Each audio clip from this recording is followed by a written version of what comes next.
Chapter 874, Island of Paradise, 1. The Island of Paradise, a rare, solo entry rift, even in the labyrinth filled with extraordinary events and mysteries. However, this doesn't mean that a solo clear is mandatory. It's just that you can't enter with your comrades, since the total capacity for the rift is 30 people. Each rift participant enters this island through one of 30 portals open throughout the 5th floor. Simply put, it's a rift that you must clear by cooperating with unfamiliar explorers rather than comrades you've already built coordination with.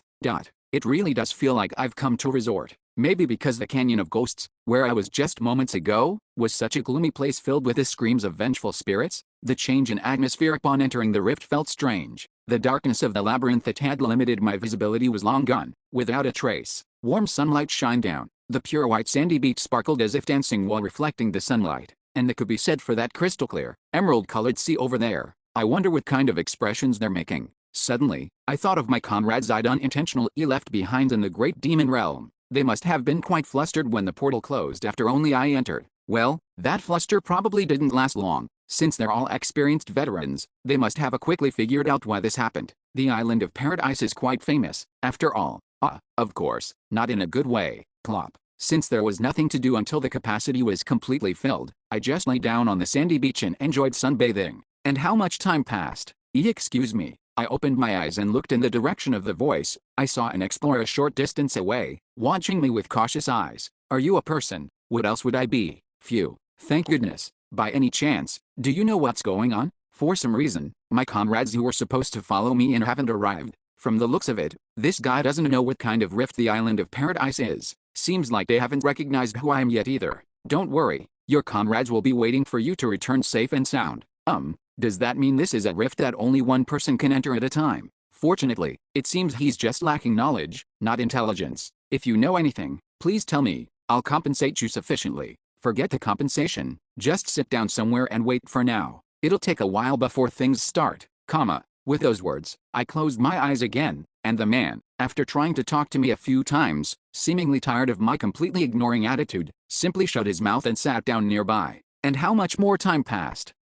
What the? Wake up. It's suddenly gotten dark. I opened my eyes at the sound of his panicked voice and slowly stretched to loosen up my body. Before long, the island had become as dark as the middle of the night. It wasn't particularly something to be surprised about. Looks like everyone's gathered now. Gathered. You'll see when we get there. Follow me. Having said that, I headed toward the center of the island where light of various colors was emanating, and the man quietly followed behind me, likely wondering what was going on. And other explorers. A clearing where a giant crystal emitting colorful light was positioned. In front of the crystal, around 10 to 15 or so explorers were already gathered. Only about half have gathered so far. Well, everyone will gather on their own if we wait a bit. They even kindly lit up the center. Over there, 2 more people have arrived. Anyway, the people who arrived first were gathered and conversing, and one of them spotted us. Don't be wary. Come on over. I'll explain the situation once everyone's gathered. Viscount Yondell. The female wizard's eyes widened as she recognized me. At this, the man beside me also widened his eyes. You were Viscount Yondell? I had a feeling when I saw you were a barbarian, but is that important right now? My apologies. With the Lord Viscount also here, there's nothing to worry about. You can just think of it as us all relaxing comfortably together for a bit before we leave. Relaxing comfortably together for a bit before we leave? What do you mean by that? Please wait just a moment. I'm planning to explain everything about this place, the Island of Paradise, once everyone has gathered. I'm Ivala Ryanelan, Alan Darren. As you can see, I'm an archer. I'm also capable in close combat and can serve as a scout.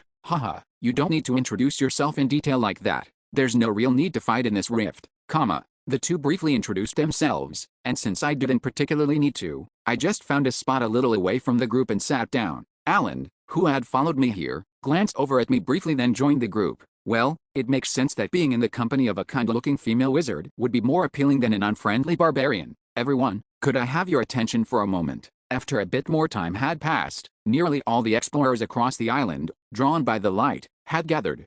The reason I say nearly all instead of all was simple. There were 29 people, not 30. For some reason, one person still hasn't arrived yet, but since we don't know when they'll arrive, I'll go ahead and start the explanation. This place is called the Island of Paradise, and it's a very unique kind of rift. There's no particular need to fight here, you see. No need to fight? Then how are we supposed to kill the Rift Guardian? And how do we get back to the labyrinth? I'll explain everything, so please listen without interrupting. If you have questions, I'll answer them all afterward. Ivala, displaying remarkably gentle leadership style, explained about the island of paradise so clearly that even a child could easily understand. But after hearing her explanation, perhaps were there some who understood it even less. A rough-looking ex-warrior scowled. So what you're saying, miss, is that if we just hold out for 10 days, the escape portal will open and we'll get a reward? Is that right? Yes, that's right. Then isn't this a big problem? One person who hasn't arrived yet, they could already be dead.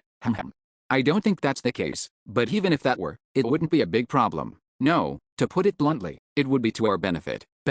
Some of you might already know about this island, so I'll just be honest. When 10 days pass, the fewer people remaining, the greater the reward each individual gets. What? At Ivala's explanation, the axe warrior looked around frantically, seemingly flustered. He must have gotten the general idea. All survivors receive a reward. However, the fewer survivors, the greater the reward. How dangerous these two simple rules are. Actually, when I was active on Stone Island, I sometimes called the island of paradise the Battle Royale Island. But don't worry too much. Just think of it as relaxing comfortably for a bit. Relax? With an insane rule like that? Yes, of course. Would you look over there? Soon, Ivala pointed at me, who was sitting some distance away. With Viscount Yondelis sitting right there, what's there to worry about? No one is going to harm someone else just for a slightly better reward. At Ivala's words, the explorers who had been secretly anxious showed slightly relieved expressions. The same went for the axe warrior. Well, it's not an incomprehensible mindset. As long as I'm here, it's safe to say that a complete massacre is impossible. The event they're worried about would never happen. Thinking that way was quite reasonable. But, well, I wonder about that. I myself was skeptical, because out of all my playthroughs, it only happened once, successfully having everyone survive.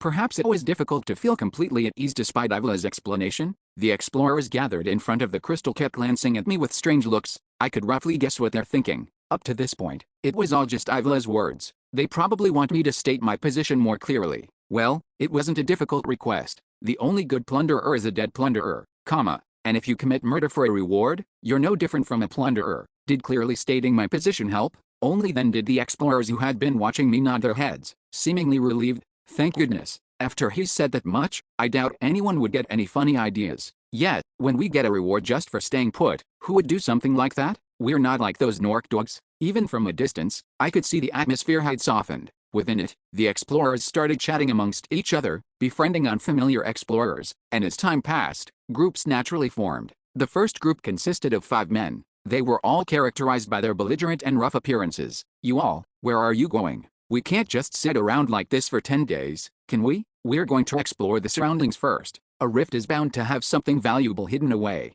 Naturally, Ivala had no way to suppress the explorers' free will, and so the party of 5 men, let's call them the men's party for short, left the central area. And, Miss Ivala, we're also going to do some searching. As far as I know, there shouldn't be anything particularly valuable hidden here. You never know. Besides, that one person who still hasn't arrived is weighing on my mind. If we find them, we'll explain the situation and bring them here if possible. Yes. And so, the second group, following the men's party, also left the central area. The second group's characteristic was that it consisted 10 people, with an appropriate balance of men and women. Let's call them the popular party. After the popular party also left, a total of 14 people remained. There was also a third group here. It was the group centered around Ivala. Miss Ivala, is it alright to just let them go like this? What do you mean? The one person who hasn't been found yet. We don't know what kind of person they are. Still, they'll be moving around in groups, so won't it be fine?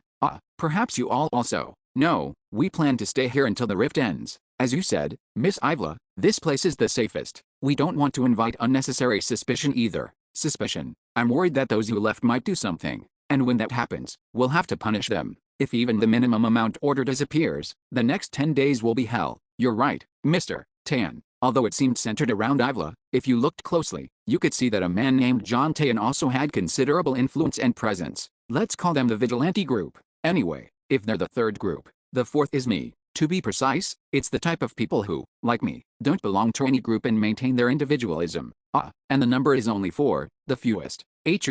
What will happen now? Honestly, I think it's best to just safely spend 10 days here and then leave. While there is an additional reward if the number of people decreases, it's not that enticing. In the first place, if you bloody your hands for such a reason, how are you any different from a plunderer?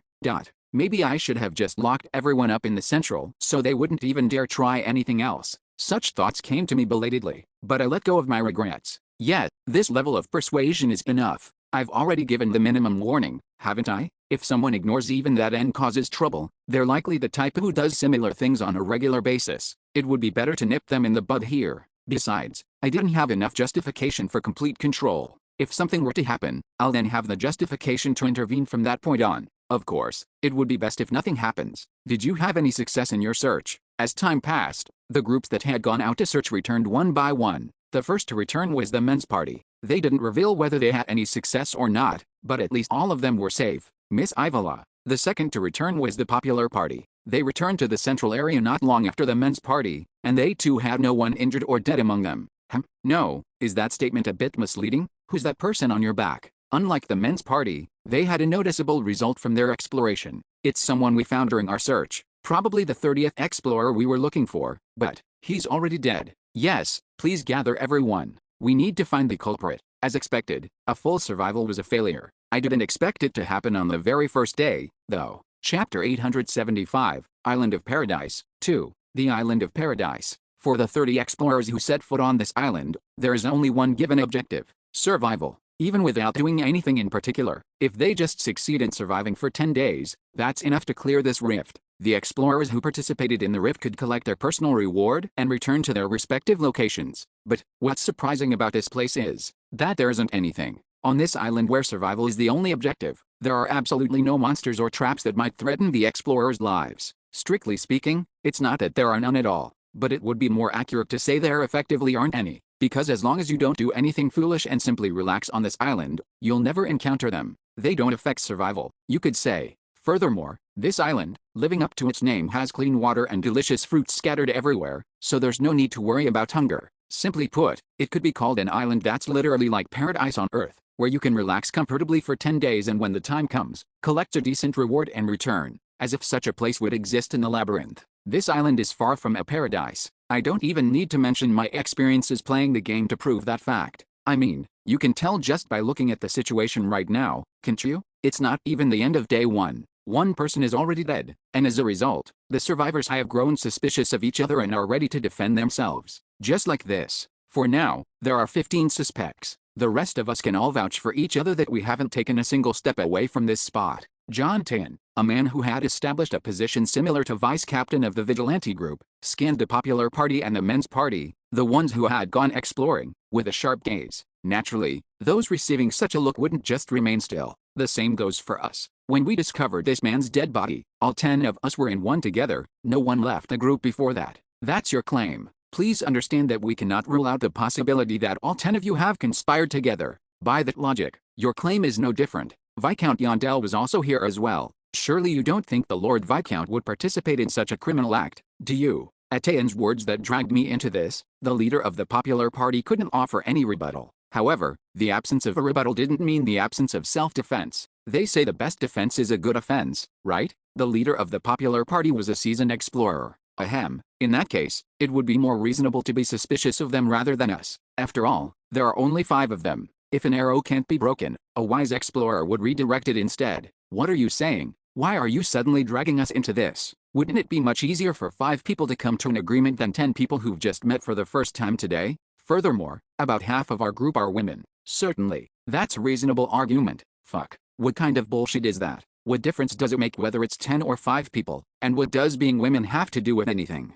The men's party, who were characterized by their rough appearances, flipped out in anger, but the momentum had already shifted. After all, they were the minority. Would it be alright if we checked the belongings of the 5 of you? Fuck off. Just try touching them. Why? Are you hiding something? If it were you, would you just obediently let us check everything? I would. Especially if it was to prove my innocence. Fuck, what the hell did we do to be suspected? Go fuck yourselves. If you want to check our pockets, then you all have to have yours checked too. Otherwise, it's absolutely not happening. As you heard, the man's estimated time of death was about 4 hours ago. I believe our innocence has been sufficiently proven, wouldn't you say? With those words as the end, the men's party, as if to say there was no room for negotiation, drew their weapons and the atmosphere became uncontrollably hostile. Now, everyone, please calm down. As the situation reached that point, Ivala, who had been quietly observing, stepped forward. After examining the dead body, I noticed quite a few strange points. So before we start suspecting each other and drawing weapons, how about we discuss those points first? Strange points, you say. First, this man. No matter how much I look, I can't find anything that would identify him. That's because the culprit. In the first place, why did the culprit kill this person? If the goal was his equipment, there's no signs of anything being taken. Simply put, it wasn't a murder for plunder targeting equipment or valuables. So then, why was this man killed? The culprit might be someone who knows about this island. At the opinion someone muttered, the explorer's eyes sharpened. After all, if someone killed this person for the island's reward, they wouldn't be satisfied with just one person. All of us would be targets. Well, we can't be certain yet. We haven't even confirmed whether this man was truly innocent. What do you mean by that? This man might have tried to harm the culprit first, and the culprit might have just fought back in self-defense. But if it were such a situation where they are innocent, there would be no reason to hide, would there? That, I think, can be fully explained by the situation from earlier. How exactly could he have proven his innocence? It's easier to hide than to prove. It made sense in many ways, and thanks to the incident that just happened, the other explorers couldn't really refute that point either. Then what about his ID? Why did they take it? That, I don't know either. But there's not enough evidence to determine anything.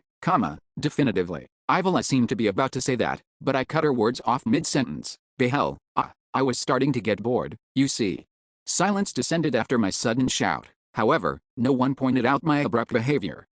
It seems the Lord Viscount has something he wishes to say. After a brief pause, following Ivala's summary, everyone's attention focused on me. The men's party, being the smallest group, looked at me with very anxious eyes. They must have concluded that if I sided against them, they would have no hope. You all. As soon as I opened my mouth, everyone's focus intensified to the point where I could feel their ears perking up. Since my statement could be a game changer, everyone was holding their breath and listening intently. I felt a little sorry about that. I don't particularly have any new line of logic to present, nor did I intend to. In the first place, why would logic even be necessary? Why are you all so stupid?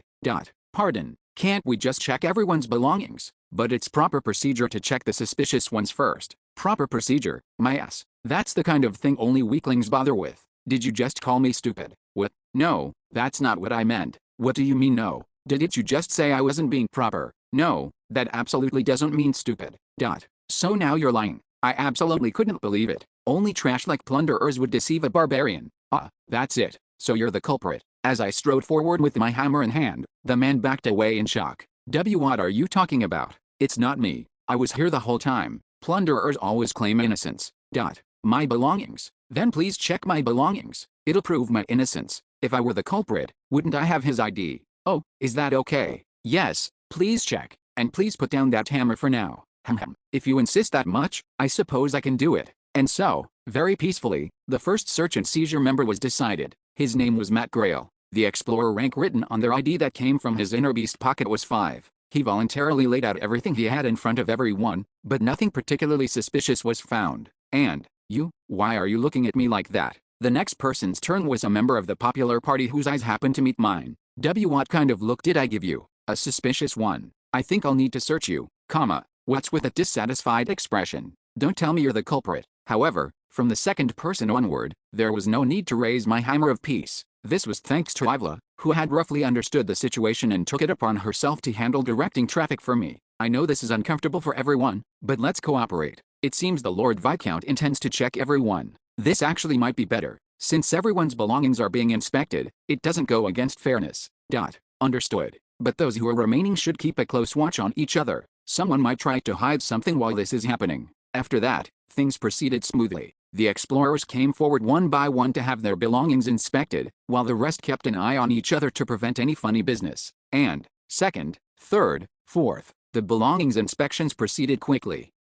What's this? You're definitely a man. So why do you have women's underwear? That is my wife's. Everyone, don't look at me like that. I just feel like things go well when I carry them around, so I always keep them with me.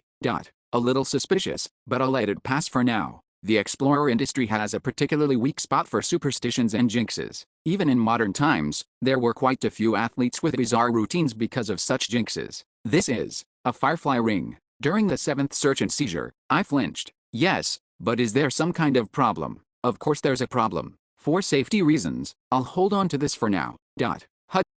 Just kidding. Wow, how does this guy have something so precious when he's only rank 5? Afterward, I searched through his belongings much more thoroughly than usual, but unfortunately, there was nothing suspicious in the firefly ring owner's bag. Tisk, if he'd been the culprit, I could have justifiably beaten him to death and taken the ring. 8th, 9th, 10th. As the searches continued, I was able to roughly grasp some information about the explorers who had entered the island of paradise. Isn't there a saying that you can tell what a person is like by looking at their room? This is the same kind of thing. An explorer's bag inevitably reveals various characteristics of that individual. This one has a lot spare daggers, so they probably have at least one throwing skill. 3 highest grade potions? Are they rich? Someone with many family photos shows how much they cherish their family, and having a lot of empty space in your bag is also information. Usually, professional plunderers who plan to carry lots of loot keep their bags empty. That's why the explorers had reacted so sensitively to the idea of having their bags searched. Nothing strange this time either. Ivala, who was assisting with the searches beside me, spoke as if disappointed, but honestly, I wasn't expecting anything.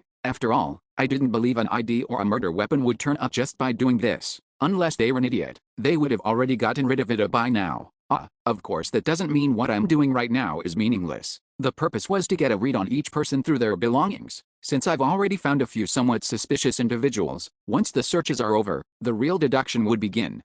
It was during the 19th search and seizure. Well, why does this person have 2 IDs? For the first time, someone with 2 IDs appeared. Checking the personal information, one was definitely their own. But the problem was the other ID. Height, 165 centimeters, male, brown hair, warrior. Every personal detail written on the second ID matched the dead man. Well, why is this here? Cold gazes from the survivors gathered on the owner of the backpack, John Tan, the man who had first taken charge of the situation, insisting on searching those who had gone exploring. This crazy bastard, so that's why he pushed us so hard earlier. The men's party, who had suffered from this ordeal, surrounded him and even drew their weapons, but, surprisingly, he didn't make any excuses. No, to be precise, he couldn't.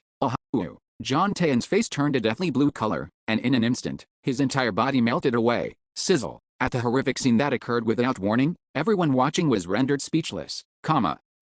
Yes, this is the Island of Paradise. Chapter 876, Island of Paradise, 3. Actually, I'd been thinking about them. About the first victim, whose name I didn't know. No, now that I've checked their ID, I know their name. But anyway, this man might have tried to harm the culprit first, and the culprit might have just fought back in self-defense. I had predicted that this hypothesis Ivala made earlier was likely to be correct. It made sense, right? A tragedy caused by a conflict between 2 explorers who didn't know much about this island. It was an entirely plausible event. After entering the rift, the portal closed without their comrades following, leaving them all alone in an unfamiliar place. They would have doubted whether the other person was even real. Even if they were a real person, they wouldn't have been able to trust them. After learning about this island at the central area, they probably concealed what happened out of fear of being held responsible for the murder. But that wasn't it. John Tan's death proves this. The culprit is clearly harming people with malicious intent, and it's safe to assume the culprit knows quite a bit about this island. Just as I had roughly organized my thoughts, someone shouted while staring at John Tan,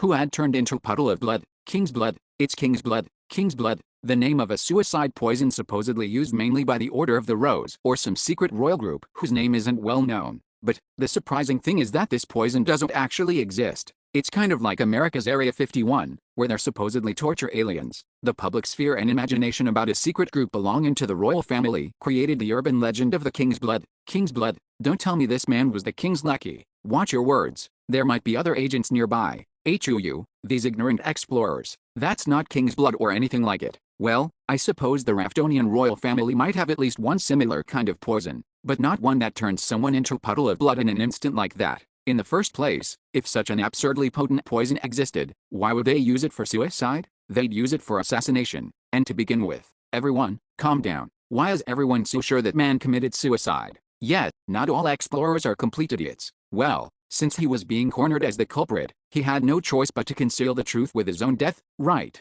Why would a secret agent of the royal family do something like that? He could just reveal his identity and said he had a reason for killing him, and we wouldn't be able to say anything. But since Viscount Yondell is here as well, then what about the expression John Tian had when the ID was found in his bag? Did you all see it? He had the expression of someone who had never imagined such a situation. So what are you trying to say? I believe this was an assassination by the culprit. They must have secretly hidden the ID in John Tian's bag, intending to make it look like the culprit committed suicide.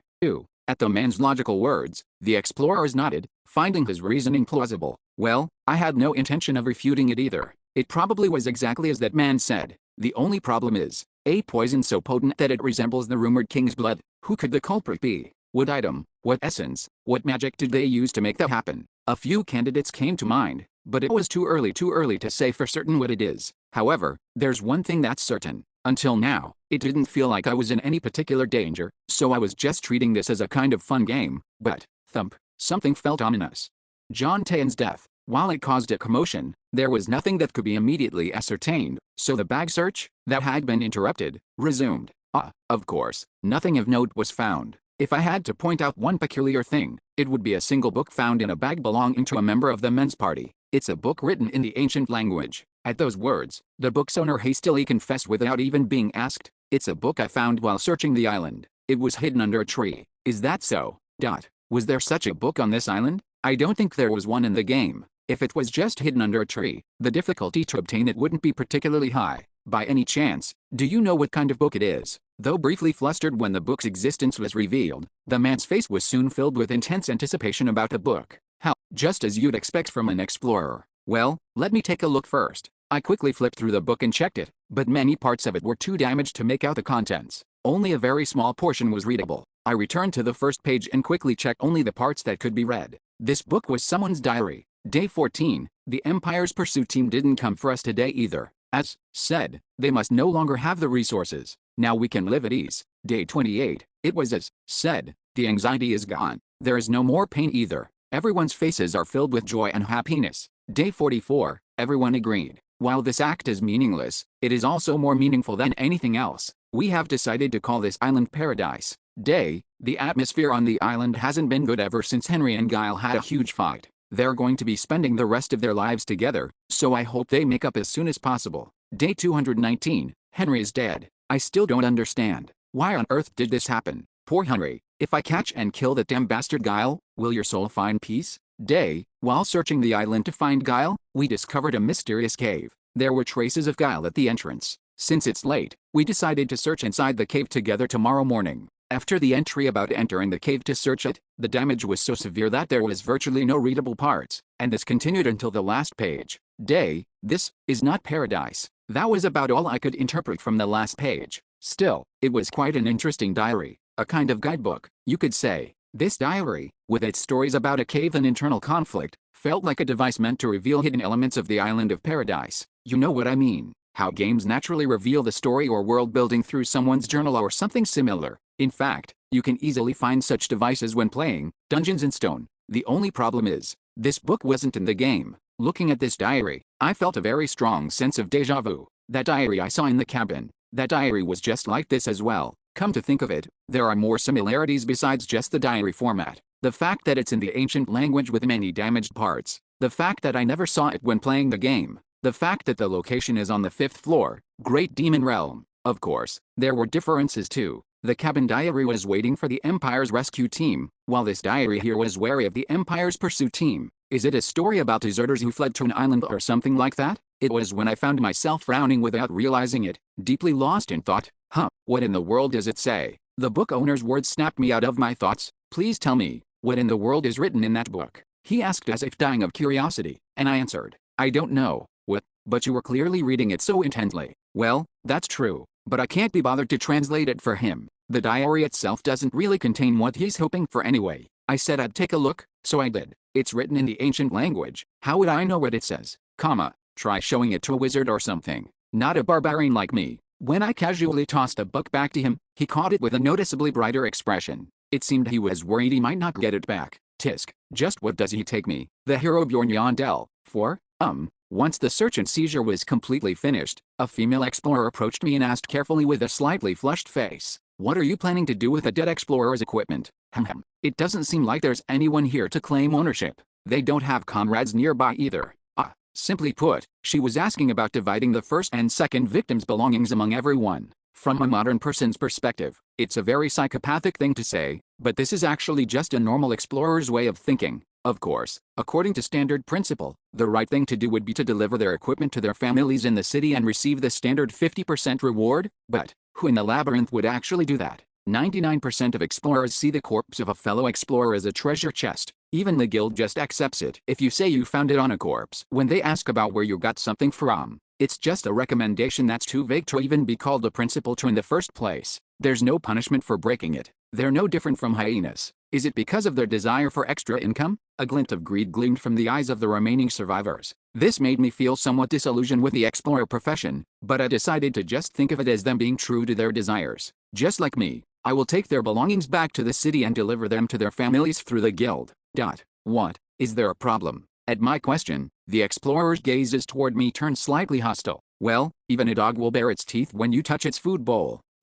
If you're planning to receive the reward money, please acknowledge our share of it as well. The explorers, unable to bring themselves to ask what kind of bullshit that was, timidly claimed their share. There's no shares. I'm not planning to receive any reward money. I plan to hand it all over to the guild as soon as I get back to the city, so if you're still suspicious, you can check through the guild. Why are you deciding that on your own, Lord Viscount? Unlike you, our pockets aren't so deep. If you really want to share, I'll pay it out of my own pocket. Oh, then, however, for anyone who takes that share, I will do nothing if something happens to you on this island. When I stated this firmly, an awkward silence fell for a moment. The one who broke that silence was the woman who had first spoken to me earlier. Why are you going to such lengths? Well, how should I put this? It was such a complex concept that I just compressed it into a single sentence, because I just feel like it. Naturally, they didn't understand. I could hear grumbling sounds from here and there, that I was surely planning to take everything for myself behind their backs, that I was putting on a fake show for my reputation, that I was only saying such things because I was rich and well off, and that if they were in my shoes, they would never say such nonsense. I only had to listen a little to hear them bad-mouthing me. It was closer to delusion than courage, because of the atmosphere, because they thought they could get away with it if they spoke while hidden within the group. This goes to show you they don't know barbarians well. If I just grabbed one or two of them and gave them a good smack on the head, they'd quiet down. Just as I was about to pick the lucky winners with that thought in mind. Wow, isn't this actually a good thing? Ivala stepped forward with a cheerful tone that didn't match the atmosphere. What do you mean a good thing? Because this is just inherently the kind of person the Lord Viscount is. That means we can feel more at ease too, doesn't it? At least that's how I feel, you know? Because even if I die, my belongings will go to my family, not to the person who killed me.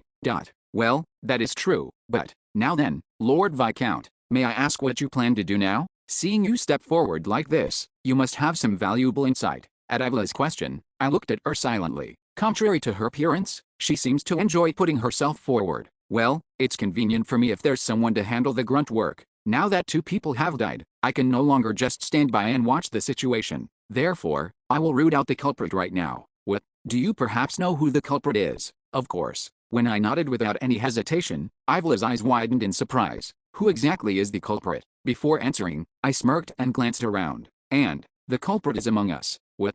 Yes, that's right. That's right. So Ivala, from now on, control the crowd and have them come before me one by one.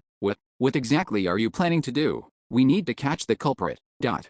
As I said before, the culprit is among us, Ivala tilted her head as if she didn't understand at all, but I didn't bother explaining in detail. After all, for her, a human and a wizard, it might be a very difficult concept. Why don't they get something so simple? The culprit is among us. In other words, if I catch everyone, I'll catch the culprit too. Yeah, so, swish, I slowly lifted my hammer and told everyone, don't even think about running. I'll consider anyone who runs to be the culprit. They're already a rat in a trap. Chapter 877, Island of Paradise, 4. It goes without saying, but my hammer wasn't physically swung. I mean, there's no way they would all agree to that, right? What's with that look? I'm just going to break all your limbs and tie you up until the rift closes in 10 days. No, but even so, are you perhaps the culprit? This is ridiculous. What about after we leave the rift? Even if we heal the bones with potions, there'll be after effects.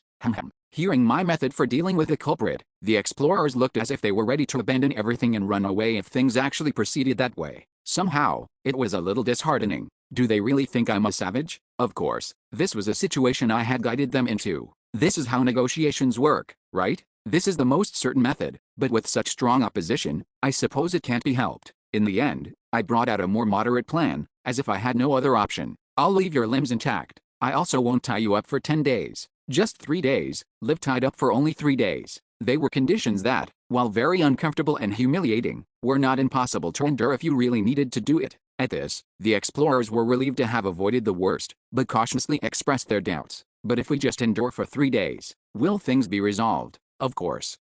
Could we hear how it will be resolved?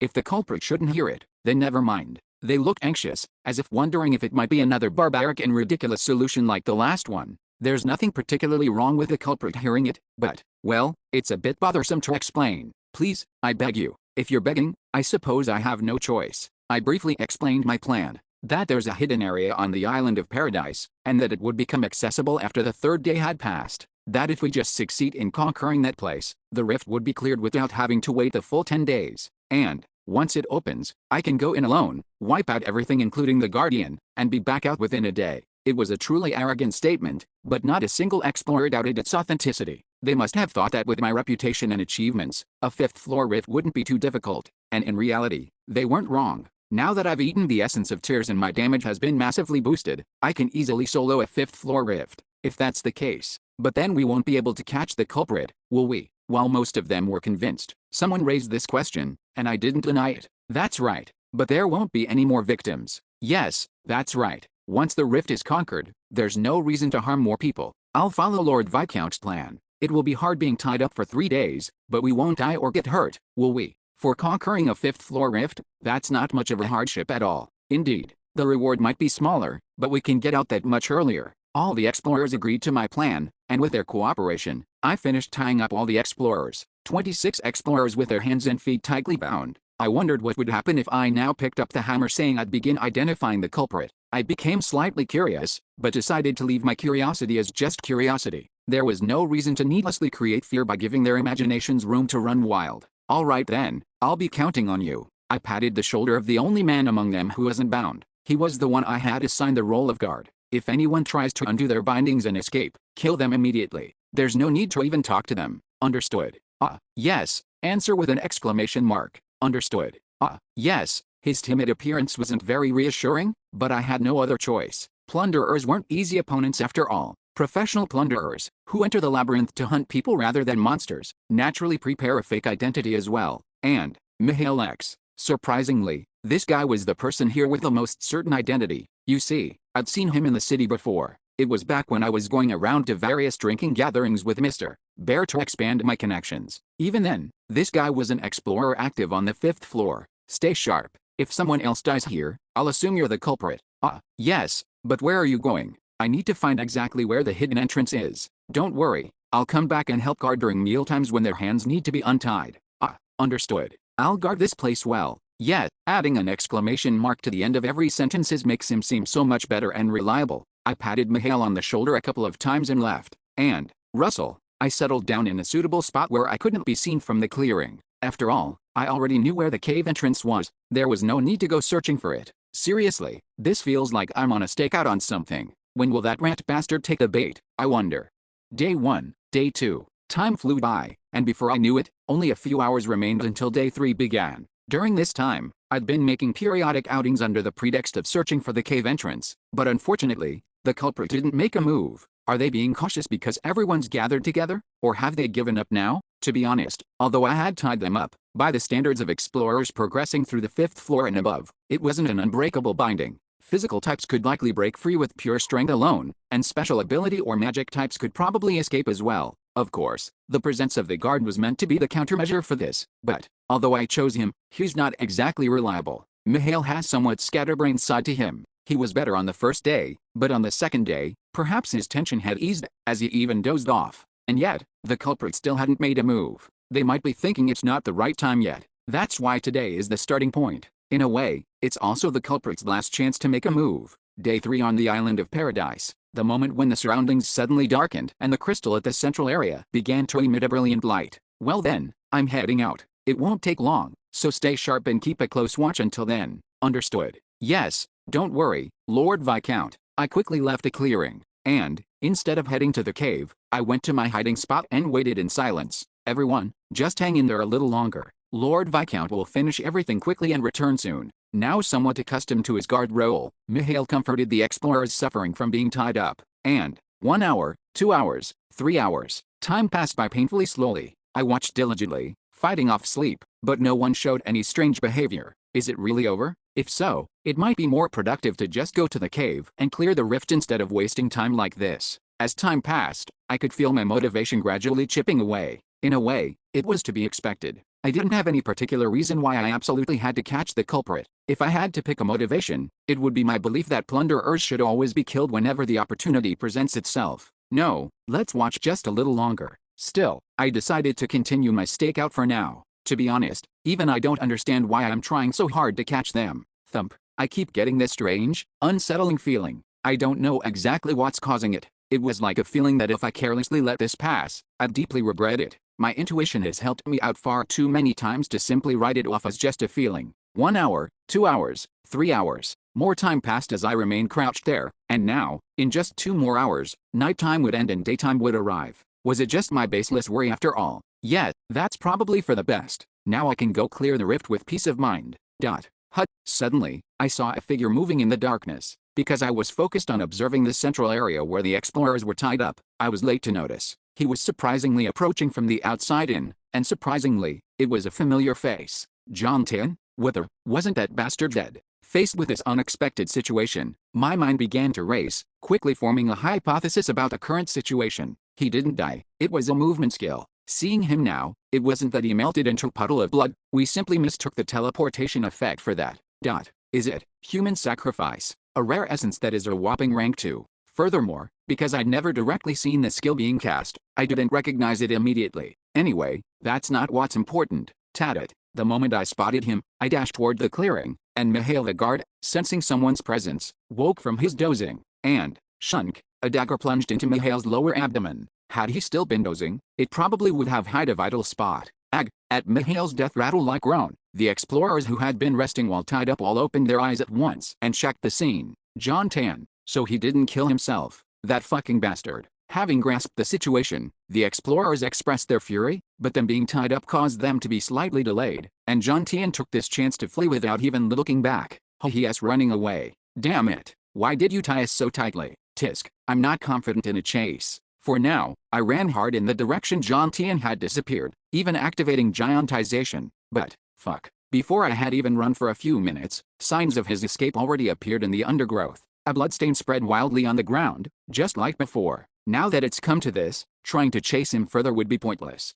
Shit. I staked out for 3 whole days for this moment. All that effort had gone to waste. But complaining here won't change anything. I hurried back to the central clearing, and, thud, the moment I arrived back at the clearing, I froze, dumbfounded. What the hell is this now? Have I been possessed by a ghost or something? For some reason I couldn't fathom, the clearing, which had been teeming with explorers just moments ago, was completely empty.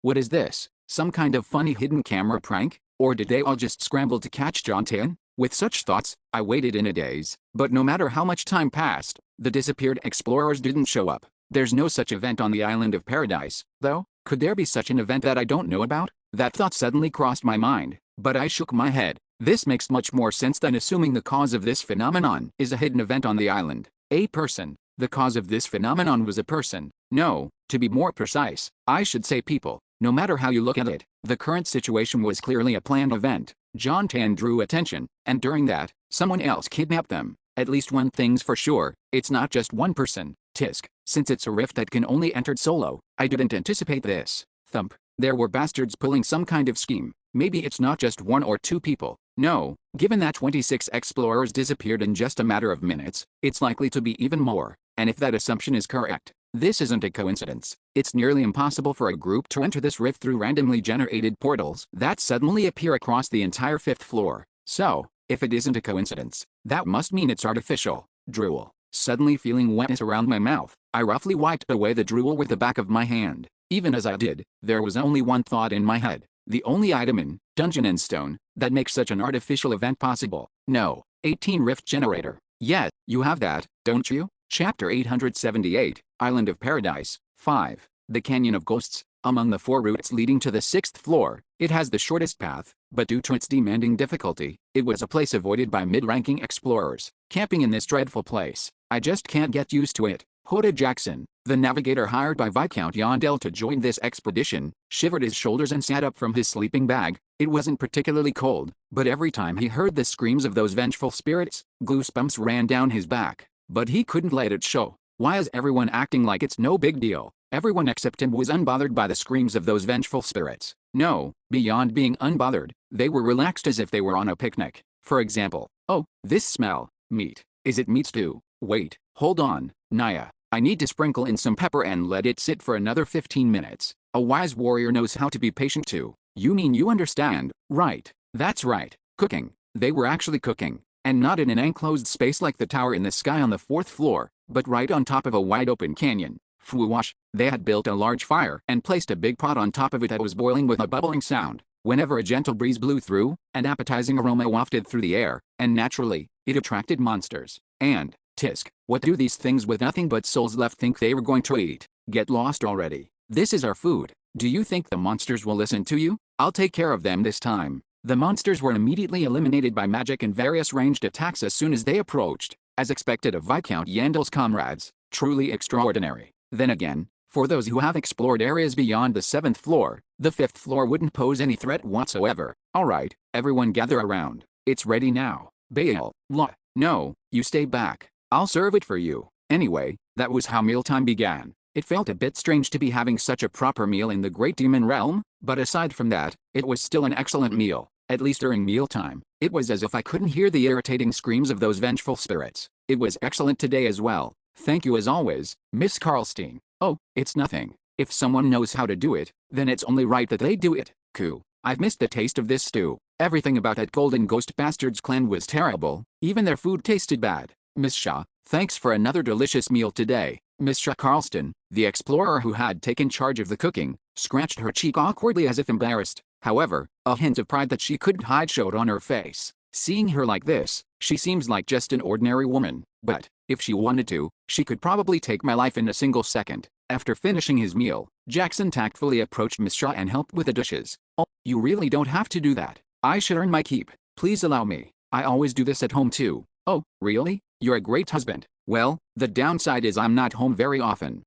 Though this time I did get quite a long break. Haha. This was one of the tricks he'd learned while being hired by various groups for expeditions. Avoid being disliked as much as possible, and if you can, earn their favor. That way, they'll protect you when danger arises. By the way, it's already been 3 days. Yes, they said it would take 10 days, so he should come out in about a week. Aren't you worried at all, Miss Karlstein? Jackson made small talk and brought up the question he'd been secretly curious about. And, worried, for some reason, upon hearing the question, she stopped washing the dishes and tilted her head, an expression as if she didn't understand the question itself. Did I ask something wrong? I'm pretty sure I didn't ask anything strange. The atmosphere felt somewhat strange, but Jackson pressed on. But what was going on? Yes, even if it's a 5th floor rift, Viscount Yandel entered that rift alone, didn't he? Ha ha ha ha. The beastmen behind them burst into laughter. Oh my friend, have you been worrying about that?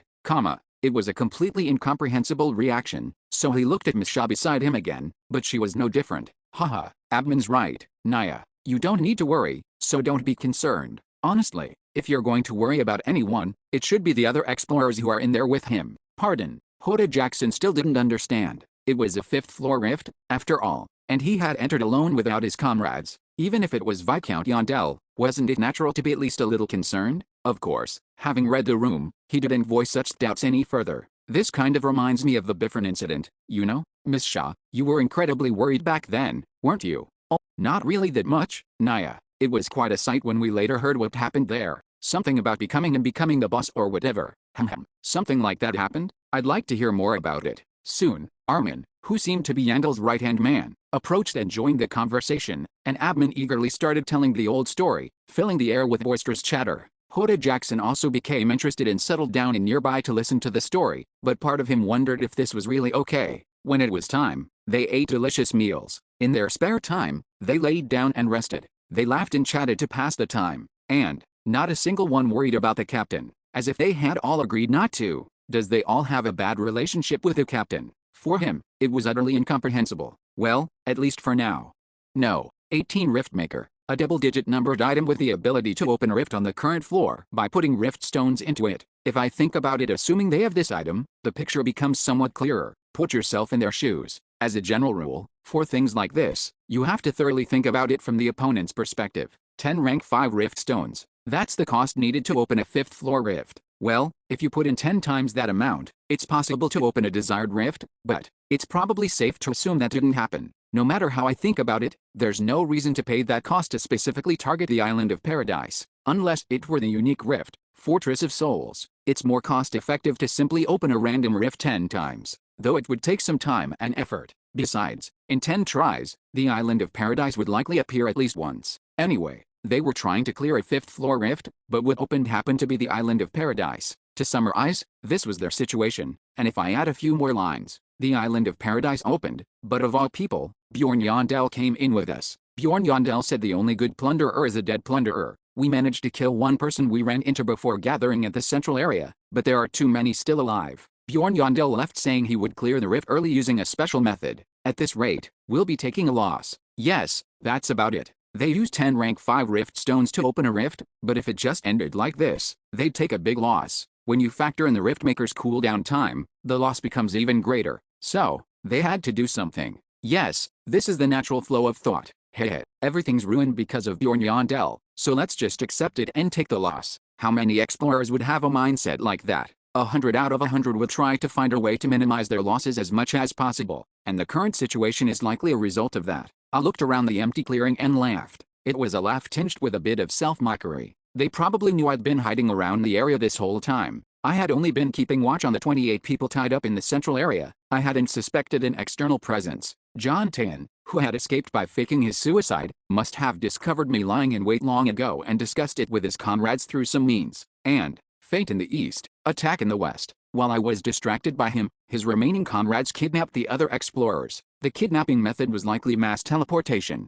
But here's the question. Why did they take them instead of just killing them? This, too, is easy to answer if you think about it from their perspective. Because if bodies were left behind, they could be used to deduce the culprits. So they probably planned to kidnap everyone first, then dispose of them so no traces could be found. Well, since I had checked everyone's IDs, I could return to the city and verify all 29 people to find the culprits and make sure they pay the proper price. But, somehow I have a feeling those were fake IDs too. I had a hunch. If I failed to catch them here and they make it back to the city, I'd never be able to catch those bastards. Yet, so, are you listening? Judging they must be watching me somehow, I stepped toward the crystal at the central area. Thud. Their current goal is obvious. They want to reduce the number of survivors down to 10 or even 5 or fewer, and when the portal opens on day 10, take the rewards and leave. You guys probably feel confident that no matter how much I search the island, I won't be able to catch you. Of course, that confidence isn't misplaced. After all, things like tracking and mobility aren't exactly a shield barbarian's strong suits. Even if I ran around for 100 days, no, 1,000 days, I wouldn't be able to catch them.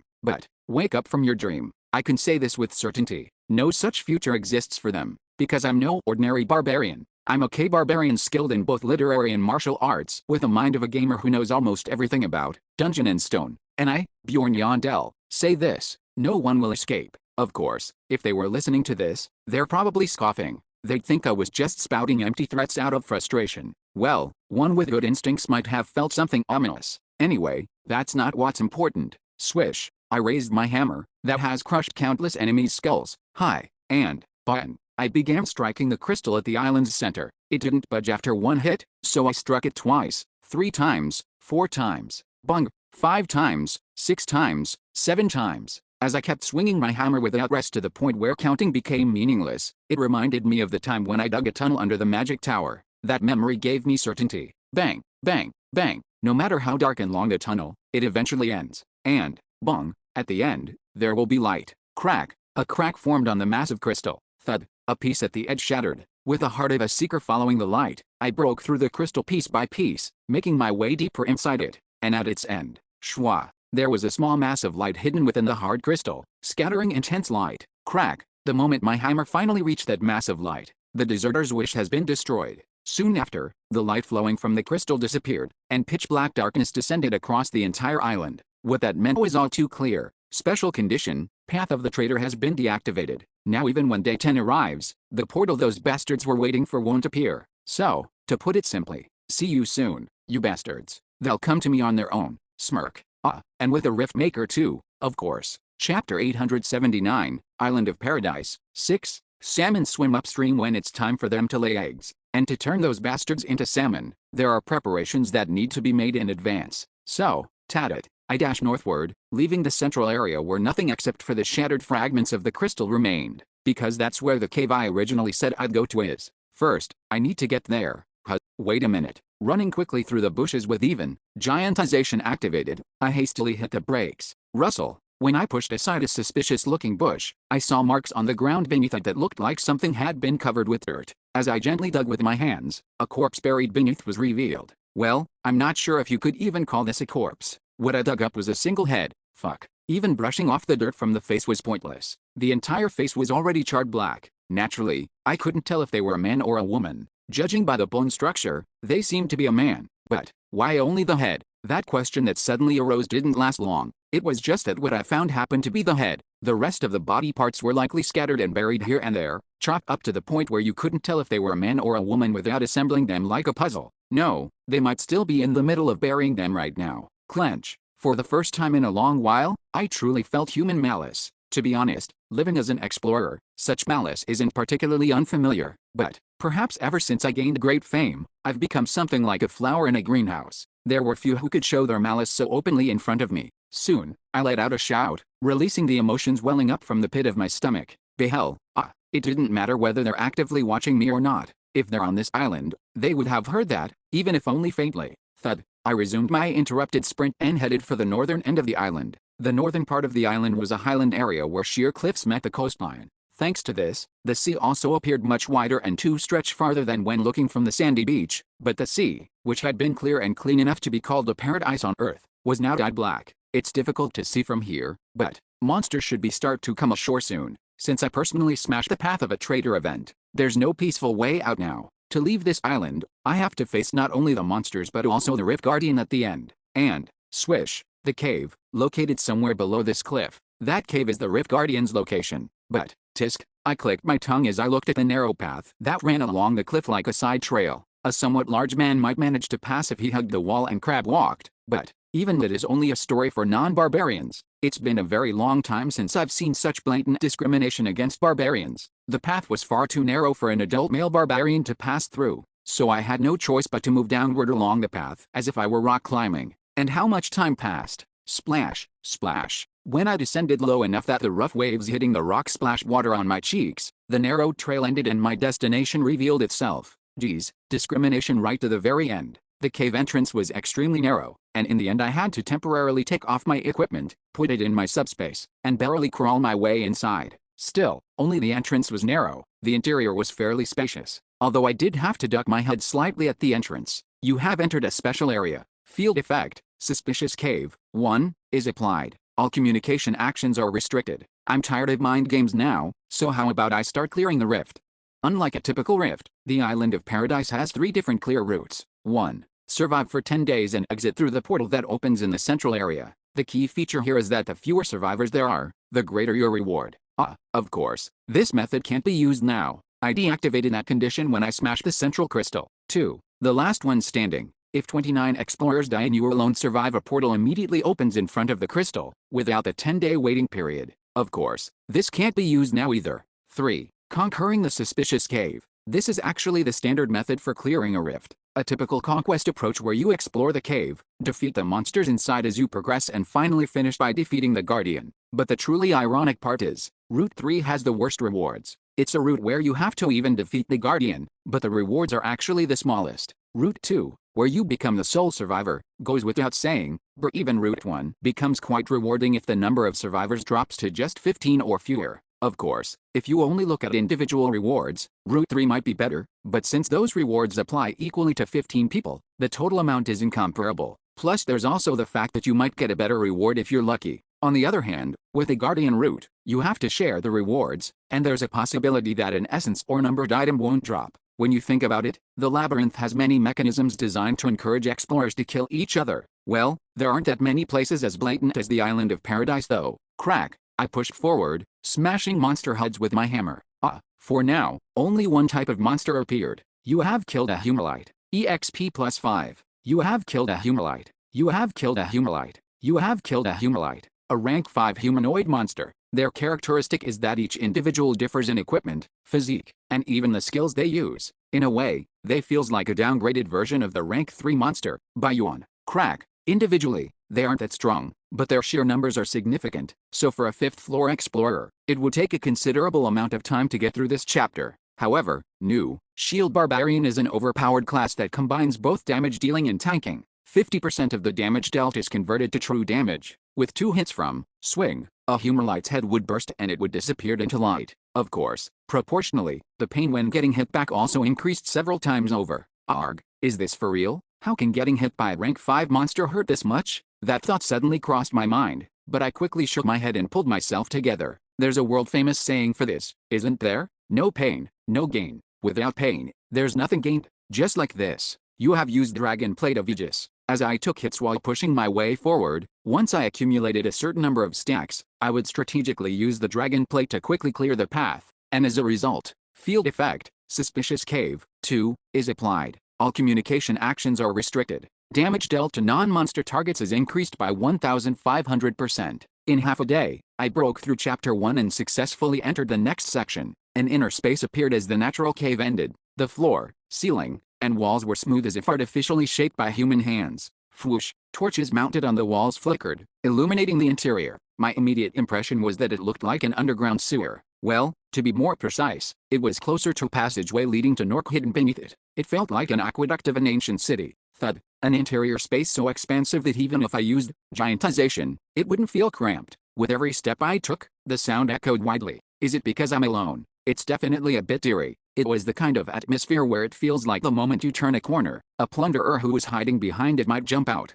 For some reason, thinking about it that way makes it feel less eerie. After all, plunderers were the kind of bastards where the more you caught and killed, the more you profited. It's just difficult to run into them in secluded places. Behell. Nevertheless, I let out a battle cry to pump myself up and earnestly began Chapter 2. This section was all about navigating through a maze to reach the destination, and the monsters that appear were the same as in Chapter 1. The only difference is that an ability that complements the enhanced field effect is added to the Humalites, From Chapter 2 onward, the Humalites copy the appearance of the explorers who entered the Island of Paradise. Well, they can't copy all their skills like a doppelganger, so distinguishing them isn't difficult. But, while progressing through this section, accidents due to friendly fire would sometimes happen, though I'm an exception since I'm alone. And so, I quickly cleared Chapter 2 as well. In terms of time spent, it was actually twice as fast as the previous section. After all, if you can find the path without getting lost in the maze, the straight line distance itself is much shorter. Field effect, Suspicious Cave, 3, is applied. All communication actions are restricted. Damage dealt to non-monster targets is increased by 1,500%. Upon killing a non-monster target, all stats are significantly increased. A stone chamber with nothing in it except a single, dark red spring of water on one side. When playing the game, this was the section where the most betrayals would happen. Even though they weren't under mind control, whenever I came here, the NPCs would start betraying me like madmen. Well, it's not like I couldn't understand it since they're NPCs that I'd have met for the first time on the Island of Paradise with zero affinity. Anyway, that's why it was the most troublesome section. It was a dilemma of sorts. The NPCs would betray you left and right, and to top it off, each time you killed one, your stats would multiply, instantly turning you into a monster. But if you fought back and killed them all, the boss fight afterwards would become harder. The stat boosting effect disappears during the boss fight, you see. So there were two standard strategies. Either figure out the NPC's personalities, spend a few days raising affinity with the relatively good-natured ones, and then challenge it. Or alternatively, crack, you challenge it with specs high enough to clear it solo in the first place. You have killed a Humalite. You have killed a Humalite. You have killed a Humalite. As I killed all the Humalites crawling frantically out from beneath the dark red spring, the water level of the spring, which had been full, gradually lowered. And, you have killed Ilu Machina. EXP plus 6, Elite Variant Kill Bonus. EXP plus 1. After defeating the mid-boss, stairs leading underground, which had been hidden beneath the spring, revealed themselves. Thud, thud. After descending the narrow, barbarian unfriendly stairs for a long while, I reached the boss room. You have reached a dead end. In the middle of the underground cavity filled with stalactites, there was a being kneeling as if in prayer. Squelch. As I stepped forward on the squelching ground, the being slowly rose. Dreamer Mortis awakens from a deep illusion. Dreamer Mortis, the Rift Guardian of the Island of Paradise. Its assigned rank is 3, and the name Mortis is unique to it. That's because this guy doesn't appear in any other labyrinth area besides this rift, Just like in the game, it didn't say any lines. The moment our eyes met, it manifested its ability and entered combat. Dreamer Mortis has cast Kingdom of Dreams. Kingdom of Dreams, a unique skill that, when cast, changes the surrounding field into a location of the caster's choosing. Although it comes with a condition that the caster must have been there at least once, it can actually summon a field effect. In a way, it's also one of the few skills that counter the new Shield Barbarian, because within the labyrinth there exists a field effect called Glacier Eye which is fatal for me. Well, during the raid, the fields that appear are predetermined, so I don't really need to worry about it. I should prepare some countermeasures though. Those targeting me might come prepared with this. In a rift I entered by chance, I discovered an unexpected weakness of the new Shield barbarian. So, I should return the favor. I'll finish this as quickly as possible. I continued the solo raid, and there wasn't anything particularly difficult about the process. You could say it was closer to simple manual labor. No maneuvering or strategy is needed. That's something only for weaklings. I got in close and traded blows, and when I had accumulated enough stacks, I activated the dragon plate to finish it off. Originally the field should have changed 4 times during the raid, but thanks to the final pattern being skipped, there was no need to see the 4th field. Mortis vanished into light. I watched with anticipation, but its essence didn't drop. However, instead, thud, roll. A rank 5 rift stone and a key fell to the ground. Of course, that key isn't a numbered item. It's an item that drops with a 100% chance when you defeat Mortis, and if you use it to open the treasure vault in Chapter 2, you can obtain the loot stored within it. Well, even if an essence dropped, I don't have a wizard to put it in a test tube, so there's no need to feel disappointed. I'll be able to find out if a numbered item dropped or not later by checking the treasure vault. Of course, even if one didn't drop, it's nothing to be disappointed about, because this is the Island of Paradise. Guardians aren't the only ones that spit out numbered items in the labyrinth. I'm sure this rift stone will be useful soon, too. Shortly after carefully storing the key and rift stone into my subspace, I sat cross-legged in the sunny spot where the boss had been sitting. The treasure vault with the loot? Why would I go there already? It's not like the loot will disappear if I go in later, and besides, if I open it now, the portal will open too. This is the crucial part, because, to put it another way, unless I open the treasure vault, no one can open a return portal and leave.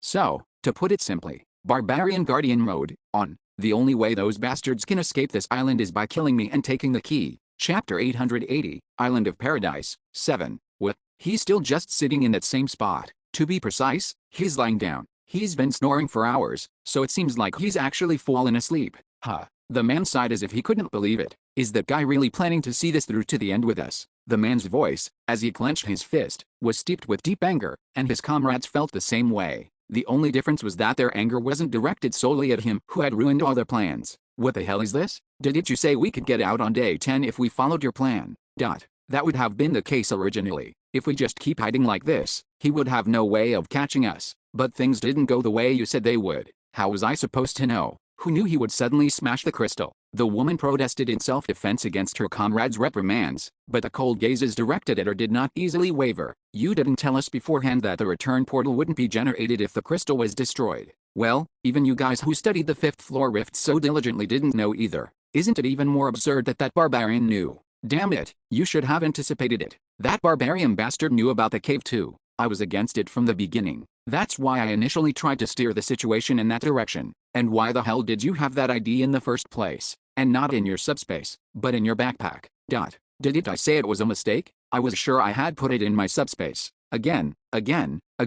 Trying to avoid responsibility with such nonsense. Do you think we don't know you did that to force us to follow your lead? From the beginning, you insisted on going with a plan whether the Viscount was there or not. There were plenty of opportunities to make a different choice even after that. But didn't you all agree? Yeah, who's arguing with that? But you keep acting like I'm the only one at fault. Now, that's enough. If we fight amongst ourselves, we'll only ruin any chance of success we might have had. What's done is done, so let's discuss what we're going to do next instead. You're right. I also got heated because I was being blamed. Instead of fighting and blaming each other, let's discuss what to do from now on. Right, the situation isn't that bad. Fortunately, we can monitor him through the bloodkin, can't we? And luckily, it seems he hasn't noticed he's being watched yet. Hasn't noticed? My ass. Didn't you hear him talking to himself back then? Didn't he say he'd catch and kill us all? Even if he's noticed, he hasn't been able to eliminate the bloodkin or see it directly, has he? The fact that we can continue to monitor him remains unchanged. And, he didn't say he'd catch and kill us all. He just said we couldn't escape. Same difference. The man spoke sarcastically but didn't cross the line any further than that. So what do we do? That barbarian bastard doesn't seem to have any intention of leaving this island until he catches all of us, and as time passes there's less and less space for us on this island. It was already day 8 since they had entered the Island of Paradise. The number of monsters crawling up from the sea had been increasing exponentially, and now they covered the entire island to the point where you'd encounter them wherever you went. Just as you say, we're holding out thanks to her magic for now, but we can't keep this up forever. Her mana will run out eventually. I also agree that we need to come up with a plan. Can't we just hold out a little longer? That barbarian can't keep this up forever. He must also have comrades waiting outside of here. At someone's suggestion, they all fell silent in unison. It's a loss for him too if he wastes time just because of us. It was a reasonably logical assumption, but for some reason, they couldn't easily agree with it. Somehow, it felt like that barbarian would hold out until the end, even if it meant taking a loss. That would be nice, but I wonder if he'll actually be so accommodating for us. The closing day. How about holding out until the labyrinth closes? He wouldn't cling to us at the cost of his own life. Unless he wants to be trapped in this rift forever, he'll have to open the portal and leave before then. That may be true, but can we hold out until then? Even now, the island is overflowing with monsters. What about a deal? If we offer appropriate compensation.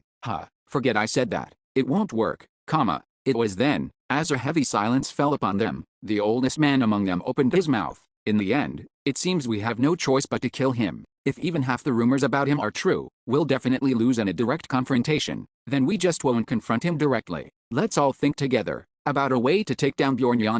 And so, more time passed.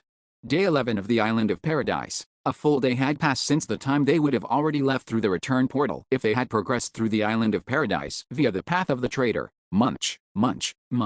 I chewed on some jerky, somewhat irritably. Thanks to that, my mouth became a bit less bored, but in the end, that's all it amounted to. At first, I wanted to set the mood, so I sat cross-legged and waited, but that only lasted for a day or two. When the hell are they going to show up? I'm seriously dying of boredom. Don't tell me they're planning to hold out until the closing day. Seeing as they were even crawling into the boss room one or two at a time, the island must be overflowing with monsters by now, right? Were they actually skilled enough to easily withstand that many monsters? No, that makes even less sense. If they were that skilled, they'd have even more reason to try challenging me. New guardian of the Island of Paradise, Bjorn. Unfortunately, he doesn't drop an essence, but in exchange, if you succeed in the raid, he has a 100% chance to drop several top-tier numbered items. There's also a secret numbered items drop event as a hidden piece element. Where else would you find such a sweet deal guardian? Yet, even a 10th floor rift guardian doesn't give out this much. The problem is that nobody's coming to hunt this sweet deal boss mob. Thud. Sensing a presence from the direction of the stairs, I hurriedly got up and sat cross-legged. Then I turned my back to the entrance and closed my eyes to complete the setup. Gauging their distance by the sound of their footsteps, I confirmed the sound had reached the last step, and then, "You have come, mortal." I tried to deliver the line I had prepared as planned, but the challenger, seemingly lacking manners, snatched that opportunity from me. I waited days to do this. Still, just in case, let's try one more time. "You have come, mortal." Lord Viscount? It's you, isn't it, Lord Viscount? Smacking my lips in disappointment, I just stood up normally and turned around. We weren't close enough for me to recognize her by voice alone, so only then could I identify the person who had found me. I had expected it from the sound of the footsteps, but she really was alone. Ivala Ryanalyn, the woman who from the very first day of the Island of Paradise had subtly taken the lead by showing off her knowledge, characteristic of a wizard. She looked at me as if she had found a single ray of hope. Please help me. Those people are chasing me.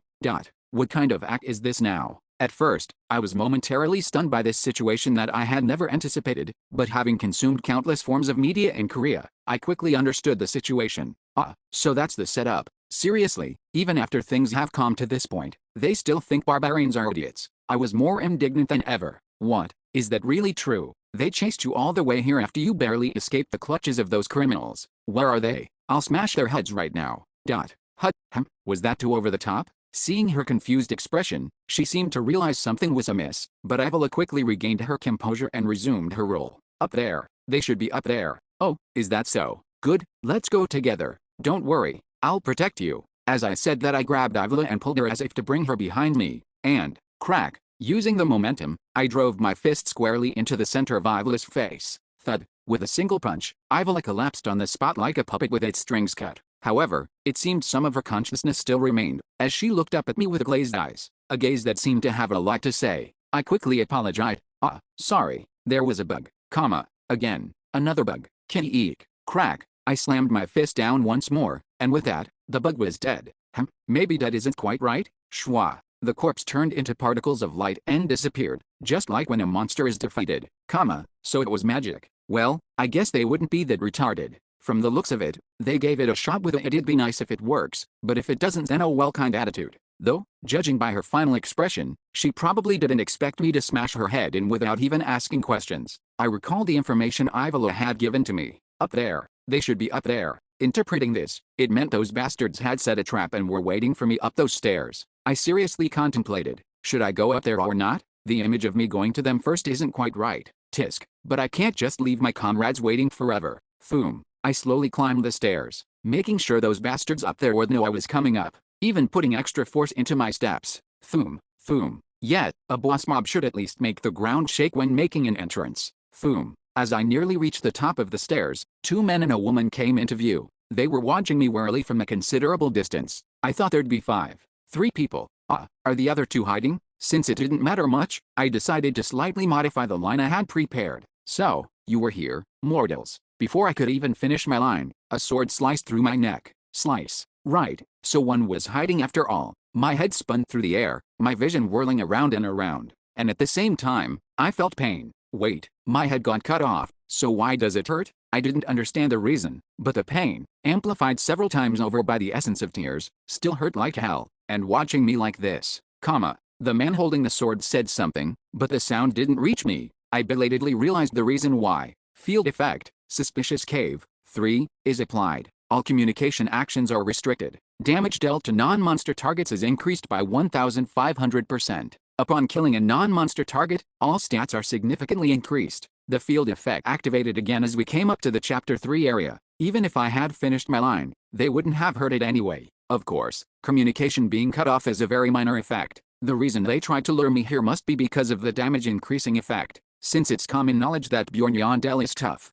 Thud. Soon my head hit the floor and the spinning of my vision stops. Grin. I squeezed out the last of my strength to raise the corners of my mouth upward. Judging by the we did it emotion I could read in those bastards' eyes, it seemed expressions weren't classified as communication. How truly pitiful. Pop. The moment I exerted strength, my vision, which had been level with the floor, returned to its original height. A lost body part has been regenerated. 5% of your health is consumed. The guardian of the island of paradise does not die from something as trivial as having its head cut off. Chapter 881, Alt Character, 1. Dungeon and Stone, is an extremely hardcore game. The moment you die, it's over, and dying is all too easy. That's because it's not simply a game that runs on HPMP, neck, heart, brain, etc. There were far too many vital spots that could trigger an instant death judgment in a split second, and because of that, even at full health, a single mistake could make a character you'd spent months on disappear. Well, there are essences like the vampire essence, where you won't receive an instant death judgment as long as your heart is intact, even if your head gets cut off, but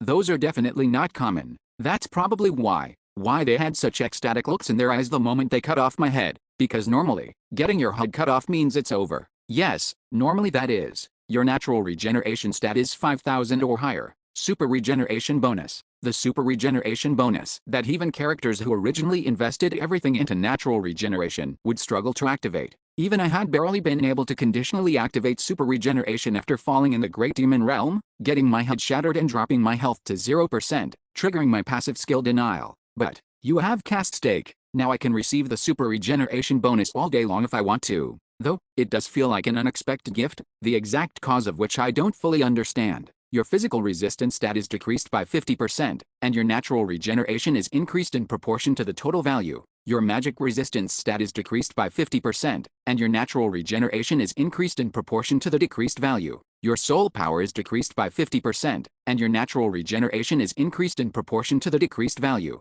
All 3 stakes are driven into me. That's why even though my head just got cleanly chopped off just a moment ago, I could end it with just 5% of my health consumed. I'd already driven in the stakes beforehand back in the boss room before coming up. Well, if I still had my old physical resistance in the first place, I would have just gotten slightly hurt and that would have been it. And of course, it wouldn't have hurt this much, either. Somehow, I felt a little depressed, but I decided to think about it as positively as possible. After all, right? If I didn't have this, I never would have been able to see such a spectacular expression on their faces. Eyes wide open, as if they'd seen a ghost. There was even one guy whose jaw had dropped open, looking completely dumbfounded. Then again, where would they ever get to see something like this? Sizzle. The sight of a discarded head instantly vaporizing and disappearing without a trace, while a new head sprouted out from the main body with a pop. But of course I still have to do what needs to be done. As a barbarian with a low agility stat, a surprise attack timing like this is a golden time that I absolutely cannot miss. You have cast swing. I swung my hammer, taking advantage of the split second their bodies had froze. But still, I suppose they're veteran explorers after all. Even though it was a strike coming in at a pretty good timing, the swordsman bastard who'd cut off my head narrowly escaped my hammer's trajectory with agile movements. Button. My hammer slammed futilely into the ground. At this, I couldn't help but stiffen my expression a little. He's quite fast, isn't he? As someone who has smashed countless skulls with surprise attacks, I can say this with certainty. My timing was extremely good. In fact, looking at his eyes, his reaction itself was quite late. Realistically, for most explorers, perfectly dodging like that at that timing would be nearly impossible. But, what is his agility stat? His specs simply exceeded my expectations, to the point where he was able to move his body and dodge my hammer, even though he only noticed it just before it hit his head. What the hell are these bastards? Seriously, come to think of it, that bastard John Tayan also had human sacrifice, a rank 2 movement skill. No matter how I look at it, they aren't ordinary 5th floor explorers. Shunk. Even though my instincts reacted first and I blocked with my shield, his sword twisted its trajectory like a snake and left a hole in my neck. Of course, as soon as the sword was pulled out, new flesh rapidly grew back and the bleeding stopped. But, this pain is killing me. First, I feigned swinging my hammer to force them back, and, 2, as I spat out the coagulated blood and phlegm that had been stuck in my throat, I looked ahead to see the 4 of them huddled together saying something to each other, comma. Of course, proper conversation was impossible in this place where communication is cut off, so they soon shut their mouths and exchanged glances. It's not like they can speak with their eyes or something. I wasn't a barbarian considerate enough to give my enemies time for a meeting, so I immediately charged forward, swinging my hammer, and, whoong. Each time my hammer cut through the air, sending out wind pressure, their eye communication became more urgent. No, actually they weren't just using their eyes. Even though they knew no sound could be heard, they were still moving their mouths in an effort to convey their message even just slightly better. What is this? Are they cavemen or something? That primitive communication was so intuitive that even I, watching them, could roughly understand. This feels like what are you all doing? Hurry up and fight. This seems to be no way. How are we supposed to kill him when he regenerates even after his head is cut off? Oh, I'm not sure about this one. Looking at the context and their expressions, it seems to mean something like for now, let's just do our best and fight. Fortunately, the next sentence was all too clear, either let's do this, or kill him. It had to be one of those two, and sure enough, right after the swordsman let out that soundless shout, the real battle began. Fwish, a sword strike swung, brimming with killing intent, a thrown weapon, closer in shape to a shuriken or a throwing star than dagger, flew in from behind. You have been exposed to rank 4 curse magic Hand of the Dead. Healing and regeneration effects are reduced. Curse magic meant to counter me also began accumulating on my body. This one was a bit disappointing. Tisk, if my magic resistance was what it used to be, I wouldn't have even batted an eye at curse magic like that. Even if I couldn't get an immunity judgment, the curse's effectiveness would have dropped significantly thanks to the magic resistance correction. Well, it doesn't really matter much right now anyway. Slice. As soon as flesh gets cut, it immediately heals. Most magic-type curses decrease stats by a fixed value anyway.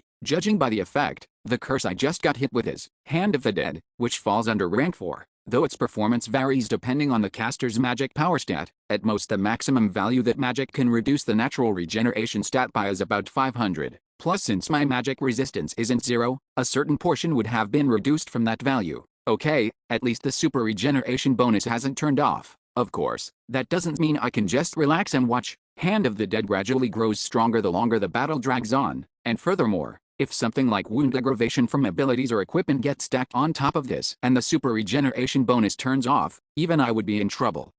So, the wizard first. It was the moment I was about to kick off the ground to take her out. There was someone who lifted their foot almost simultaneously with me. Tatit, the swordsman who possessed exceptional specs, even among these guys who were much more skilled than I'd expected. Crackle. Soon, sparks flew from his blade. Just like when he cut off my head in a single stroke before. Having even used a skill to boost his attack power, he swung his sword with lightning-fast speed. And, slice, a head got cleanly cut off. Surprisingly, it wasn't my head, but the head of one of his comrades. Thud. The moment that had hit the ground, the body of the man who had started running simultaneously with me accelerated even more greatly. He was now so fast that it was difficult to follow him with my eyes, to the extent that only an afterimage was visible. Tatit. Only then did I understand the situation. Why there were 4 of them instead of 5. And also why this swordsman bastard alone had such noticeably better specs than the rest of them. Upon killing a non-monster target, all stats are significantly increased. He'd already devoured one person. Kwong.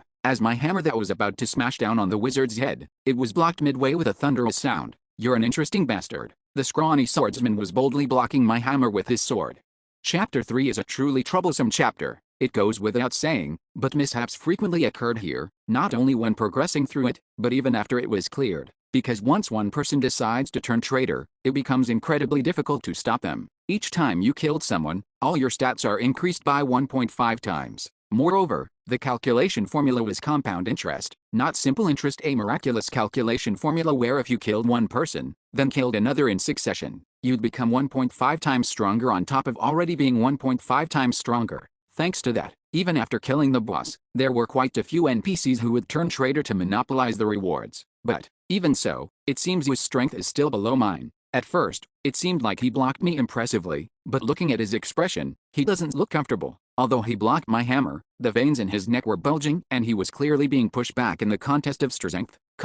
Soon, he let out a silent battle cry that I couldn't make sense of and pushed my hammer to the side. Boom. Driven by the law of inertia, my hammer slammed into the ground. At the same time, he scooped up the wizard and quickly put distance between us.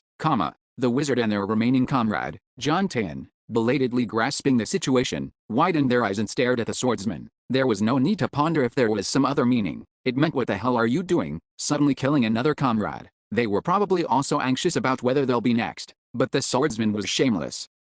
He let out a silent shout with a nuance of what else could I do, and at this, the wizard and John Tan both shut their mouths tight. The wizard seemed to have nothing to say since she was saved thanks to that action, and John Tan seemed to have accepted it, realizing there realistically wasn't an alternative. From an observer's perspective, it was a suspiciously quick acceptance, but that's just how bastards who plunder without a second thought are. The mindset of as long as it's not me is installed by default in guys like these. Seeing that he's not killing the wizard, does he think he needs her because of the curse? Well, if that's the case, I have another option. In a situation like this, there's no reason to stubbornly fixate only on the hard-to-catch wizard, right?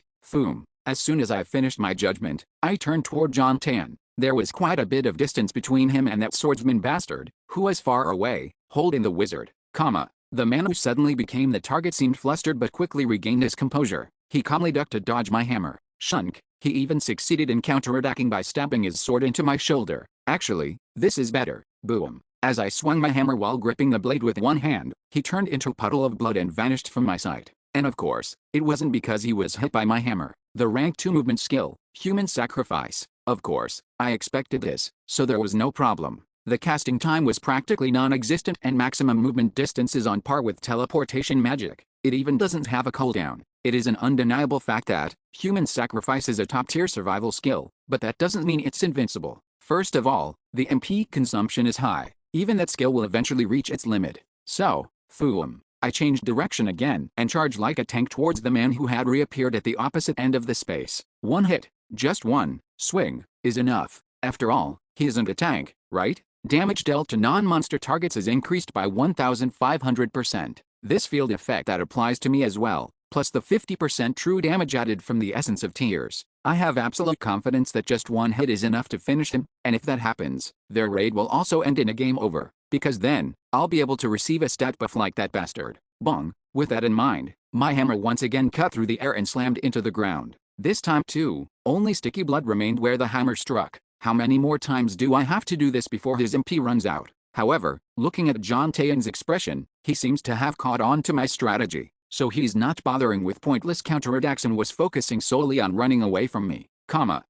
That seems mean. Do something about me. Of course, this also isn't something I need to worry about. The swordsman bastard and wizard have been persistently interfering for a while now, but they haven't produced any meaningful results. As if that would work, whether it's an armored tank or a biological tank. The essence of being a tank doesn't change. Well, a biological tank does have the fatal flaw of feeling pain, but, I'm actually pretty confident when it comes to enduring pain. It was then, after we'd continued this game of tag for quite a while, splash, John Tian turned into blood and vanished. And, as I scanned the surroundings to find him, I froze in place. That's because by the time I noticed, it was already too late. Shunk, the swordsman, who had moved there without me knowing when, had already stabbed his sword into John Tian's back. This was the second team kill I'd witnessed already.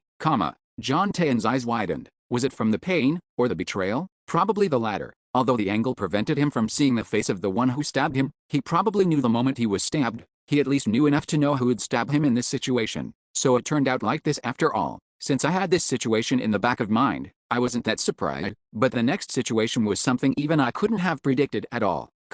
the body of John Tan, who had been screaming with eyes filled with resentment, turned into a puddle of blood again and vanished. And, teleporting right in front of me, he vomited blood from his mouth and collapsed to the ground. Thud. To the angle, speaking with eyes is impossible. However, I was able to have more genuine communication with him than ever before. If eyes are windows to the soul, actions are the soul itself beyond the window. I see, so that's how it is. John Tian had already told me through his actions. Rather than getting team killed by that bastard, he'd rather die by my hand. Chapter 882, All Character, 2. Nature has a natural order. Just as tigers chew on meat, and rabbits graze on grass, plunderers never do anything for the benefit of others. It's because their brain structure itself is twisted, different from those of normal people. Simply put, plunderers are all just bastards with something wrong in their heads. Crunch. In that sense, John Tian's choice to offer his own head on a platter was in accordance with that natural order. How dare you betray me? Yet, I'll betray you too, because I'd rather die than watch you succeed.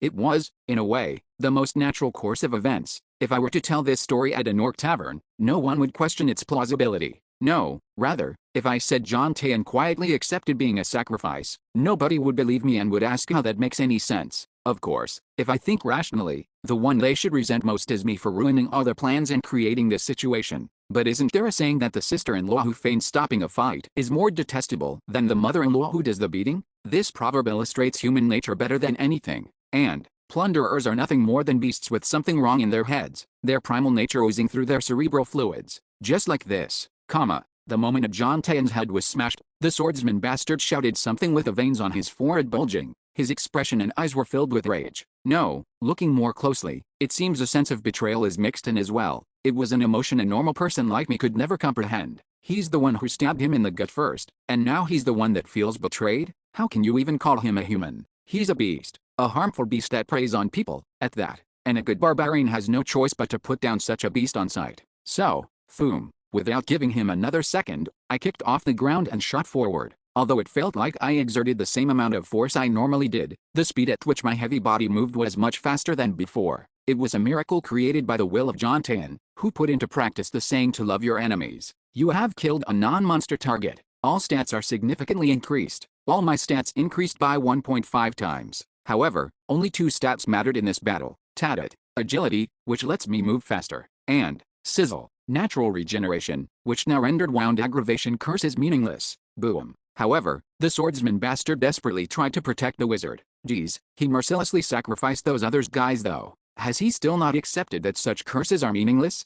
Or maybe there's more to it. After all, they are a man and woman. There could be some kind of relationship between them that I didn't know about. Of course, either way, it doesn't matter to me. No need to drag this out. I decided it was about time to wrap up the raid. Though, it was a bit disappointing. The orb of fire that counters the fire attribute. No. 687 Siege Slaughterer. Useful for taking down tanks with low agility or when mass slaughter is needed. Soul Dive. For when my MP is low, etc., etc. If I'd used the Nile for the final phase, it would have made for a perfect enrage mode. The more I thought about it, it wasn't just a bit disappointing but very disappointing. There were too many patterns I couldn't use in the raid. But what can I do? The challenger specs simply weren't up to par. Yet, let's just end this. The only consolation was that I got to use at least one of the things I had prepared. The pattern that the new guardian of the island of paradise, Bjorn Yandel, brings out when he takes damage beyond a certain threshold. Dragon Plate of Aegis. The moment I internally recited the activation phrase, the spirit warrior, Aegis, was summoned, filling the entire Chapter 3 map, reflecting all accumulated damage. Yet, a boss mob should have a summoning pattern too. After Aegis completed 2 great sword swings and disappeared from sight and the kicked up dust had finally settled. Oh, surprisingly, there was a survivor. It was the wizard named Avila. Well, I'm not sure if that's their real name, though. Thud. Both the swordsman and the wizard were split in half. However, while the swordsman who was Aegis's main target was split vertically, this woman was split horizontally, which allowed her to survive. Gross. I averted my gaze away from the wizard and began looting in earnest. At the moment, I didn't bother with a kill confirmation blow. With her entire lower body gone, the wizard was alive but in no state to do anything. And I was planning to interrogate her later if I got the chance. I'd better hurry. I stuffed everything the corpses in Chapter 3 possessed into my subspace. Not just equipment and bags, but everything, even items that seemed to have little value. You see, there might be a subspace among them. It's a shame I came here alone without a wizard. Since I can't sense magic power, I can't distinguish which items are magic tools, so I'll just have to take everything with me. As long as it's not a subspace engraved on a body, it's possible to open it one way or another. It was cutting-edge technology that didn't exist 150 years ago when the game was set. Most subspaces have security like a unique activation phrase, but as magic has developed, methods to break through those firewalls have emerged, apparently. Please, let the Riftmaker be in there. After completing the basic looting, I grabbed the half-wizard Ivola and went down to the boss room, and, splash, as I poured a potion on her severed torso, Ivola, who had been on the verge of dying from shock, woke up screaming. She was continuously convulsing in pain, which wasn't a good state for conversation, but there was no time. This wasn't an injury that could be healed with potions. After all, Ivola Ryanalin, KGH, Huck, answer properly and I'll let you go peacefully. Q, GHHK, no, what the hell is she saying? The communication severing field effect was gone, but somehow it had become even more difficult to communicate than before. I guess I have no choice but to use a more primitive method again. Blink once for yes and twice for no. Understand? Okay, seeing her silently blink, she seems to understand what I'm saying. I began the interrogation in earnest. Did you enter using a Riftmaker? Blink. Oh, so my prediction was actually correct. Excited by the explosive surge of anticipation, I asked more, but the subsequent answers were quite disappointing. Do you have the Riftmaker? Blink. Blink. Then what about your other comrades? Blink. Blink. None of your other comrades have it either? What kind of bullshit is that? Didn't you say you entered using a Riftmaker earlier? Perhaps it was a difficult question to answer with yes or no, as Ivola spat out a few words while coughing up blood. Borrowed. You borrowed it. Blink. After hearing the information that it was borrowed, a scenario formed in my mind, which made it possible to continue the interrogation. Did the owner of the Riftmaker also enter the island of paradise? Blink. Blink. So the owner just opened the rift and left, after receiving an appropriate payment from you guys. Blink. Damn it. Fuck. How many sleepless nights did I have thinking about obtaining a Riftmaker? What kind of fucked up situation is this? Please, and, oof. Ivola slowly closed her eyelids, as if she wanted to rest. I couldn't let that happen, so I hurriedly took out another bottle of potion. Sizzle. As bubbles rose, Ivola's closing eyes snapped open, and the veins in her neck stood out again. Q. Oh, her side of her writhing like a bug was somewhat pitiful, but it couldn't be helped. Where do you think you're going? Death is not an escape. Even if you're going to go, you need to resolve my questions before you go. Besides, this isn't torture, it's a medical treatment. Even Geneva would surely understand. So, do you belong to a specific group? Blink. And the owner of that Riftmaker is also in the same group. Blink. So there really is a group. Is that group the Raftonian royal family? Blink. Blink. Then Nork. Blink. Blink. I continued asking questions, but it was impossible to find out the group's name with just yes and no. She didn't even spit out a few words like before, perhaps having exhausted even her energy to speak. Of course, it wasn't completely fruitless. What the hell is it then? What? Is there something kind of plunderers guild or something? Blink. Such a thing exists? Where? In the city? No. Which district is it in? I rapidly fired off additional questions, but Ivola didn't blink even once. In the end, I gave up on finding out about the group. No, to be precise, I was forced to give up. Splash. No matter how much potion I poured, Ivola never opened her eyes again. After looting Ivola's corpse, I quickly went up to the Chapter 3 area, and just as I was about to go to Chapter 2, where the escape portal was, I spotted a discarded corpse right on the path leading to Section 2. It seems that they threw him here out of sight after sacrificing him in Section 3. There's nothing particular to loot. It seemed his comrades had already picked him clean as his corpse was left in a state of without possessions. But, this bastard. Looking at his familiar face, I realized it was that guy, the very same one who had the firefly ring during the belongings inspection. According to his ID, he was only rank 5, but I wondered how he had such a precious item. Maybe that was a kind of foreshadowing. He probably wasn't actually rank 5. Same with that swordsman bastard and that John Tayan bastard too. Their skills were definitely not at the level of a mere rank 5. Even Ivola used rank 4 curse magic, didn't she? Anyway, that's not important now. Then, there's a chance the firefly ring also went into my subspace. Since I haven't properly checked the contents of the stuff I haphazardly shoved in my subspace yet, I'm quite looking forward to it. Well, if he had died with it in an engraved subspace, there'd be no way to ever retrieve it. I can only hope that's not the case. I'll check the looted spoils after I get out. Resuming my halted footsteps, I swiftly headed towards the maze area of Chapter 2. After all, it had already been more than 10 days. By now, even my comrades who knew me well would be getting worried.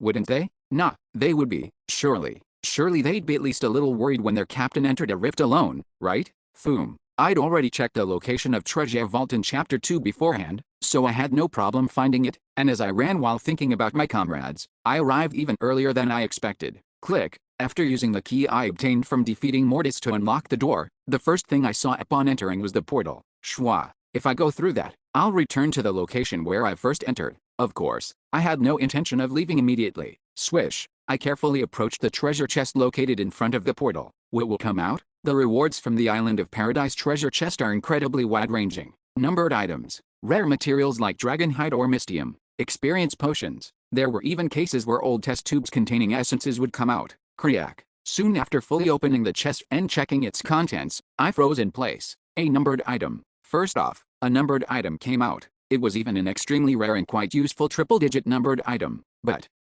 I contemplated more seriously than ever before. After all, this place where I'm standing right now isn't inside a simple 2D game, it's undeniable reality. I had no choice but to be cautious about looting itself.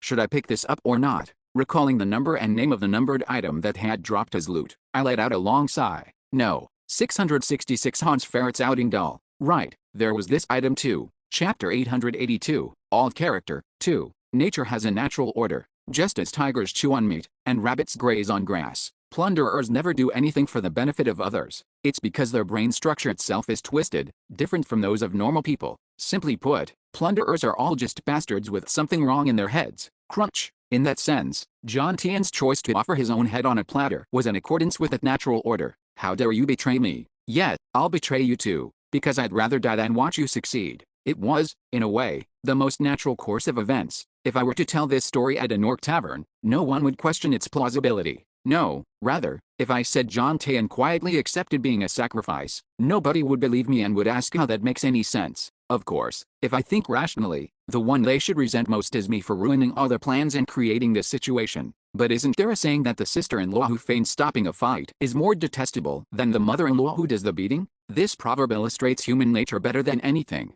And plunderers are nothing more than beasts with something wrong in their heads, their primal nature oozing through their cerebral fluids. Just like this, the moment John Tian's head was smashed, the swordsman bastard shouted something with the veins on his forehead bulging. His expression and eyes were filled with rage. No, looking more closely, it seems a sense of betrayal is mixed in as well. It was an emotion a normal person like me could never comprehend. He's the one who stabbed him in the gut first, and now he's the one that feels betrayed? How can you even call him a human? He's a beast. A harmful beast that preys on people, at that. And a good barbarian has no choice but to put down such a beast on sight. So, boom. Without giving him another second, I kicked off the ground and shot forward. Although it felt like I exerted the same amount of force I normally did, the speed at which my heavy body moved was much faster than before. It was a miracle created by the will of John Tian, who put into practice the saying to love your enemies. You have killed a non-monster target. All stats are significantly increased. All my stats increased by 1.5 times. However, only 2 stats mattered in this battle.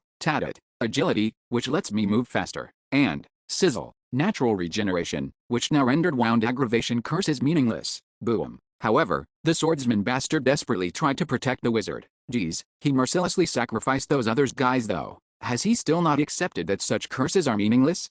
Or maybe there's more to it. After all, they are a man and woman. There could be some kind of relationship between them that I didn't know about. Of course, either way, it doesn't matter to me. No need to drag this out. I decided it was about time to wrap up the raid. Though, it was a bit disappointing. The orb of fire that counters the fire attribute. No. 687 Siege Slaughterer, useful for taking down tanks with low agility or when mass slaughter is needed. Soul Dive, for when my MP is low, etc., etc. If I'd used Denial for the final phase, it would have made for a perfect enrage mode. The more I thought about it, it wasn't just a bit disappointing but very disappointing. There were too many patterns I couldn't use in the raid. But what can I do? The challenger specs simply weren't up to par. Yet, let's just end this. The only consolation was that I got to use at least one of the things I had prepared. The pattern that the new guardian of the Island of Paradise, Bjorn Yandel, brings out when he takes damage beyond a certain threshold. Dragon Plate of Aegis. The moment I internally recited the activation phrase, the Spirit Warrior, Aegis, was summoned, filling the entire Chapter 3 map,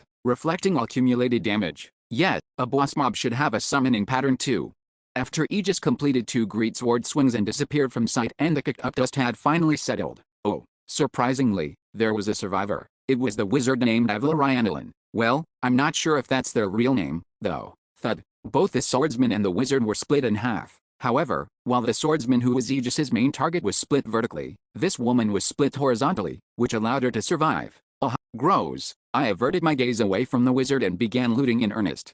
At the moment, I didn't bother with a kill confirmation blow. With her entire lower body gone, the wizard was alive but in no state to do anything. And I was planning to interrogate her later if I got the chance. I'd better hurry. I stuffed everything the corpses in Chapter 3 possessed into my subspace. Not just equipment and bags, but everything, even items that seemed to have little value. You see, there might be a subspace among them. It's a shame I came here alone without a wizard. Since I can't sense magic power, I can't distinguish which items are magic tools, so I'll just have to take everything with me. As long as it's not a subspace engraved on a body, it's possible to open it one way or another. It was cutting-edge technology that didn't exist 150 years ago when the game was set. Most subspaces have security like a unique activation phrase, but as magic has developed, methods to break through those firewalls have emerged, apparently. Please, let the Riftmaker be in there. After completing the basic looting, I grabbed the half-wizard Ivala and went down to the boss room, and, splash, as I poured a potion on her severed torso, Ivala, who had been on the verge of dying from shock, woke up screaming.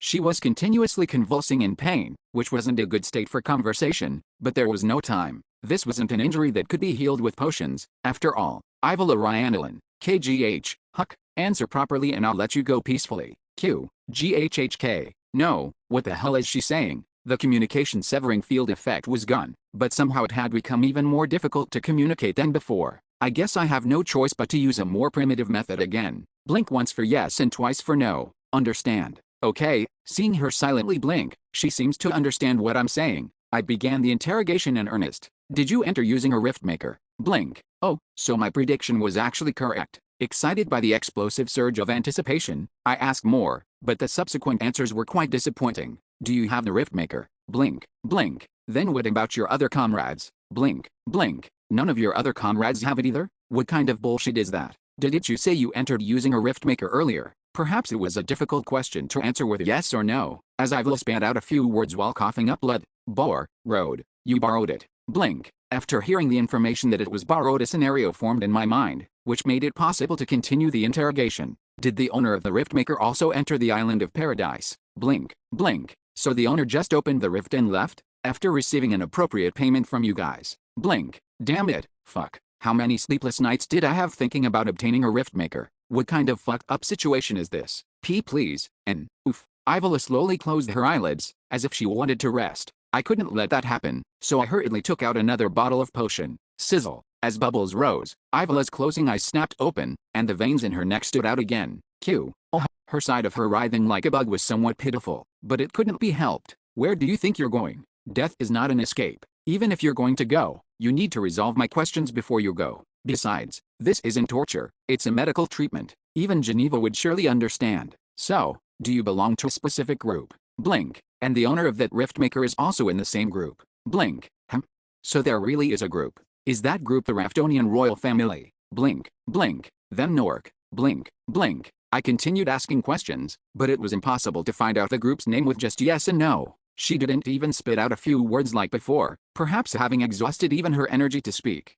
Of course, it wasn't completely fruitless. What the hell is it then? What? Is there something kind of plunderer's guild or something? Blink. Such a thing exists? Where? In the city? No. Which district is it in? I rapidly fired off additional questions, but Ivala didn't blink even once. In the end, I gave up on finding out about the group. No, to be precise, I was forced to give up. Splash. No matter how much potion I poured, Ivala never opened her eyes again.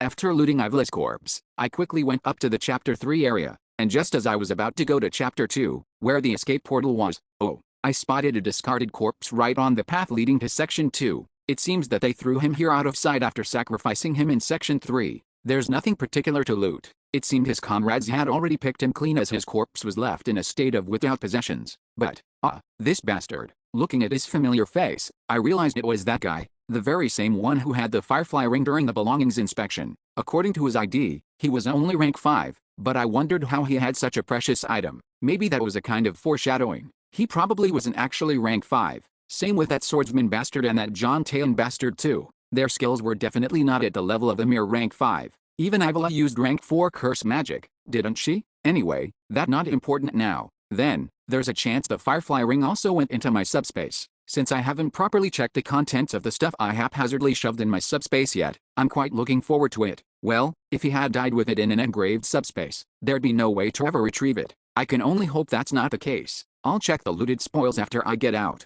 Resuming my halted footsteps, I swiftly headed towards the maze area of Chapter 2. After all, it had already been more than 10 days. By now, even my comrades who knew me well would be getting worried. Wouldn't they? Nah, they would be. Surely they'd be at least a little worried when their captain entered a rift alone, right? I'd already checked the location of Treasure Vault in Chapter 2 beforehand, so I had no problem finding it, and as I ran while thinking about my comrades, I arrived even earlier than I expected. Click. After using the key I obtained from defeating Mortis to unlock the door, the first thing I saw upon entering was the portal. Schwa. If I go through that, I'll return to the location where I first entered. Of course, I had no intention of leaving immediately. Swish. I carefully approached the treasure chest located in front of the portal. What will come out? The rewards from the Island of Paradise treasure chest are incredibly wide-ranging. Numbered items, rare materials like dragonhide or mystium, experience potions. There were even cases where old test tubes containing essences would come out. Kriak. Soon after fully opening the chest and checking its contents, I froze in place. A numbered item. First off, a numbered item came out. It was even an extremely rare and quite useful triple-digit numbered item. But, I contemplated more seriously than ever before. After all, this place where I'm standing right now isn't inside a simple 2D game, it's undeniable reality. I had no choice but to be cautious about looting itself. Should I pick this up or not? Recalling the number and name of the numbered item that had dropped as loot, I let out a long sigh. No. 666 Hans Ferret's outing doll. Right, there was this item too. Chapter 883, Alt Character, 3. I cautiously reached out and picked up the doll. Then, as if handling a hazardous substance, I lifted the doll very, very slowly to examine it. Its appearance itself was perfectly normal. It wasn't a hard-jointed doll, but a sewn-type doll. However, it was made of leather material rather than cloth, and there are no tears or fraying anywhere. Feeling it, the stuffing was soft and fluffy too. It didn't give off the vibe of a cursed doll at all. Of course, the blank face was a bit unsettling though. This part will change to match the owner once an owner is determined. As I carefully examine the doll, I unconsciously feel wrinkles forming on my forehead. More precisely, I feel my worries deepening. No. 666 Hans Ferret's outing doll. I can't deny it's a useful numbered item. Moreover, it would certainly be of tremendous help in my future plans as well. But, how can a numbered item's name be? I couldn't bring myself to finish my sentence. Of course, this wasn't something I thought about when playing the game. There were quite a few numbered items that followed this naming convention. For example, like Krawl's Demon Grinder, there were many numbered with names like so-and-so such and such, and I always left out the so-and-so part and only called them by the such and such part. Krawl's Demon Grinder was just Demon Grinder. I originally just called this doll outing doll as well. Even the number is fucking shitty. It has Hans in the name and the number is 666. If this isn't a curse doll, then what is? It even has an actual curse-like effect too. When using the outing doll, your luck stat is temporarily decreased by about 300. Thump. Just holding the doll in my hand caused my warrior's heart to beat vigorously as if sensing danger. It might have been my imagination, but I felt a chill run down my spine.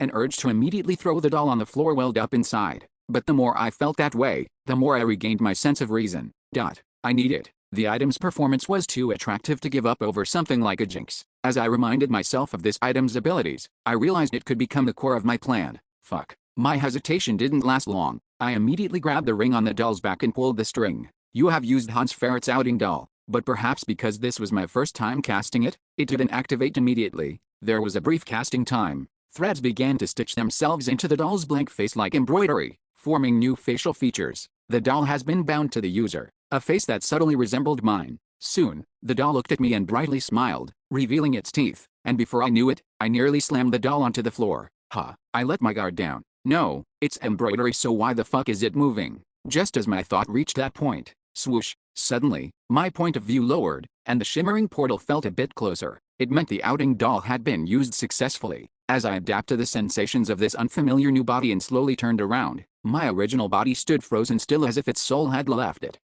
Surprisingly, it doesn't feel awkward. I stretched and walked around in circles inside the treasure vault, but nothing felt particularly uncomfortable.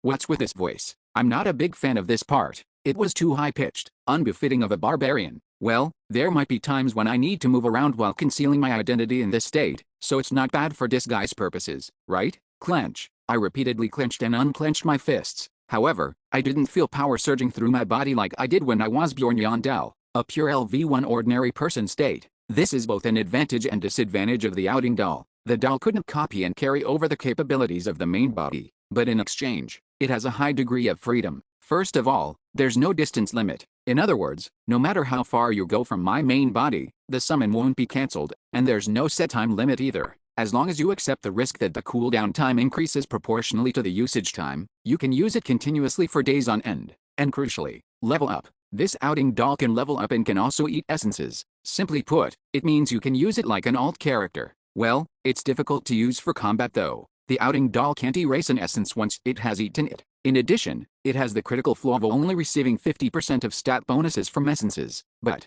it. With a light step, I threw myself into the portal. This was the very reason why I ended up binding the outing doll to myself, despite its ominous name and number. You have entered the Great Demon Realm on the 5th floor. The outing doll can cross through portals. So, to put it simply, I can send it ahead of me into the first basement floor too. I'd gained both an alt character and an exploration robot. When I came out of the portal, I was greeted by the familiar aroma of meat stew. Seems it was mealtime. Geez, they were resting quite well while I was gone. I only had jerky to chew on inside there all day long. The moment I emerged from the portal and my feet touched the ground, a tingling electric sensation shot up from my knees. It was a sensation I hadn't felt in a very long time. What is this? It feels like my body is made out of straw or something.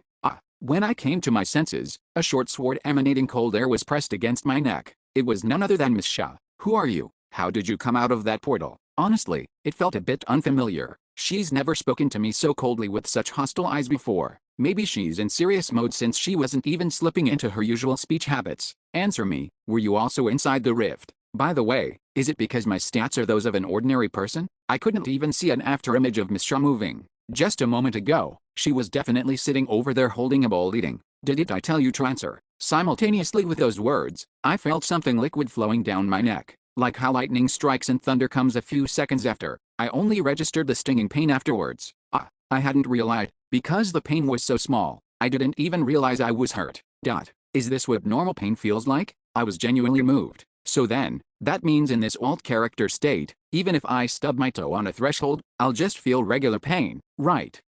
When I came to my senses, I was spinning through the air. Soon after, I was slammed into the ground, and Miss Sha got on top of my back in a restraining position, pointing her short sword at my neck again. You'd better speak quickly. How did you come out of the portal Bjorn went into? Thick killing intent transmitted through my ears. I could also hear Armin and Mr. Bear's voices next to us.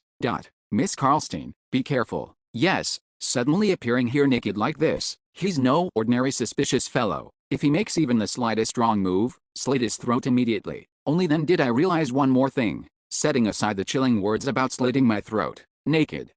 I'm completely naked right now. Even though it was just an alt character, a wave of shame washed over me, and as I was about to ram my neck into the short sword to be forcibly disarmed without revealing my identity. Hold on a moment, please. Miss Karlstein, don't kill him. Charlotte Emblet, a member of the Armin Adventurer group and the only wizard among the current expedition members. Just keep holding him like that instead, but absolutely do not kill him. Okay, got it. Charlotte, who hurriedly ran over, seemed to look over my body as I was being restrained by Miss Sha, then nodded. As I thought, it's that item. I recognized it because I've seen it used once before.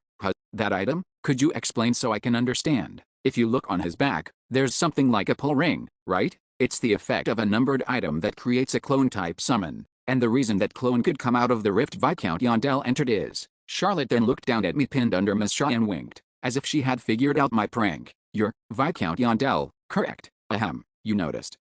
This is Bjorn. Oh, now that you mention it, he does look a bit similar to when he ate the Gachibone essence. You went? Really? Perhaps you should get off of him now. Kaya.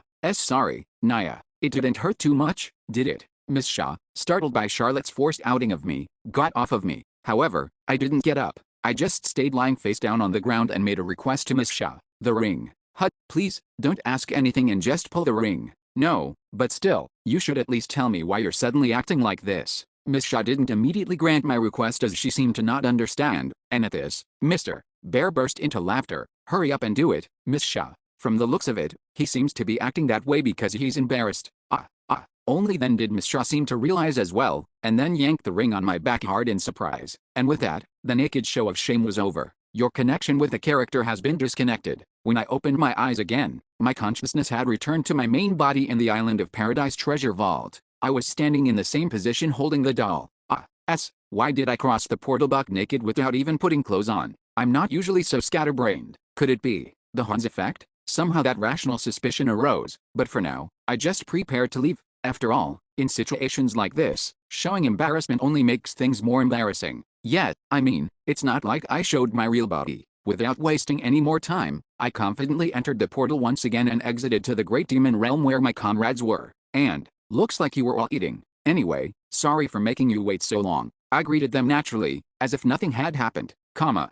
Was that a bit much? That thing earlier was a numbered item I got from defeating the Guardian, and don't be surprised, that's not all I got from inside there. Want to know what else I got? Without giving anyone any chance to interject, I pulled out all the spoils I'd obtained this time from my subspace and laid them out on the ground. Maybe this was somewhat interesting to them.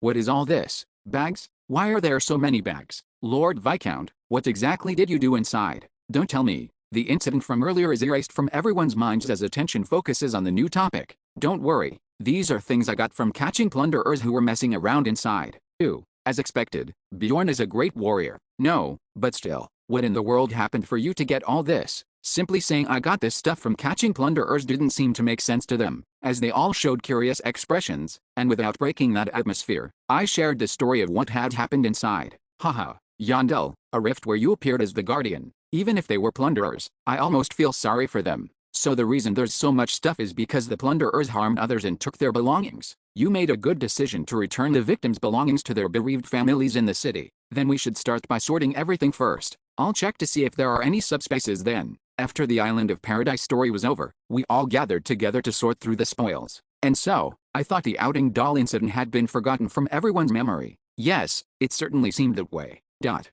Everyone was crouched down and sorting through the items, but for some reason I could feel their eyes looking at me from here and there. They weren't blatantly staring, it was more like they were stealing glances at me every now and then. Well, contrary to rumors, it's surprisingly, that's true. Yet, it was smaller than I expected. As if provoked by their comments, Miss Shaw suddenly stood up. Everyone, what are you saying, Naya? Stop saying weird things. The summon and the main body are completely different. Silence fell at Miss Shaw's sudden outburst.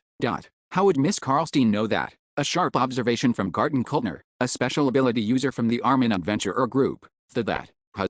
Looking at her, it seemed she'd self-destruct you if I just left her alone. Therefore, before it became even more difficult to manage, I quickly stepped in and joined the conversation. In the past, when I used giantization, all of my clothes would get ripped apart. There were several embarrassing incidents because of that. Come to think of it, you did say you two have been explorers together for a very long time. The members nodded, seemingly convinced. With that, the topic ended there, and afterward, we focused on sorting through the spoils once again. Emblet, did you find anything? Yes, I was going to tell you once I'd gone through everything. I found 2 subspaces so far. Can you open them right away? No, this isn't my area of expertise. I think we'll need to find a skilled magic engineer when we return to the city. I see. If you don't mind, could I perhaps take a look at that too? When I tilted my head and asked, Charlotte Emblet nonchalantly tried to speak its true name. That item you recently obtained. Hans Ferret's outing doll. My timing was a bit late, but still, I should take this opportunity to make this clear. Yes, this is just the outing doll. Understand? You must never speak its true name. Chapter 884, All Character, 4. As of today, a few official internal rules were added to the Anabata clan. 1. The name of numbered item 666 is outing doll. That name is neither longer nor shorter, and has absolutely no connection to anyone with the surname Ferret. 2. If someone else points out that the name you said is wrong, or attempts to speak the name of someone with the surname Ferret, leave the area immediately. Covering your ears is also recommended. You absolutely must not engage in further conversation with them. 3. If you fail to follow Rule 2 and heard the incorrect name of the outing doll, immediately report this fact to Captain Bjorn Yandel. However, you must never speak the incorrect name when doing so. Remember, the only correct name for numbered item 666 is outing doll. Why did you stop reading? At my question, Armin gave me a look that seemed to say, are you really asking because you don't know? Are you really going to add this to the internal rules? Of course. That's why I asked you to organize these points into a format suitable for documentation. Well, the revisions in the system won't be made until after we return the city, but still, is there some kind of problem? I understand well enough that it's a jinx, and I have no intention of dismissing it as superstition or anything like that. However, a clan's internal rules aren't something to be taken lightly or treated as a joke. What part of it is a joke? I genuinely didn't understand, so I couldn't help but ask back. I might understand if it were someone else, but didn't he experience it with us? Right after encountering that cursed existence, the Lord of Tears popped out and caused us so much trouble. It seems there's no getting through to you. Perhaps reading the resolve in my eyes, Armin let out a deep sigh and turned his gaze to Aner and Miss Shah. Since he was only a temporary member, he seemed to be hoping that those two, who are official members, would say something on his behalf. Even after receiving that look, Miss Shah just laughed awkwardly. It wasn't that she didn't understand what Armin's gaze meant. Well, this much should be fine, Naya. It's not like we're a large clan with hundreds of members. You can't be certain that won't change in the future, Miss Karlstein. Yeah, that's true, but if such a future exists, this really isn't even a problem. Pardon. Oh, Mr. Armin, you haven't read our internal rules, have you? If you had, there's no way you could forget the internal rule that says the captain's vote is worth the same as the number of members in the clan. At Miss Shah's explanation, Armin made an expression that was literally like a question mark, and Aner burst into laughter seeing Armin like that. What are you surprised about? It's a natural rule since Bjorn is a great warrior. How could the weight of words from such a warrior be equal to that of a mere ordinary member? Miss Fenelon, aren't you also an ordinary member? Me? I'm a barbarian, so it's fine. Pardon, and besides, I don't really have a particular opinion anyway.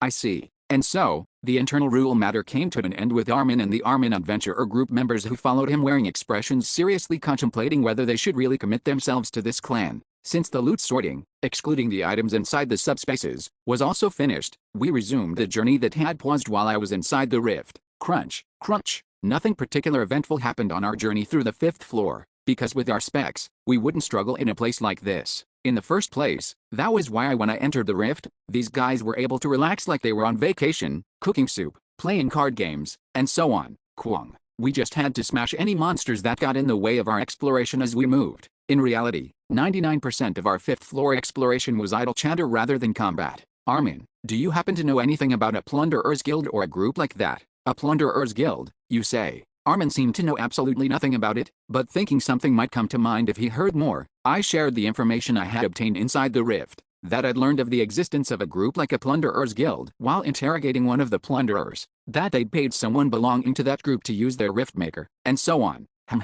I'm afraid I don't know. Even after hearing the whole story, that was all Armin could say, but a clue emerged from a completely unexpected source. That might be the Black Wolf you're talking about? A comment casually tossed out by Mr. Bear, who had been quietly listening next to us. Black Wolf? What's that? Tell me in detail. When I asked back with gleaming eyes, Mr. Bear seemed slightly burdened and began his explanation while laying down a disclaimer like I don't know much about it either. But, you know how it is? My wife and I run a tavern in the city, so we can't help but have a wide network of shallow connections, and because of that, we end up hearing all sorts of things whether we want to or not. I get it. Just give me the key points. The Black Wolf started as a tavern. Originally it was just a place where unsavory types frequently gathered, but at some point illegal requests and such started getting posted on its bulletin board, and it completely changed. The tavern's name was Black Wolf. Of course, it was a tavern in name only. In reality, it was a full-fledged underworld community. Dark explorers who had grown tired of killing monsters and diligently farming mana stones would find teams or take on commissions there. It had reached the point where they even referred to the tavern among themselves by the slang term guild. I heard it really started growing in scale after Nork disappeared. Originally, when criminals could no longer stay above ground, they would seek out the underground, but since that path was blocked, they needed another group, and coincidentally, the royal family has been too distracted with Nork to pay any attention to them.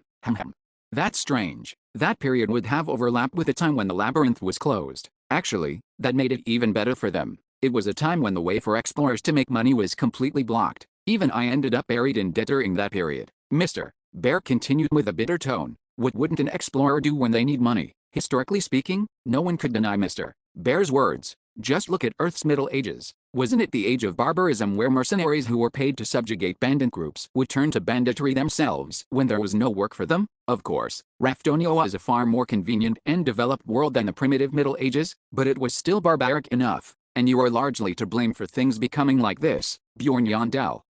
Why me all of a sudden? Originally, people like that would normally flow to the black market, but didn't you destroy the black market?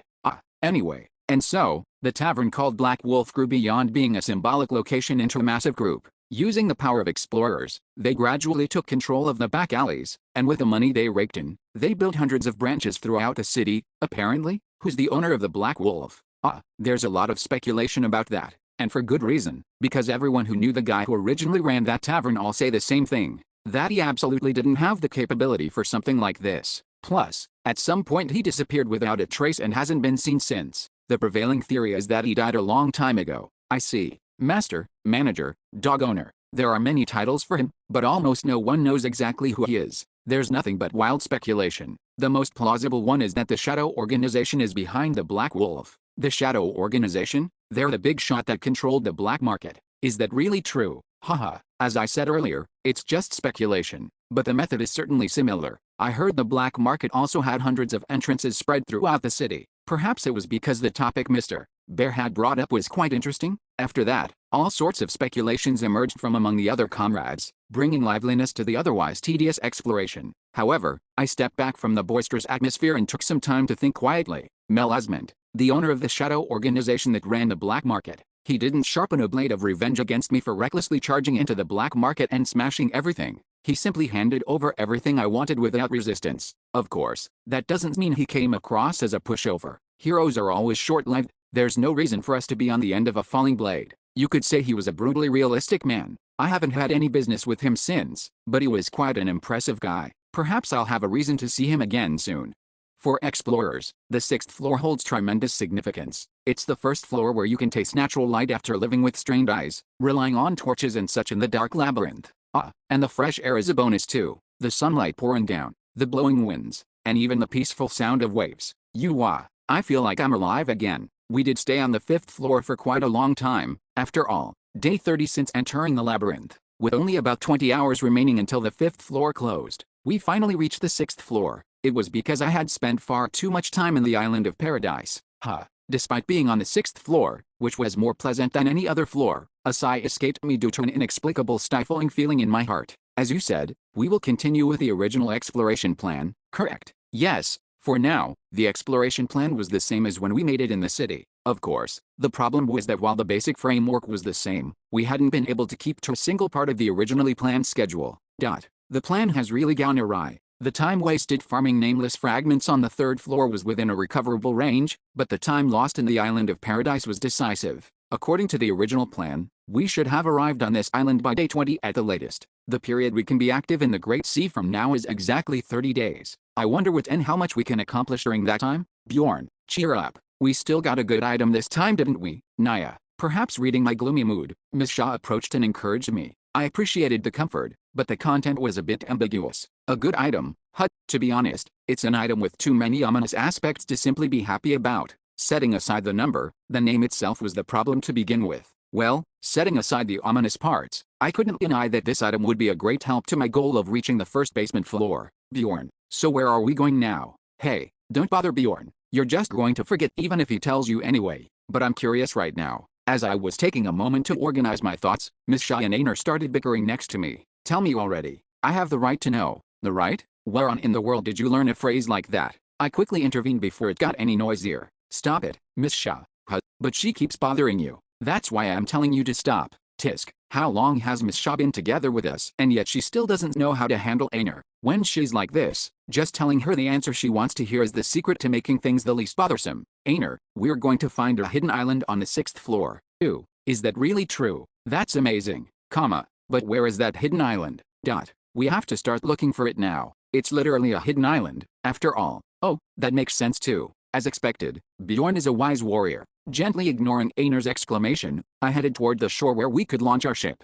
Of course I didn't rush or anything. It's like how if you're 10 minutes late to an appointment, you should run, but if you're 10 hours late, running is pointless. I'll have to be satisfied with just gathering information on this exploration. In fact, that was the reason I was feeling down. Could we really find that island while wandering around this vast sea for a mere 30 days? And even if we found it, would we even be able to explore it properly? And that's while other explorers are searching for it with fire in their eyes. Something strange. For some reason, there are a lot more people remaining on this island compared to what would be expected at this point in time. Hearing Armin's words, I finally looked around and noticed explorers staring in our direction. More precisely, should I say they were looking at me? It wasn't strange. It's not like I've only been a celebrity for a day or two. There certainly are a lot of them. Why is that? Since my curiosity was piqued, there was no need to rack my brain. I picked the man with the most receding hairline among those staring at me and quickly approached him. Hey, friend. Why are you calling me? I didn't say anything. You're speaking rather casually to Noble. I apologize. You called me friend, so I spoke thoughtlessly. What can I do for you? Should I say this types like him are completely oblivious, or that they have at least the bare minimum amount of awareness? I wasn't sure, but it's not important. Since satisfying my curiosity came first, I asked without nitpicking over trivial things. Why are so many explorers gathered here? Did something happen? Pardon? You don't know? Well, I wouldn't ask if I knew, would I? As I said that and placed a hand on his shoulder as a gesture of encouragement, the man quickly pointed toward the shore. The island. The island, which was said to have appeared recently, was discovered in the sea directly ahead from here. What? I hurriedly led my party to the shore in the direction the man pointed, and saw dozens of ships floating in the sea ahead. The ships, each belonging to different factions, were maintaining a set distance while surrounding a single unknown island. Oh, this is great. To have found the hidden island already, as expected, Bjorn, is truly amazing. Yet, what a relief, Naya. This way we don't need to waste time searching for it. Honestly, I felt more bewildered than happy. Since an island I'd never seen before had popped up out of nowhere in waters where nothing had existed, there was no room for doubt. And yet, somehow it didn't feel real.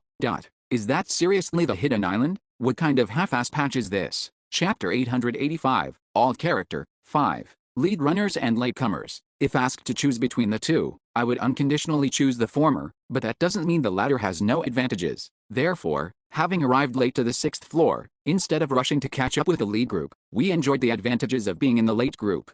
What I mean is we gathered information first. Information that can be obtained beforehand through the lead group, and the trial and error that can be reduced as a result. These are the advantages of being a latecomer. To utilize those advantages, I asked various questions to the man I first spoke to, but the information I actually obtained wasn't much, because they were in the same situation as us. Everyone gathered on this island are people who arrived late, just like us, including the man standing before me. Those remaining on this island were all latecomers like us. Then those guys floating their ships over there must be the ones who arrived first. Yes, that's right. They're conducting the island conquest while keeping their ships floating near the island. I didn't bother asking why they were just sitting here twiddling their thumbs watching it happen. There's a long-standing tradition in the explorer industry. After all, the ones who arrived first have banded together to claim the exploration rights to that island, and they're blocking any other explorers from even getting near it. I heard that if you get given a little too close, arrows and magic come flying, kicking away the ladder. That's probably why this guy suddenly started speaking so passionately, because I might become their new ladder.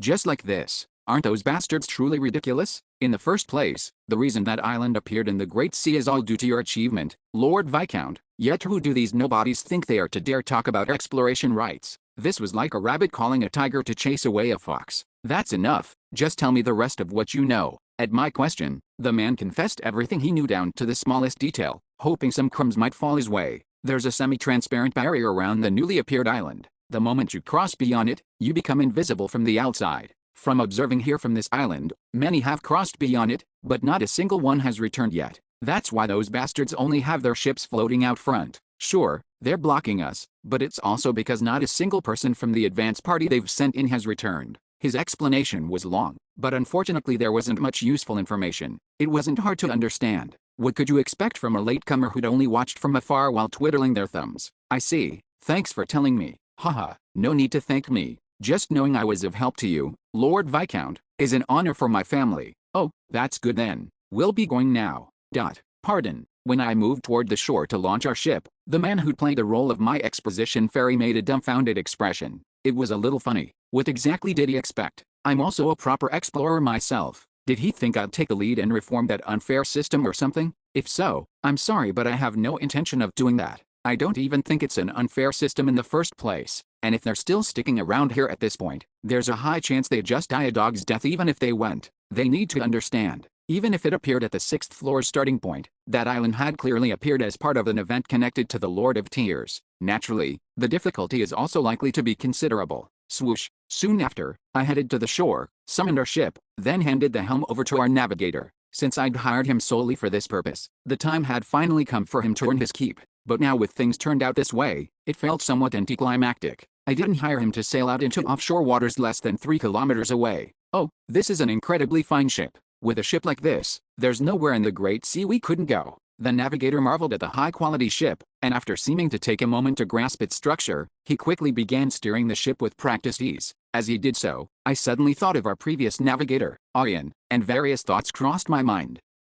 I wonder if they were okay. The main ship that served as our transportation on the 6th floor was bound to me, meaning, our clan members who got split off to the first basement floor must now be relying solely on Aryan's small boat. Considering how terrifying the first basement floor is, there's a good chance they can't even properly move around anywhere with that boat. Swoosh, our ship advanced through the peaceful, calm waters off the coast of the island of beginnings. Dozens of anchored and stationary ships quickly drew closer, but things didn't turn out the way the latecomers, who'd had their ladder kicked away, had said. They're not immediately shooting arrows and magic at us, even though we are not flying a clan flag, at Armin's muttering. Mr. Bear, who is well versed in the ways of explorers, chuckled. Well, of course, there's no way some idiot would blindly attack a ship of this caliber. That's also true. Well, that doesn't mean they'll just sit back either. The sizing up phase is over, and it's about time for some fool to come test the waters. Just as Mr. Bear finished speaking, one of the ships relatively close to the direction we were heading began to move toward us, and, swoosh, it stopped a short distance away and began waving a flag. It means they're going to send a communication, so we should accept it. Accept it. To do that, I'll need the help of a wizard. Charlotte Emblet will help you. Soon, the navigator then operated the device attached to the ship with the wizard's assistance, and before long, communication was established with the other ship. Esteemed ship, please cease your voyage for now and identify yourself. Demanding inspection right off the bat. They didn't even reveal their own affiliation. What should I say? Give it here. I took the communicator and spoke directly. This is Bjorn Yondell of the Anabata clan. Who are you? I'll ask again. Who are you, and by what authority do you dare stop a noble's ship and conduct an inspection? Have you been delegated authority over these waters by the guild or His Majesty the King? The other end of the communicator was dead silent. They were probably frantically discussing whether I was really Bjorn Yondell or not. I wonder if their discussion about my authenticity had already concluded. We apologize for our rudeness as there were no recognizable markings on your ship. Before I knew it, the voice on the other side of the communicator had changed as well. Someone of higher rank must have taken over. That's not an answer to my question. I'll ask again. Who are you? We are the Raggart clan, and I'm the captain. A clan name I've never heard of. Have you been delegated authority over these waters by the guild or His Majesty the King? We have not. And yet you fearlessly stopped a noble's ship and attempted to conduct an inspection. You're undoubtedly suspicious characters. The voice on the other end of the communicator sounded extremely aggrieved. Well, I understood how he felt. If we'd just properly flown a flag on our ship, none of this would have happened. I'm going to bring my ship alongside yours, so stay put. If you move, I'll consider it an attempt to flee and respond accordingly. We will comply with your instructions. After that, things proceeded swiftly. We brought our ship alongside theirs, crossed over via the deck, and occupied their ship. And, you really Bjorn Yondell? Yes, I'm really Bjorn Yondell, but aren't you being rather informal? I apologize. Whether I accept your apology will depend on how sincerely you answer my questions. Having swiftly established a hierarchy, I began the interrogation in earnest. Tell me everything you know about that island. You mean Twin Island? So it's already been given a name, has it? The captain of Raggart, whatever his name was, had an expression like he was thinking what kind of bolt from the blue is this, but he soon resigned himself to fate and spilled everything he'd learned about Twin Island. It was information the lead group had painstakingly obtained through trial and error among themselves after kicking away the ladder. Not a single person who entered the island has returned. That's why all those clans and teams couldn't rashly enter and were just waiting around in front of it, at a loss for what to do. These assumptions by the late group were all wrong. On the front lines, unseen to their eyes, the conquest of Twin Island was proceeding quite fiercely. First of all, quite a few people have returned alive. In our clan alone, there have been 5 people. 5 people. That's quite an unusual number, isn't it? You surely sent 6 at the very least, so did one of them die? I'm not sure if I should say they died, or if I should say the opposite. The opposite? What do you mean by that? Based on our speculation, dying in there doesn't mean you actually die. You just get ejected outside. The 5 who returned alive suddenly appeared in the empty sea at some point, and we fished them out. And if our speculation is correct, then the one who hasn't returned yet isn't dead, but rather has survived and is still working on conquering that island. An island where you don't die even if you die. If their speculation is correct, that's quite unusual. Then since 5 people returned, you must have learned quite a bit about that island, right? That's actually not the case. For some reason, our comrades who returned alive can't remember anything that happened inside. Even if they lose their memories, it's quite a merciful island to spare their lives even when they fail the conquest. At Armin's muttering, whatever his name was made a bitter expression. It's not just memories they lose all their equipment too. What? Equipment? Yes, every single one who returned was completely naked. We don't have a bound subspace, so we don't know for certain, but according to another clan we're friendly with, when the people came out, their subspaces were also completely empty. Oh, that's crazy. It even cleans out your subspace? Should I call this more vicious than any other dungeon, or should I call it merciful since it at least spares your life? And lastly, those who fail once and return cannot challenge the island again.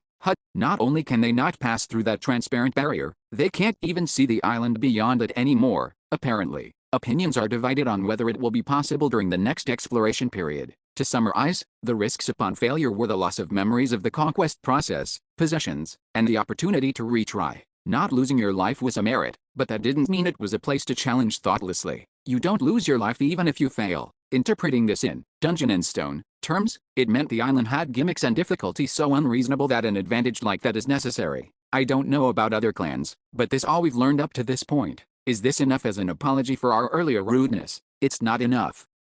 Pardon. Whatever his name was tilted his head at my firm answer. He seemed to think this was the timing where I'd obviously say okay and let it go. But where do you think you're going? Trying to get off with just this?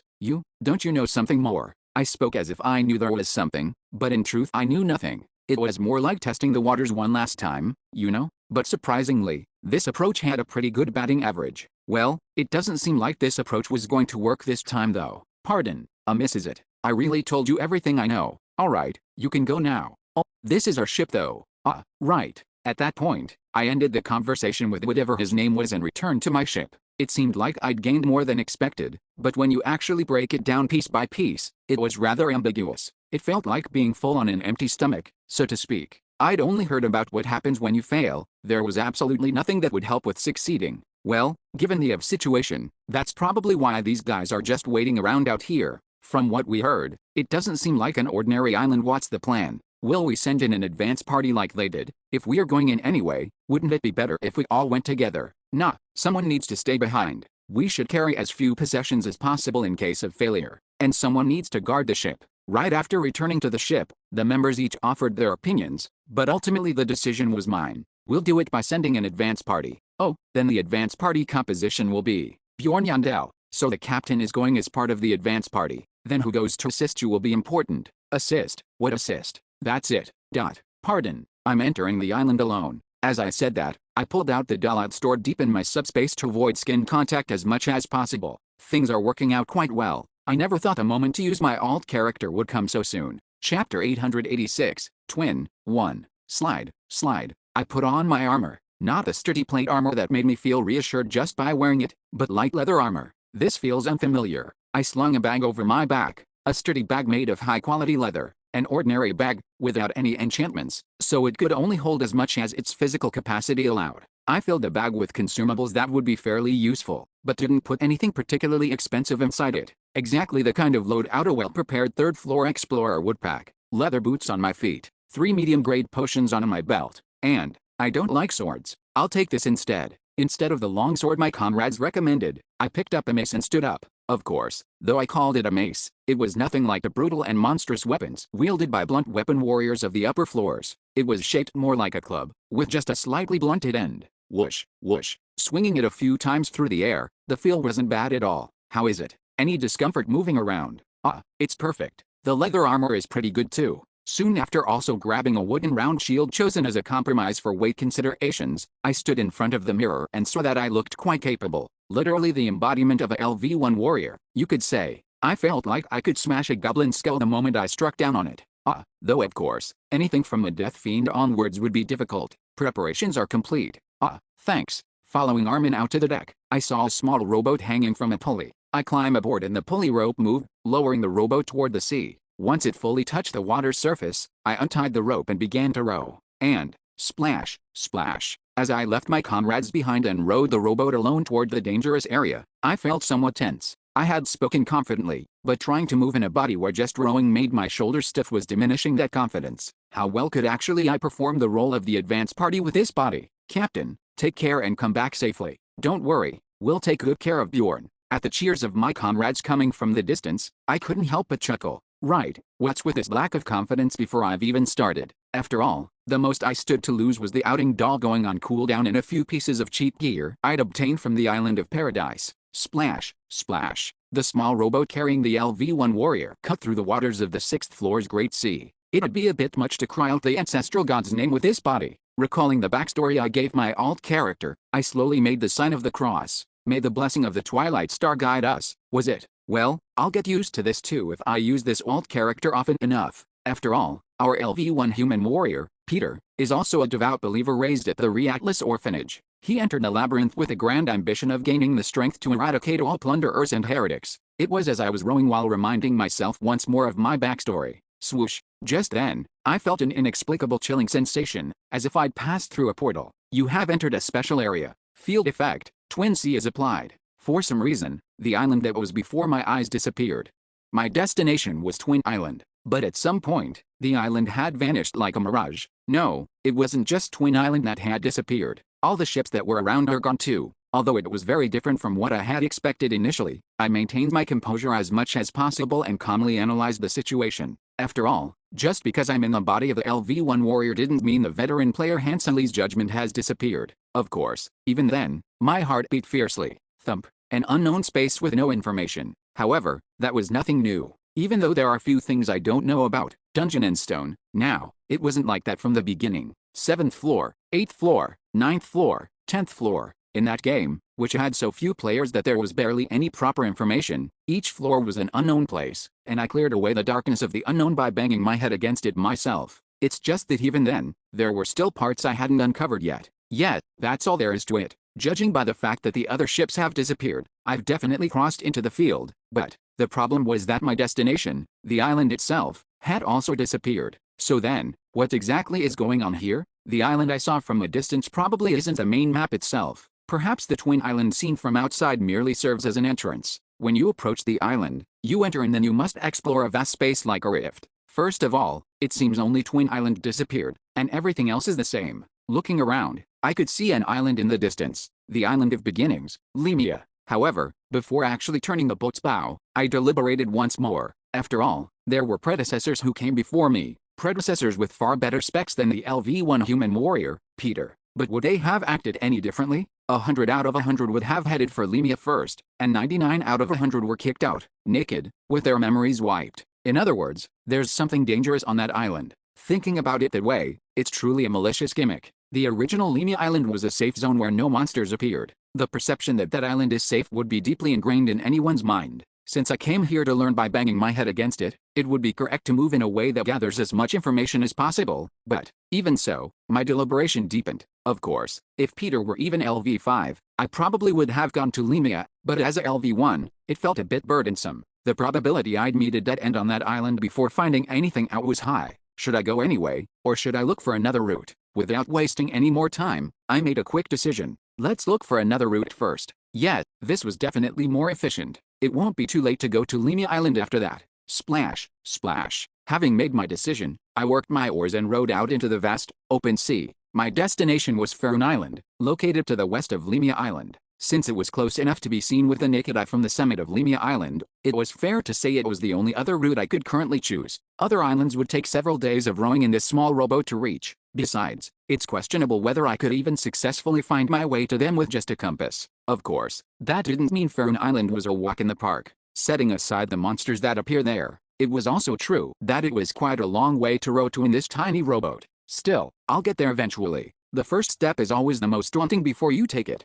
I turned the bow and began rowing in earnest. LV-1, Peter's body was so weak that just a few hours of rowing would leave me drenched in sweat. But I never let go of the oars. At times like this, a positive mindset is most important. Right, time-wise, this is better than digging a tunnel for over 10 days. Danger-wise, it was nothing compared to things like fighting monsters, and I don't even have to deal with the pain caused by negative pain resistance. Splash, splash. Honestly, it's very, very difficult, but that was actually a good thing. It meant fewer competitors would have chosen this route, right? Since everyone else probably entered on a simple boat just like me, 100 out of 100 would have just gone to Lemia Island. Continuing with positive thoughts like this, I steered my rowboat, moving as slowly as a turtle, toward my destination. While doing so, I periodically checked Lemia Island to recalibrate my direction, ensuring I wasn't just rowing mindlessly. I consumed adequate food and water to prevent collapsing from exhaustion, and rested when my body reached its limits, and as a result, it took a little over 12 hours. It wasn't until the pitch-black night set in that I arrived at my destination, Faerun Island. However, instead of entering the island right away, I temporarily dropped anchor off the coast nearby and waited until morning. That's because insect-type monsters appear on Faerun Island. Exploring at night with a lit torch would just make me a perfect target. Now, my back. Waking up after spending the night on the small rowboat, my entire body was stiff. The muscle pain from rowing was one thing, but the sleeping arrangement itself was the problem. If I were in Bjorn Yandel's body, I would have woken up feeling refreshed even if I slept on a floor of fire. Being LV1 is really inconvenient, even in these small ways. Splash, splash. Though my physical condition wasn't good, since morning had dawned, I cautiously made my way to the beach and moored the boat as originally planned. But perhaps it was because the mason shield still felt unfamiliar in my hands. Thump. The deeper I entered the island, the more my tension grew. Faerun Island was a field where only monsters of rank 8 or lower appeared, but even so, it was a sufficiently threatening hunting ground for the LV1 Peter. Russell. Perhaps because I was focusing so intensely, I was able to detect the presence behind me in time. I hurriedly assumed a stance and turned around, and at that moment, Tatit, creeping across the sandy beach, a crayfish monster the size of a large dog jumped and charged at me. A starip, a lowest tier monster of rank 9, the same rank as goblins. No matter how low my level was, I had experience, so the battle itself wasn't difficult. Clack. After blocking the extending pincer with my round shield, I brought down my mace on the crown of its head between its eyes. Crunch. As I crushed it with all my might, the starip turned into light and disappeared. You have killed a starip. EXP +1.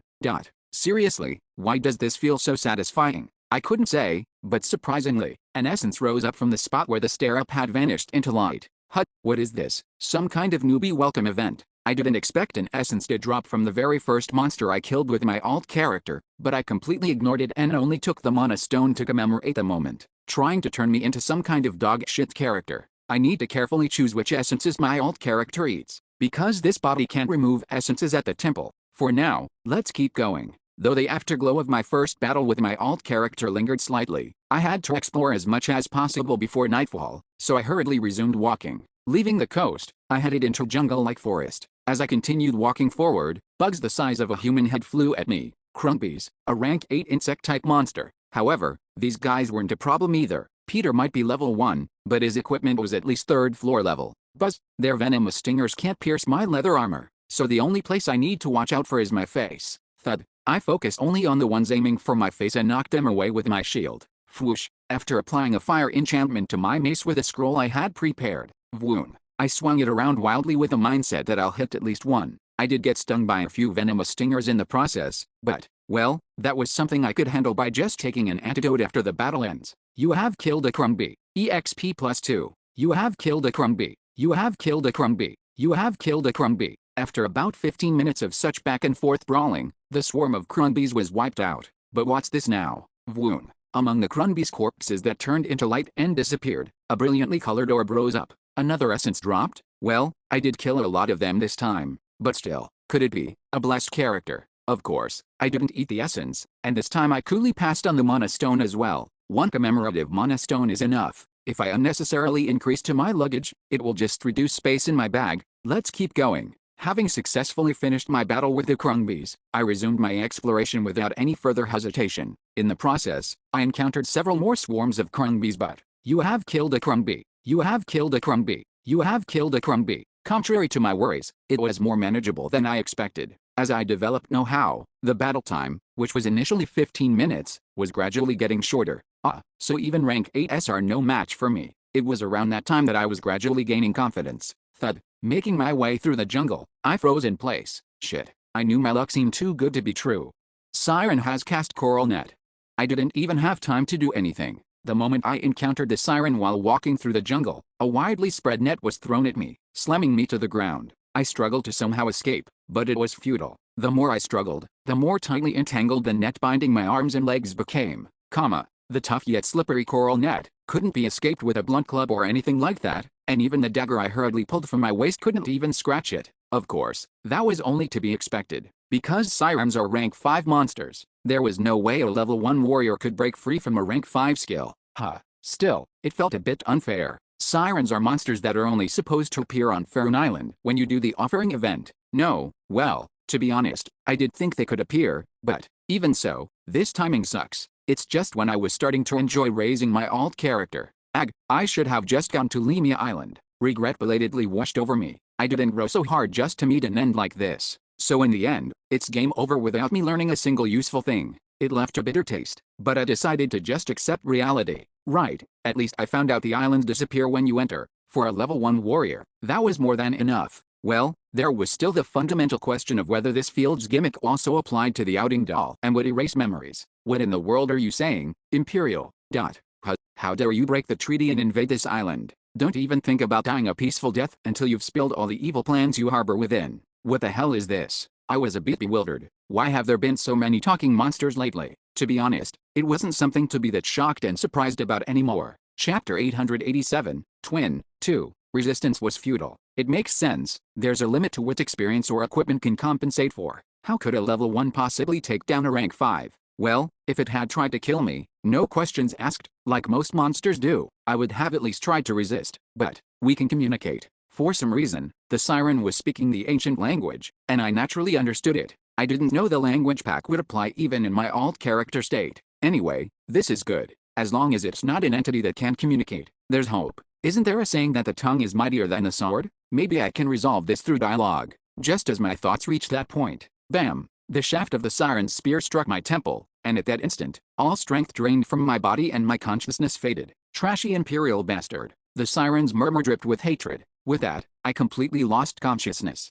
And, thud, when I opened my eyes again, I was in a prison cell. The siren that imprisoned me was in the middle of leaving after locking the door, and I didn't bother calling out to initiate conversation. After all, locking me in prison meant it didn't plan to kill me right away. In fact, it had said something that implied as much. It said not to think about dying a peaceful death until I spill my plans. Since things had come to this, I decided it was better to first grasp the situation rather than hastily trying to engage in conversation. Now, my whole body aches. Clutching my throbbing lower back, I barely managed to pull myself upright. It was a cramped prison cell, seemingly designed to hold only one person. I pressed myself against the bars to look out, but due to the angle, I couldn't see the corridor well. Geez, at least put in some straw. Since the floor was just damp, muddy earth and I didn't want to press my bare skin against it, I just leaned against the wall and continued to organize my thoughts. If there's a prison, that means there's a community of some sort. Was Faerun Island originally a siren village? I wasn't sure, but the fact that dialogue is possible means there's a story. Therefore,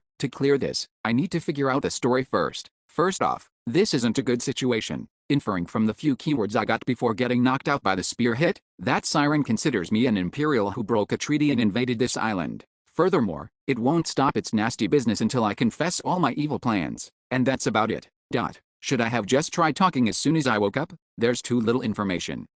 Should I just freestyle my way through it when they come to interrogate me? Just as the furrow in my brow was deepening. Hey, can you hear me? A softly whispering voice came from beside me. It seemed to be a fellow prisoner in the cell next to mine. Surprisingly, it was someone I had a small connection with. Of course, the other party wouldn't even know that connection existed. I'm Mike from the Raggart clan. Who are you and which clan are you from? The Raggart clan, the clan that had readily given me various information before entering here. They said one person who went in was still alive and holding on. Who would have thought I'd meet them here? I should introduce myself too. I'm Peter, a warrior of the Hook clan. Hook clan? Never heard of it. Well, I guess that doesn't matter. It's fortunate you're a warrior, at least. Fortunate. It's better you don't know yet. It sort of felt like he was glossing over it, but I didn't pry any further. Once we finished verifying each other's personal details, Mike immediately got to the main point. Do you know any way to get out of here? No, I'm looking for one. Right, you haven't been captured for long. Does that mean you have a way to escape? No, not yet. But what's certain is that the two of us need to cooperate, if we want to survive those dreadful monsters and return to our family's embrace. I don't really have a family though. LV1 Warrior Peter is an orphan with big dreams who grew up in the Reactless orphanage. Still, you must have comrades at least. Yes, so what do you say? Will you cooperate with me? Of course, you'll need to follow my instructions, since I know more than you do. The Twilight Star must have guided me. Very well, I will follow your words. Are you a believer of Reactless? Yes. Having learned a bit more about each other, Mike and I began sharing information in earnest. Well, to be honest, calling it sharing was a bit of a stretch, as Mike was unilaterally leading the conversation. This island is inhabited by a colony of various species of monsters living together. The sirens, which are rank 5 monsters, are the dominant species, and I've even seen their queen, which is a rank 4. Oh, Your equipment was also taken, right? Yes. From what I saw while being dragged around from place to place, the confiscated equipment is stored in a warehouse at the center of the colony. It would be best if we could grab it when escaping, but we shouldn't push ourselves too hard to get it. Our top priority is survival. Oh, and how did you get to this island? Did you come by boat? Yes, then that's great. If we can just escape from here, we can use that boat to get off this island. Where's the boat moored? I'm not sure. I play dumb on this part. I mean, obviously, right? If he knew the boat's location, this bastard might abandon me and escape by himself. It's just difficult to explain, but once we get outside and I can look around, I think I'll be able to tell where I moored the boat.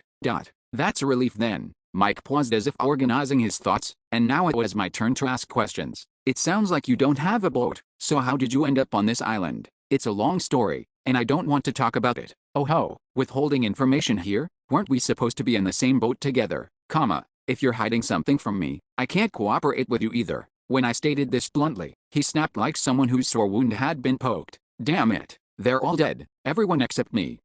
So that's why he was so overly immersed. After contemplating for a moment, I told him the truth about the island. Even if you die here, you just get kicked out with your equipment and memories taken. You don't actually die. Yes, your comrades are fine outside. It was actually your clan's captain who told me this information in the first place. How can that be? His voice, unable to hide his astonishment, was tinged with joy. But aren't humans complex animals by nature? The opposite emotion was also present within it as well. Then what was that all for? Fuck, why did I endure all that? Anger and sorrow. Wondering what he meant, I asked for details, and he shouted as if he were dying from the unfairness of it all. These crazy monster bastards torture people.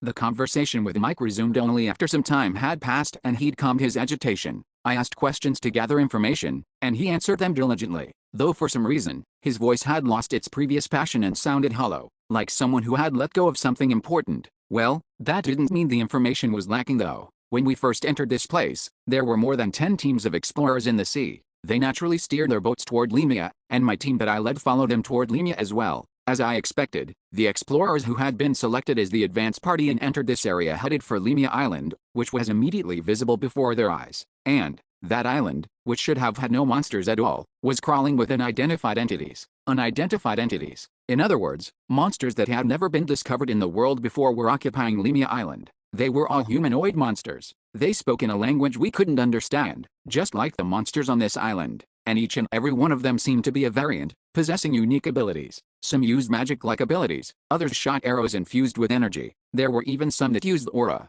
They were heavily armed like the knights we're familiar with. Humanoid monsters. Sensing something a little off at that point, I asked for more details about their attire, and soon reached a conclusion. They're Imperial soldiers. Limia Island is occupied by Imperial soldiers. And piecing together the keywords, it seems the sirens of Faerun Island are hostile toward those Imperial soldiers. Before we could even progress through the entrance of the island, we all instinctively realized it. With our current strength, we could absolutely never conquer it. So we got back on our boats and fled from the island as fast as we could. But surprisingly, those unidentified entities even possessed warships. They immediately pursued us, and we lost all our boats to the relentless barrage of their magic cannons. And, when I came to, I was on this island. My last memory was grabbing onto a plank and tying myself to it, and it seems I was carried there by the current. The story after that was predictable enough. Mike explored Faerun Island alone, encountered a siren like I did, was captured and then locked up in this prison. After that, he repeatedly endured extreme levels of torture day after day, all while holding on to hope that someone would come to rescue him. But to think all that suffering was for nothing.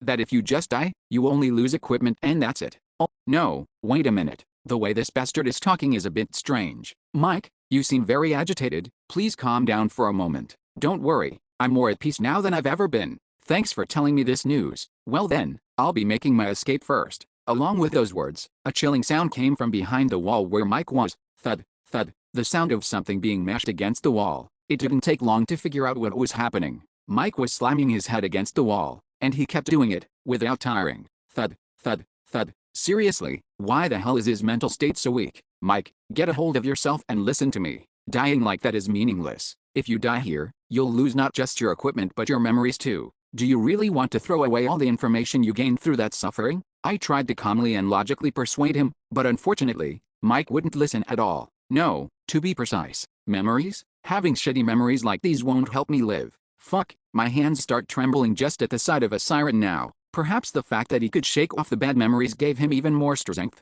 Mike, who seemed to pause briefly, smashed his head against the wall again, and, crack, after that last particularly loud sound, no more sounds came from the next cell. Did he really die? By bashing in his own head? Huh, what is with this guy? This was ridiculous. I don't know whether to call his mentality weak, or the opposite. With that much willpower, wouldn't it be better to just somehow find a way to survive? It was ridiculous no matter how I thought about it, but I stopped thinking about Mike there, because thanks to the commotion Mike left behind as he died, a visitor had arrived. Squelch. A wet, sloshing sound that felt too alien to be human footsteps. Soon a siren passed by my cell, opened the bars of the next cell, and stepped inside. And, did he knock himself out by hiding his head against the wall? I really can't understand these Imperials. From its muttering, it seemed Mike was still alive. At first I was surprised by this fact, but thinking about it, it makes sense. After all, killing yourself just by banging your head against a wall alone can't be that easy. Creak, thud. Having finished its business, the siren closed the bars of Mike's cell, then opened the bars of mine. Follow me, Imperial. Is it going to take me to the torture chamber now? I stood up obediently before it could drag me out and said, I'm not an Imperial. You can speak? The other one kept spewing indecipherable gibberish to the very end, refusing to communicate. Anyway, I'm not an Imperial, so there's no need for torture or anything like that. I just drifted to this island after being shipwrecked. If you let me go, I'll leave this island immediately. Kiki, you say funny things. No, I really have no connection to the Empire. Enough, follow me. The siren dragged me out of the cell without listening to a word I said. It wasn't very far. After going down one more flight of stairs, we arrived at a place that obviously screamed torture chamber. Priest, this is the one we caught this morning. He looks weak-willed, so a little touch should be enough to make him spill his evil intentions. Unlike the previous one who only spouted nonsense until the very end. After that, the siren strapped me into a torture chair and left, leaving me alone in the grim basement with a siren torture technician wearing some strange tribal mask. Ag, this is creepy. Hey, ask me anything. I'll answer everything I know. Questions come later. Hut, for now, let's enjoy this time for a bit. The torture technician uttered a line fit for a genuine madman as it slowly approached me. In its hand it was tightly gripping a sinister-looking metal tool. Thump. Goosebumps ran down my spine. Now I understood Mike's feelings a little bit. Having a bastard like this mercilessly torturing him, no wonder Mike went crazy. Thump. But now, that torture was about to be inflicted on me. Torture so harsh that one would rather commit suicide by bashing their head against a wall. Could I really endure it? Swish. With that question in mind, the monster's metal tool touched the tip of my index fingernail. And, schwip. Along with the sensation of it being pulled out, I was about to reflexively scream, but paused for a moment. The torture technician flinched as well. It seemed confused that the expected reaction didn't come at the expected timing. In our mutual confusion, the torture technician acted first. Not wanting to show its confusion to the torture subject, it pretended nothing was wrong and placed a metal tool on the next fingernail. And mercilessly, schwip, a part of my body was pulled out. But this time too, I only flinched slightly and didn't scream. It wasn't that there was no pain. It hurt like hell, but it was no more and no less than the pain of having a fingernail pulled out. I only felt exactly that amount of pain. At this rate, I could do this all day, couldn't I? Chapter 888, Twin, 3. Unexpectedly, the torture didn't last long. Was it when they brought the steel pliers to my fifth finger? The technician suddenly put down the pliers. Kiva has no eye for people. To call such a fellow weak-willed. Their voice somehow sounded not just empty, but filled with a sense of defeat. I felt sorry for them, someone who had probably honed their craft their entire life. But it can't be helped. Pliers, seriously, pliers. It was classic, but maybe a bit too classic. Sticking to the basics is fine, but that's all it amounts to. Right, it's not like they were submerging my whole body in water that's been properly double-boiled with a mix of acid and potion. I realized it anew. My pain threshold, which had already skyrocketed to its limit from constantly relying on potions, had far surpassed that limit after consuming the essence of tears. Thud, thud. Soon the technician put down the pliers and picked up a bottle containing a mysterious solution. Is it the next torture tool after the pliers? Judging by the bottle it's contained in, it's likely an acidic solution. As such, I should now be a bit nervous. Splosh. I don't know why, but when the technician poured the solution over my wounds, the bleeding stopped, and new flesh and fingernails began to grow back. A potion? For what reason, exactly? Unlike a real potion, there wasn't particularly any pain as I was healing either. Perhaps noticing the question in my expression, the technician spoke as if tossing off a remark. I don't have a hobby of wasting time. Since physical methods aren't working, they intend to interrogate me through conversation? As for me, I welcome it after all. The pain still hurt and moreover conversation was one of my strong suits. The Empire has created something absurd. A monster that doesn't even blink when its fingernails are pulled out. Who's this fishhead bastard calling a monster? More importantly, they got the most crucial part wrong too. As I said before, I have no connection to the Empire. You say some amusing things. As expected, they're not even listening to a word I said. Well, it's not like there's no other method to try. If it's an empire, there must be an emperor, right? What's that guy's name? Fishhead didn't answer my question. By the looks of it, you don't seem to know his name either. This deviated slightly from my original plan, but it wasn't a major problem. Knowing his name would be nice, but the emperor's name wasn't the key point. I spoke more seriously than ever before. The emperor is a bastard, comma. The emperor is a retard. The emperor is trash, a moron with shit for brains. He probably doesn't even have parents. As I rattled off a rapid-fire string of curses, the technician stared at me blankly. They seemed to have no idea what was happening. Before missing the opportune moment, I quickly continued. Earth Mother, light of my life, flame of my existence, my sin, my soul. The Earth Mother is the best. Always new, always thrilling. It was the most intuitive ideological proof possible. At this, the technician fell into a state of confusion. What are you doing? Don't tell me. Are you a pilgrim? Affirming here wouldn't be bad, but since my policy was not to tell lies that would be quickly exposed, I shook my head. No, I am not. But you just insulted the Emperor. That's because I'm not an Imperial. It was a claim I'd repeated several times, but perhaps now it came across with a different feeling. The technician could no longer treat it as nonsense. The praise for the Earth Mother was just something I said to prove this. If I were an Imperial, I absolutely couldn't say such things. Isn't that right? That's true, but if you need further proof, I can give it any time. Bring me any Imperial. I'll immediately smash their head in to prove my innocence. At my bold demand, the technician looked at me for a moment as if organizing their thoughts, and, wait here a moment. After saying that, the technician left for about an hour before returning to taking me to the surface. Thanks to that, I was able to see their colony with my own eyes for the first time. This wasn't just a simple siren village. Ranimate warriors, sea giants, nagas, etc., etc., etc. Various marine monster species were living here, and there was a chieftain leading this collective group. Are you the Imperial who cursed the Emperor and praised the Earth Mother, the Siren Queen, a high-tier rank 4 monster, whom the level 1 warrior Peter wouldn't last even a single second against? However, I wasn't intimidated in the slightest, and why would I be? From a level 1's perspective, there's no difference between a regular siren and a Siren Queen. They're both one-shot kills. Of course, I mean for me. It's true that I curse the Emperor and praise the Earth Mother, but I'm not an Imperial. How many times do I have to say this? Hoo-hoo, what a bold human. The Queen, who had been holding an intimidatingly large trident, laughed as if amused, then suddenly she put on a serious face and struck the shaft of the trident against the ground with a thud. Then, as if on cue, one of the sirens lined up nearby suddenly dropped a sack in front of me. Seeing the sack squirming as soon as it hit the floor, it wasn't difficult to guess what was inside. MMPH. Soon, the siren who dropped the sack untied the ropes, and finally, the person trapped inside was revealed. He is a knight of the Empire. He is also someone of such important status that the Imperial forces occupying Lemia Island have attempted negotiations several times demanding his return. The Queen didn't continue speaking for long. Prove it. With those words, she shut her mouth tight, and as if waiting for this, a siren dropped a weapon in front of me. It was the mace I had brought with me. Since what they wanted from me was all too clear, I had no reason to hesitate either. Swish. Without a word, I picked up the mace and approached the terrified Imperial Knight. The sirens watching me were sending skeptical glances, wondering whether or not I would really do it. Come on, as if this was something difficult. Whack. Without a second of hesitation, I slammed my mace into the knight's head, and the siren's eyes widened. He really did it. Was it true that he's not an Imperial? Silence. The atmosphere, which was beginning to become disorderly, turned back to silence at the Queen's single word. I guess she meant it wasn't time to judge yet. I had only hit him once, and the knight was still alive. So,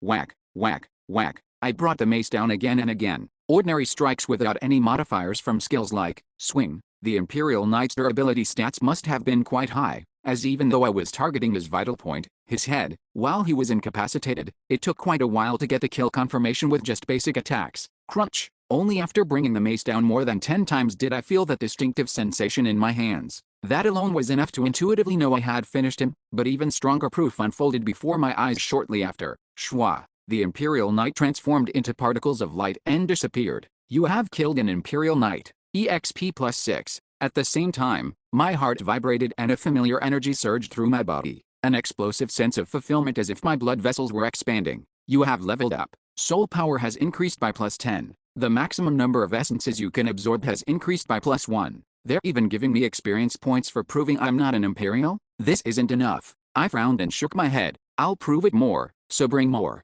Instead of knights, regular soldiers or archers would be even better. It would be great if I could hit exactly level 3, no more, no less. Silence fell over the open space. While the sea monsters stared at me with wide, dumbfounded eyes, the Siren Queen brought the situation to a close. That's enough. The proof is finished. I acknowledge it. You are not an Imperial. Right. I guess no more free rides from here. Feeling a vague sense of disappointment, I waited for the Queen to continue. Human child, do you have any intention of devoting yourself to the Earth Mother? If you are, I am even willing to personally bestow a blessing. What is this blessing? It means you can become one of us, going beyond being a simple pilgrim. So does that mean I'd become a siren too? Well, that is uncertain. The blessing will be granted according to the size of your soul. The size of the soul. I wasn't entirely sure, but that seemed to mean it was proportional to your level. If I were level 3, I'd probably transform into something like a randomite warrior, a rank 7 monster. There was no need to think about it. In that case, I will decline. If the puppet doll turned into a monster, there might be moments when that would be useful in its own right, but honestly, I think keeping it in a human state would be more useful.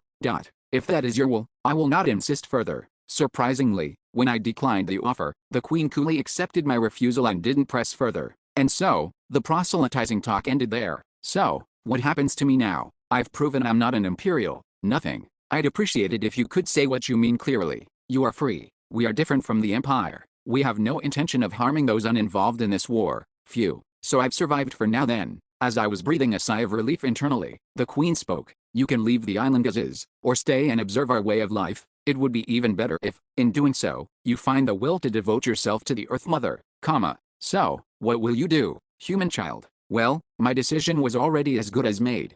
A week has already passed since I first entered this island as part of the advance party, and I'm still on Faerun Island. However, it's different from before when I was locked up as a prisoner. I could now roam freely around the village, and, Peter, do that thing. Baal, I had also become quite popular enough that when I just went for a walk, the little sea monster kids would cling to me, asking me to play. The kids found me, a human, incredibly fascinating. So when I played well with the children to raise my favorability, the adults naturally came to view me positively too. Yesterday, I even went hunting with them. You have killed a Crumby. You have killed a Crumby. You have killed a Crumby. There was something I learned while going out hunting and killing bugs. When the island residents kill monsters, they don't turn into light and disappear. However, even when they see monsters I kill turning into light and disappearing, they don't find it strange at all. Like people under hypnosis, they don't question it whatsoever. Should I chalk this up to game logic? From my perspective, it caused a bit of cognitive dissonance, but I decided not to worry about it too deeply.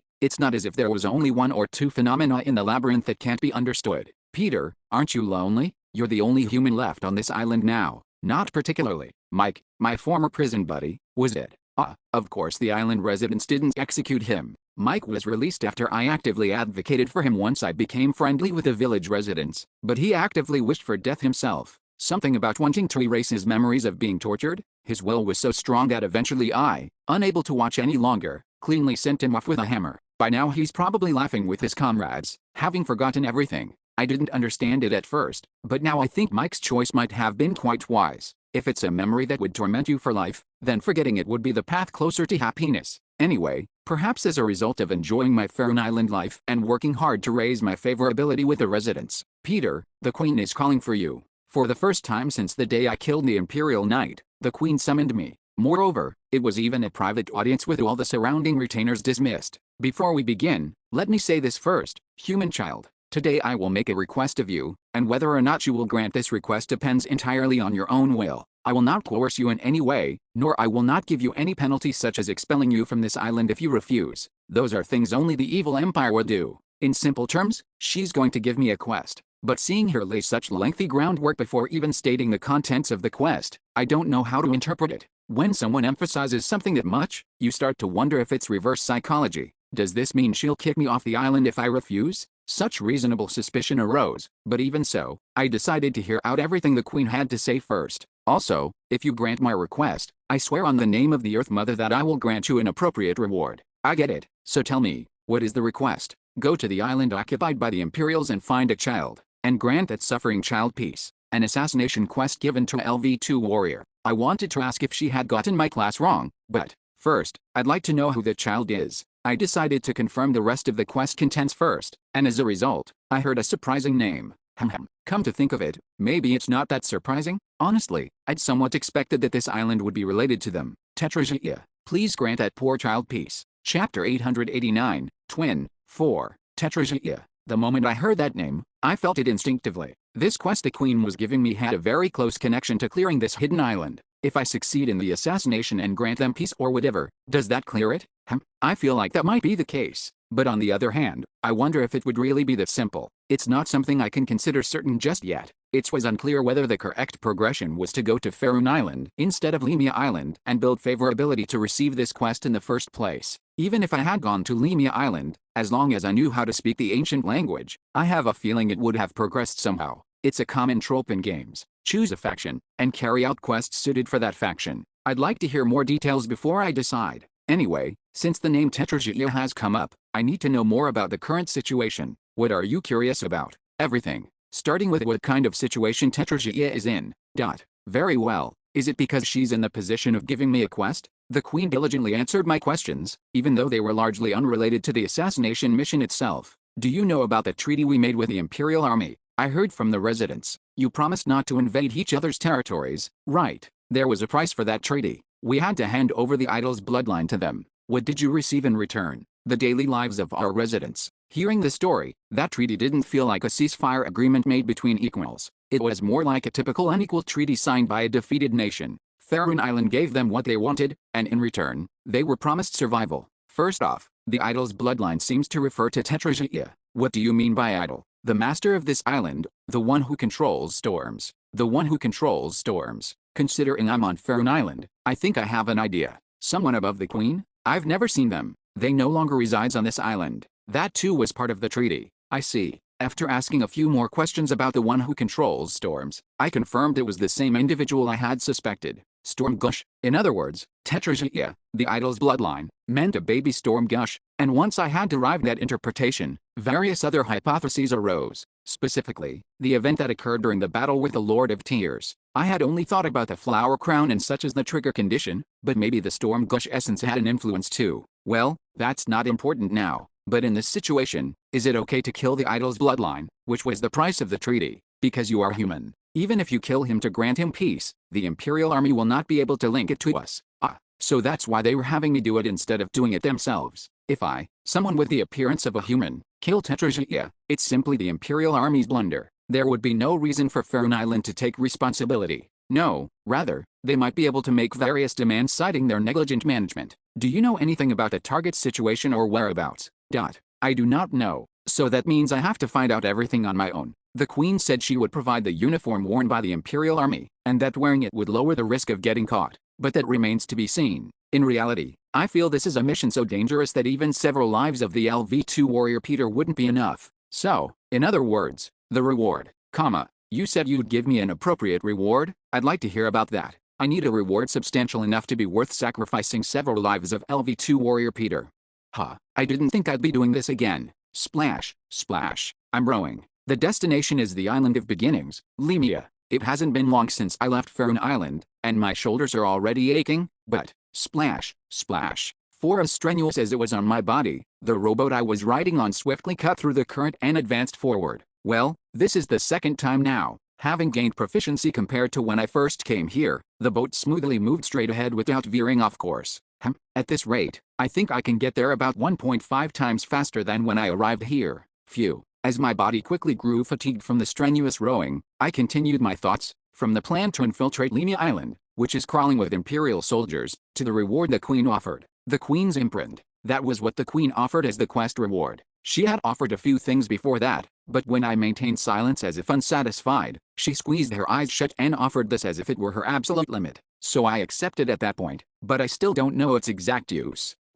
From the rough explanation she gave, it seems like a permanent buff. It doesn't seem to transform you into a monster like the blessing you receive if you devote yourself to the Earth Mother, but maybe it allows you to use a portion of that power? If it's the Queen's imprint, it probably gives you one of the Siren Queen's skills. No matter how I hear it, it definitely doesn't seem like it's a simple stat increase imprint. But if it really gives you a skill, that would be crazy, because the imprint doesn't even seem to take up an essence slot either. Or maybe there's a restriction, like you can only ever receive one imprint? If that's the case, receiving the Queen's imprint would be a loss.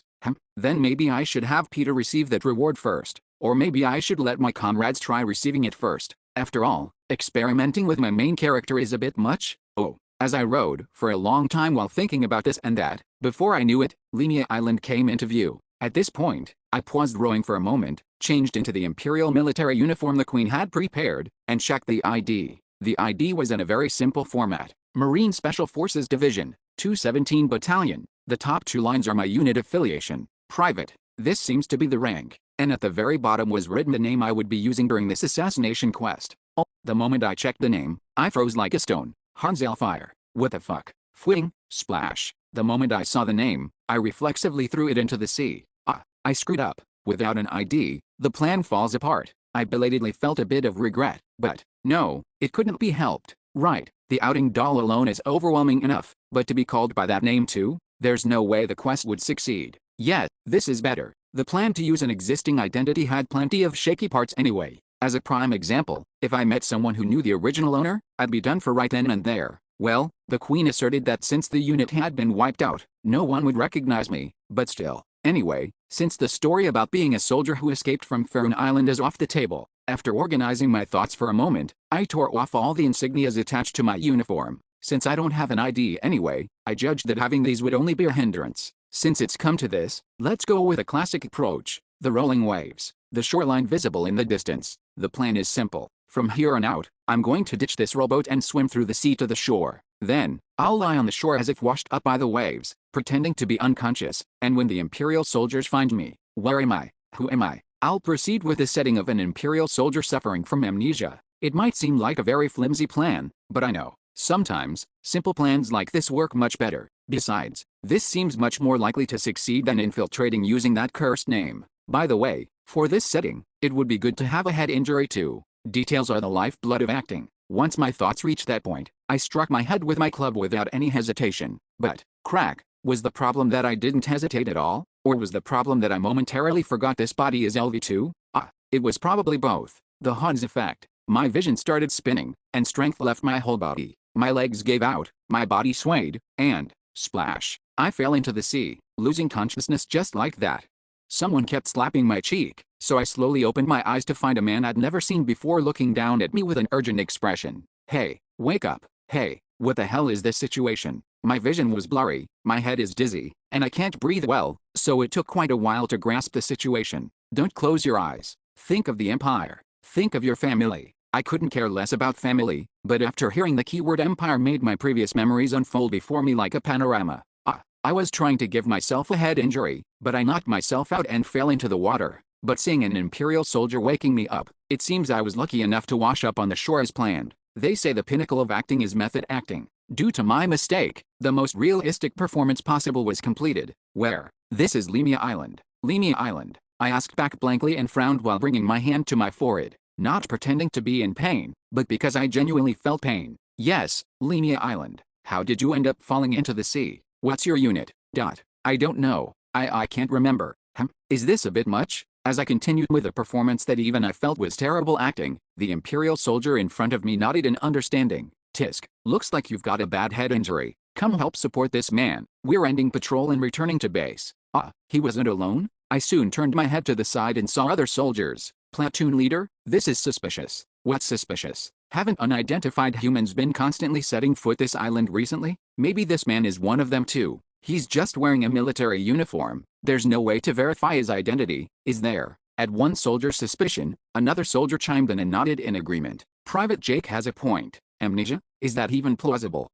So it won't work after all? Since arguing here and now wouldn't help push the amnesia setting, I quietly observed the situation. That was indeed the correct judgment, because before long, the platoon leader guy began actively defending me. Enough. This man is a soldier of our empire. We need to take him to the base immediately so he can receive treatment. How can you not even be suspicious? Because all the unidentified humans spoke an unknown language. But this man spoke our language. But that alone isn't. According to the staff department's speculation, they're likely monsters sent by the pilgrims. In fact, they used abilities that monsters use.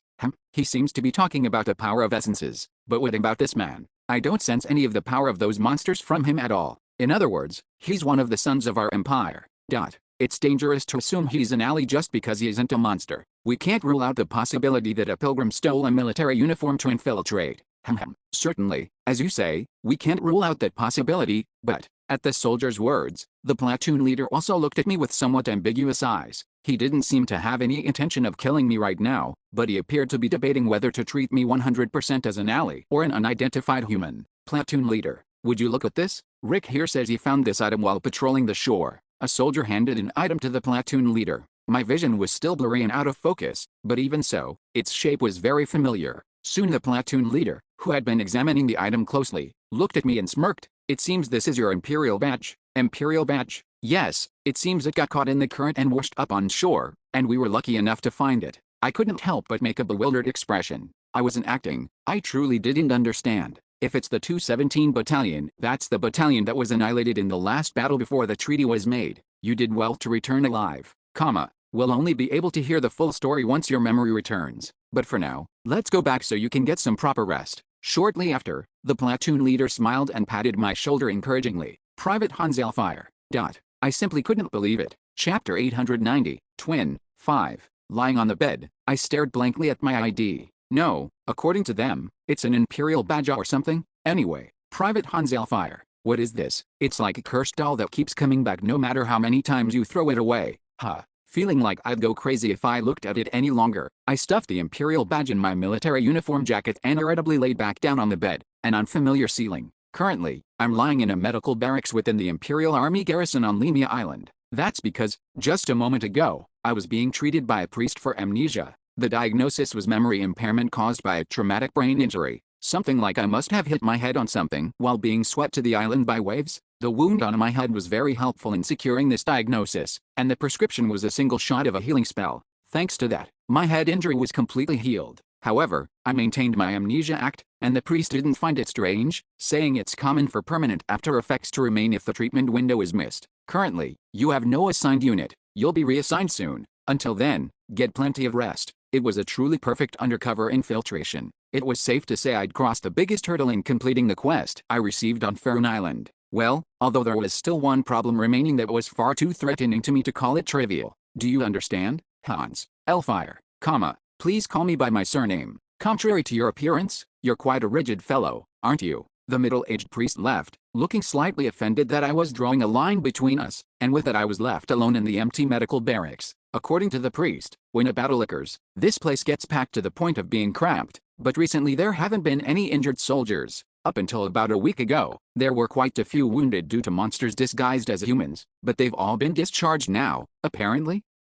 From what I heard, it seems no one else is entering anymore. Soon after, I quietly calculated the time. Day 39 since entering the labyrinth, and since the 6th floor closes on day 60, 21 days left. Within 21 days, I must find and kill Tetragea, who is hidden somewhere on Lemia Island, which has become an Imperial Army garrison.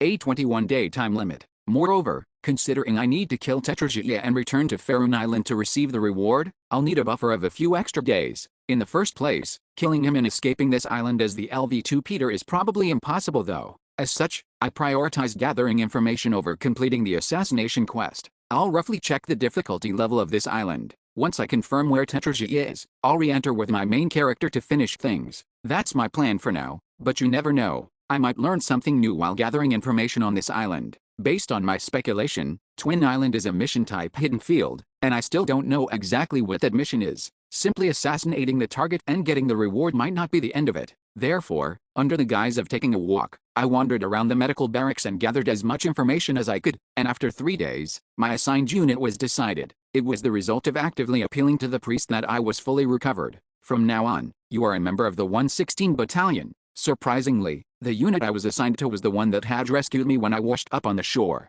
It may be difficult for now without your memories, but do your best to adapt. Private Hellfire. I'd felt it slightly even then, but the platoon leader was a very likable character, especially since he called me by my surname without me even having to ask. Anyway, you likely won't be deployed to the battlefield anytime soon. Since the treaty, this island has found stability too. Currently, the mission assigned to our battalion is just coastal patrol and security. And so, I became Private Hellfire of the 116 Battalion and began my life in the Imperial Army. Morning, noon, evening. I worked rotating patrol shifts, and in the process, I tried my best to get close with the other soldiers. Of course, the process wasn't entirely smooth. There was simply too great a wall between me and them. Hans. Sorry, but I'd appreciate it if you'd call me by my surname. The sad fate of having to draw a line with soldiers who started calling me by my first name just as we were getting close. Was this how Hong Jildong felt? Still, thankfully, the kind Imperial soldiers, full of camaraderie, warmly accepted me despite that. That Elfire fellow, doesn't it seem like he's strangely drawing a line between us? Try to understand him. His entire battalion was wiped out. Even if he lost his memory, the scars etched into his heart probably haven't been erased. That makes sense. I was being thoughtless. To think I felt hurt over something like this. I'll work hard enough that someday, he'll ask me to call him by his first name. When I accidentally overheard the conversation they were having among themselves, I even genuinely felt the urge to switch sides and pledge loyalty to the Imperial Army. Of course, it was just a feeling. One must separate work from personal feelings. 1 day, 2 days, 3 days, 4 days. Even after becoming Private Elfire, time quickly passed by, and before I knew it, it was day 47 since entering the labyrinth. As I patrolled the shore every day and built camaraderie with my comrades, I naturally learned many things, and as I learned more, questions arose as well. Why in the world did they make a treaty like that, you ask? Haha, this friend is really filled with hatred for those monster bastards.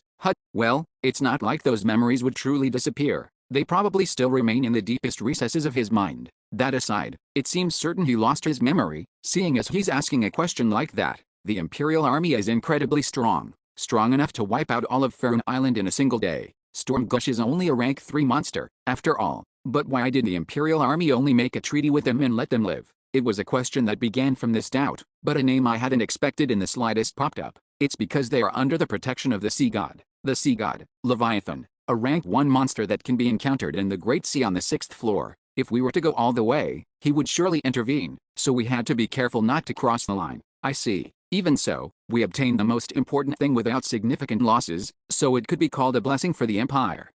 Sorry, I misspoke. Without significant losses. Comrade Soldier A made an expression after using that phrase in front of me, but it didn't matter at all to me since I wasn't the real Elfire. The truly important part was something else. We obtained something important? What's that? I heard they took some monster as a hostage, but is that really so important? At my question, Soldier A made a troubled expression. However, perhaps my efforts to build rapport until now, and my story, weighed on his mind?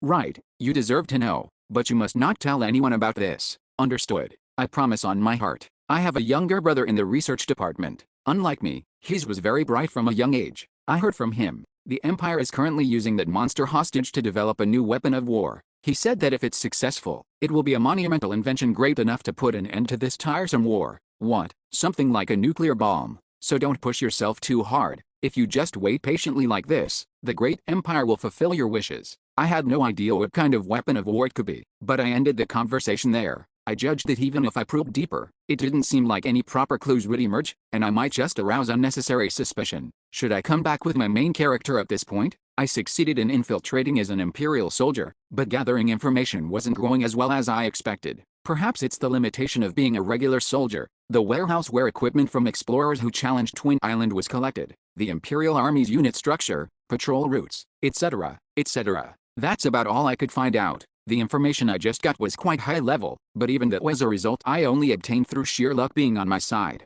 If there hadn't happened to be someone in our unit with a younger brother working in the research department, I never would have found out. In the end, I couldn't even find out where Tetrajia is imprisoned. Well, it's not that I have absolutely no idea. At the center of the garrison, there's a restricted area that even officers, let alone regular soldiers, can't enter without permission. He's probably somewhere inside that area.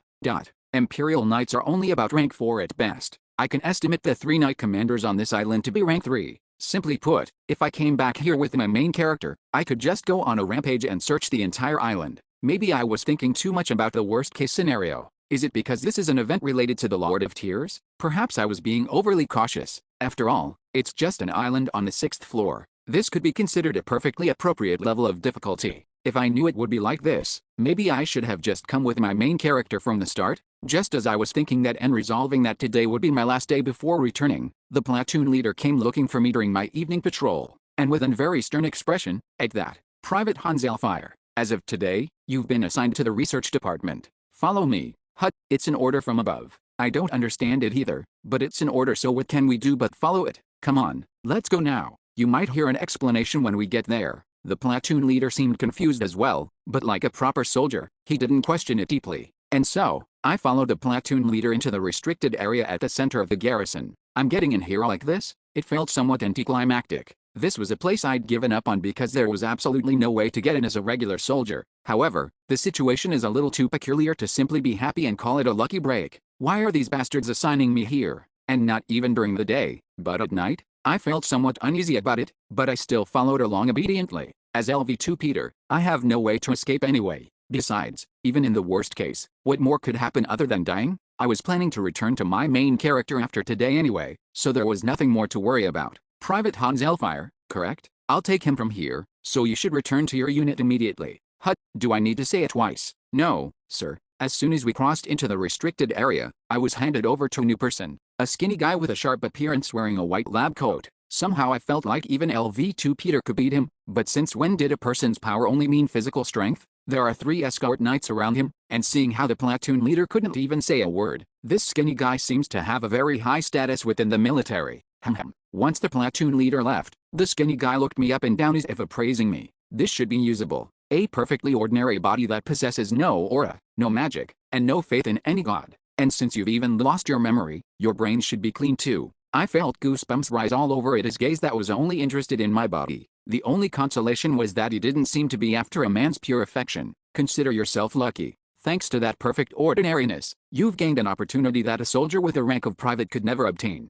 Yes, of course. Whether you can seize that opportunity or not depends on you. Now, let's go. The skinny guy, who exuded narcissism with every nuance, didn't give me any chance to speak and led me into the building. Unlike the barracks where the soldiers lived, this was a properly constructed building. But once inside, I saw it was far larger than it appeared. So it's a building that extends underground. After descending the stairs for quite a while, a space filled with various mechanical devices appeared. My first impression was that it felt familiar. After all, the Panthelian Research Center I'd explored on the first basement floor had felt just like this. What's going to happen to me from now on? I've heard you have considerable hatred for the children of the witch. Congratulations. From now on, you will be joining us in taking the first step toward eradicating the monsters in this world and reclaiming humanity's glory. I pondered for a moment. What response should I give here? Thank you, Hoo-hoo. Even your attitude is good. I like it very much. Fortunately, my response seemed correct, as the skinny guy laughed like a pervert and gave an answer to my question. Well, not that I could properly understand much of it. Starting today, you will live with Alpha for the next 72 hours and slowly increase your synchronization rate.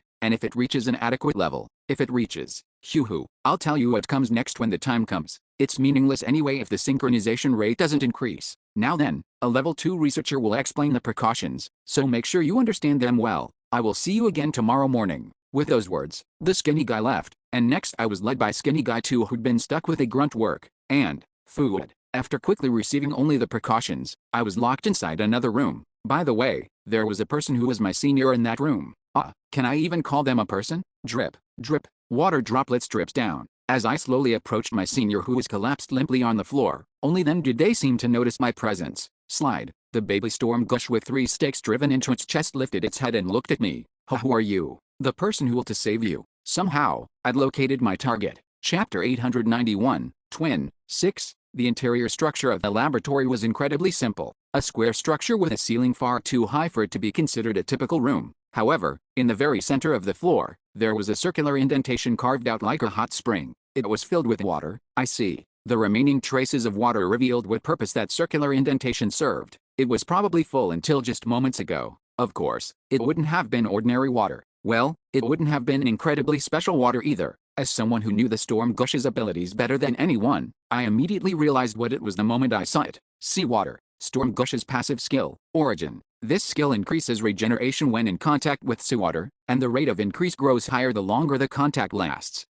Are they regulating it by filling and draining the water repeatedly before its regeneration gets too high? I felt this while listening to the various precautions before entering, but these bastards are truly cruel. The small amount of goodwill I've developed toward the Imperial soldiers for their kindness was dropping rapidly. As expected, the Empire was far from goodness or justice. In the first place, it seems like the reason this kid became a lord was also because of the Empire. Coincidentally, I knew of a similar case. The Lord of Terror, Dreadfear. Though it was a result close to an accident, if you trace the causality, he too was a being created by the Imperial Army. But to think that even the Lord of the 6th floor was caused by the Empire. At this point, if some fucked up thing happened on a global scale, you could close your eyes, blame the Empire, and probably be right more than half the time. Of course, this theory includes the Earth Witch too. As I've been learning the secrets of this world, what I'm newly realizing is that ultimately, these two are the culprits behind everything, I got lost in thought for too long. When I unconsciously looked ahead, the baby storm gush, tiny compared to its adult form, was looking up at me with fearful eyes. Well,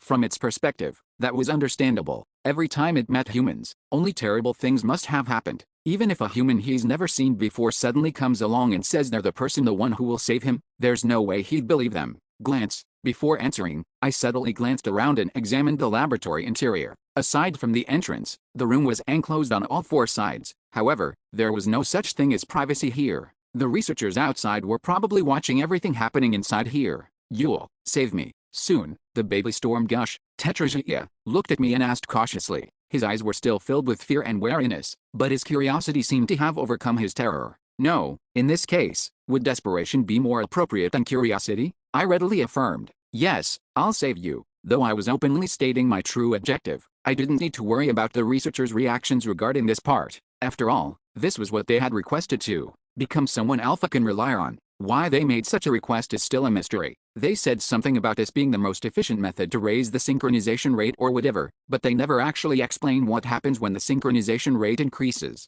Anyway, I also received a few tips on how to become someone he could rely on, and among them was giving him hope for escape. Just like this. Of course, I'll have look for the method starting now. Haha. Don't worry. Just between you and me, nothing is impossible in this world. For the record, these weren't empty words. I was being sincere. Hansu Lee becoming Bjorn Yandel, a barbarian who started with nothing but a shield being called the hero of the city. From someone's perspective, these were completely impossible things. However, perhaps my sincerity had failed to be fully conveyed. At my confession that wasn't really a confession, the light of hope that had briefly flickered in baby storm gush's eyes quickly extinguished. Geez, if you're a baby, shouldn't you be full of hope like a baby? I can't read your expressions well, but I can definitely tell it's turned sour. Then just watch from there, because I will definitely tear all those empire bastards to pieces. Upon hearing my words, baby storm gush was startled and nervously looked around in all directions. He seemed worried that someone outside might have heard what I said. However, no imperial soldiers came barging in. After all, showing hostility toward the Empire to earn empathy points was also in the guide. Don't worry, they can observe the inside from the outside but can't hear our conversation. Of course, that was a lie. Those bastards were definitely hearing every word right now. However, this young and innocent baby storm gush readily believed everything, even stories that would make an ordinary person suspicious. Is that so? No wonder. No matter how much I screamed, nobody came. So that was why. What did you scream? Please, I can't take it anymore. So please stop. That's what I screamed. My chest suddenly ached at those words. These empire bastards kidnapped this innocent kid and put them through that kind of insane torture? Somehow, I found it hard to just stand by and watch, so I changed the subject.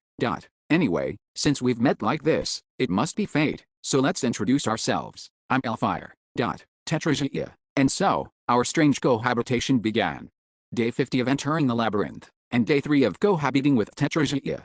That's not the exact time, just my guess. I've keeping track of the time based on the criteria that 3 meals equals 1 day. Alright, let's give it our best today too. It was a short period, too brief to even call myself a newcomer yet, but even so, a daily routine had already formed. First, the day begins with beep, a short beep, and breakfast drops from the ceiling with a plop. Of course, it's closer to dog food than a meal, and it was all soggy and swollen with water at that. Burp, another hearty start to the day.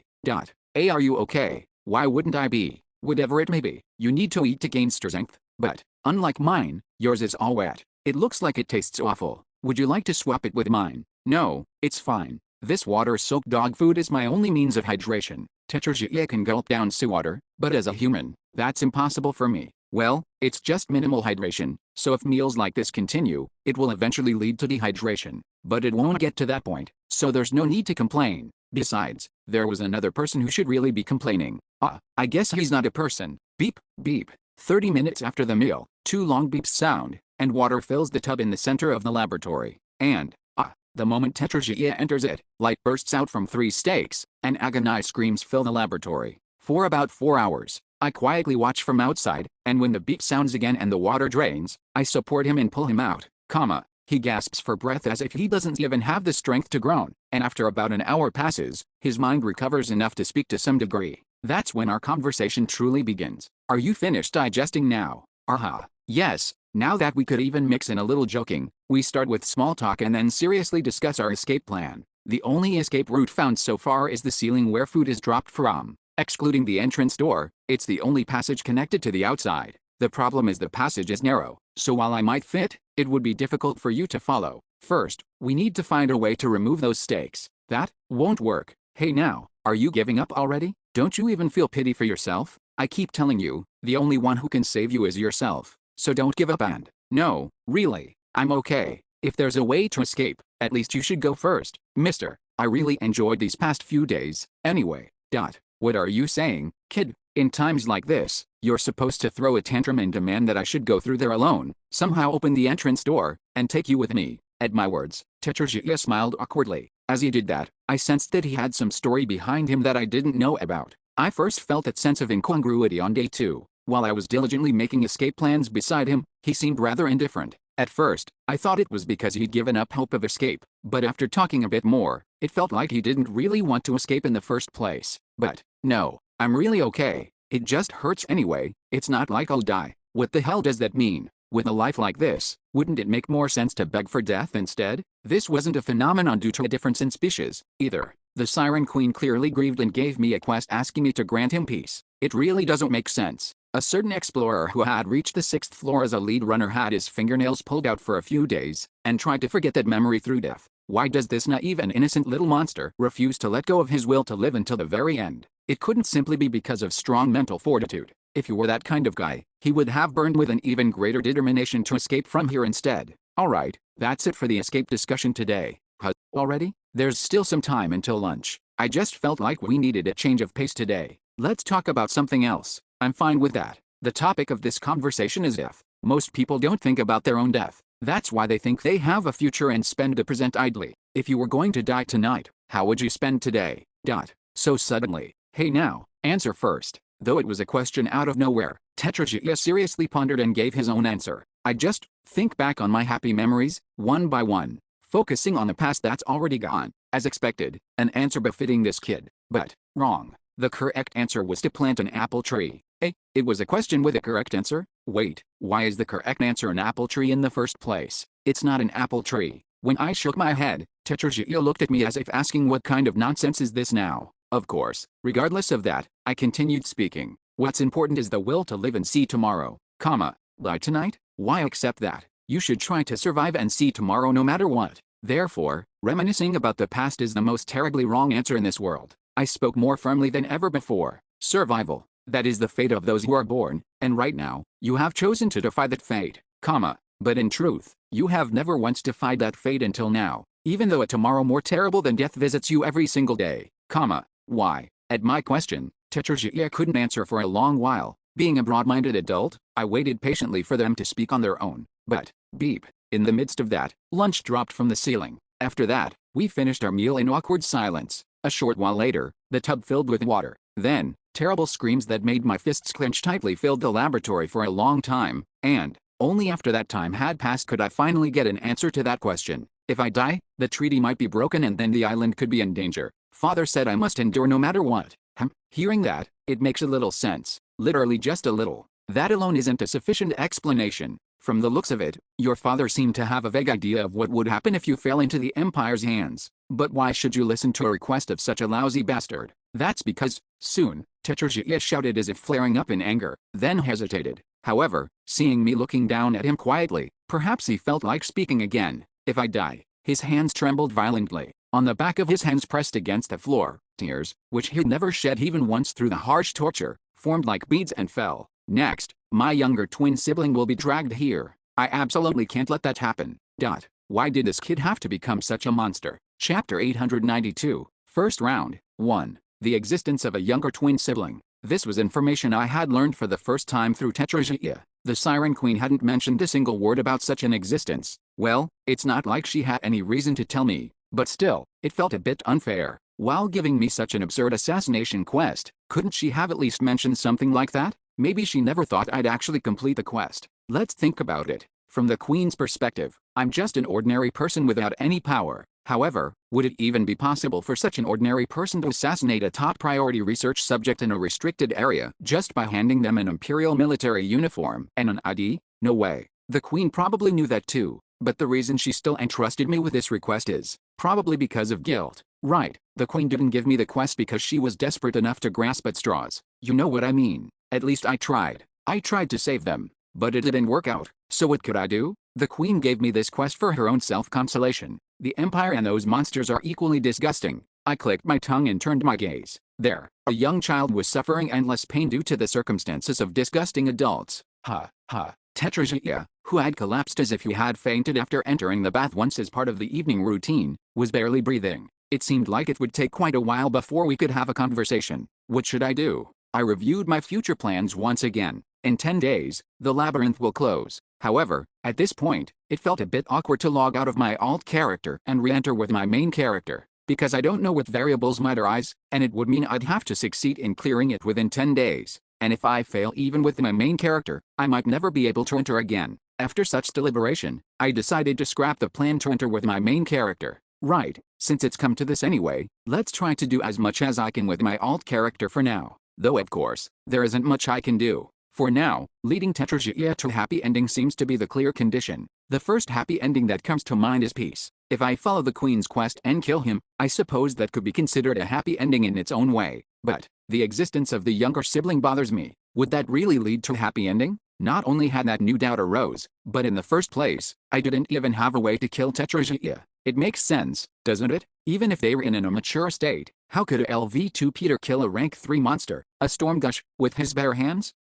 Sighs kept escaping me due to my frustration. If this were my main character with near maxed out combat power, I would have acted first without such worries, but as expected, when the body is weak, the mind suffers. Elfire, where are you? I'm right here, don't worry. Thank goodness, you were so quiet, I thought you'd disappeared. As if that would happen. Didn't I tell you? I'm going to save you. But Elfire, you're weak. I'm just hiding my power right now, you know? I'm actually incredibly strong. Strong enough to smash everything and save you if I just put my mind to it. Hoo-hoo, I believe you. Soon after I approached and patted his head, Tetragea fell asleep with a much more peaceful expression. I quietly looked down at him and made up my mind. Let's give it a try. After all, there was nothing more to learn by staying in this room. And so, I closed my eyes, and, beep. Day 51 since entering the labyrinth. Morning. The moment the beep sounded and dog food dropped from the opening in the ceiling. Clatter. I executed my escape plan. The beginning of the escape plan was extremely simple. Wake up a bit early and wait briefly under the ceiling where the food drops. And, ta-da-da-da-da. A sound similar to slot machine chips falling comes from the ceiling. Simply put, it meant the ceiling would soon open and morning feed will pour out. Therefore, beep. The skill I had ordered in advance was cast at the right timing. Tetragea has cast Dragon Vein. Dragon Vein, one of the Stormgush's skills. Air forcefully erupts from beneath the ground, and any explorers caught in it become suspended in midair while having their MP drained proportional to the time spent airborne.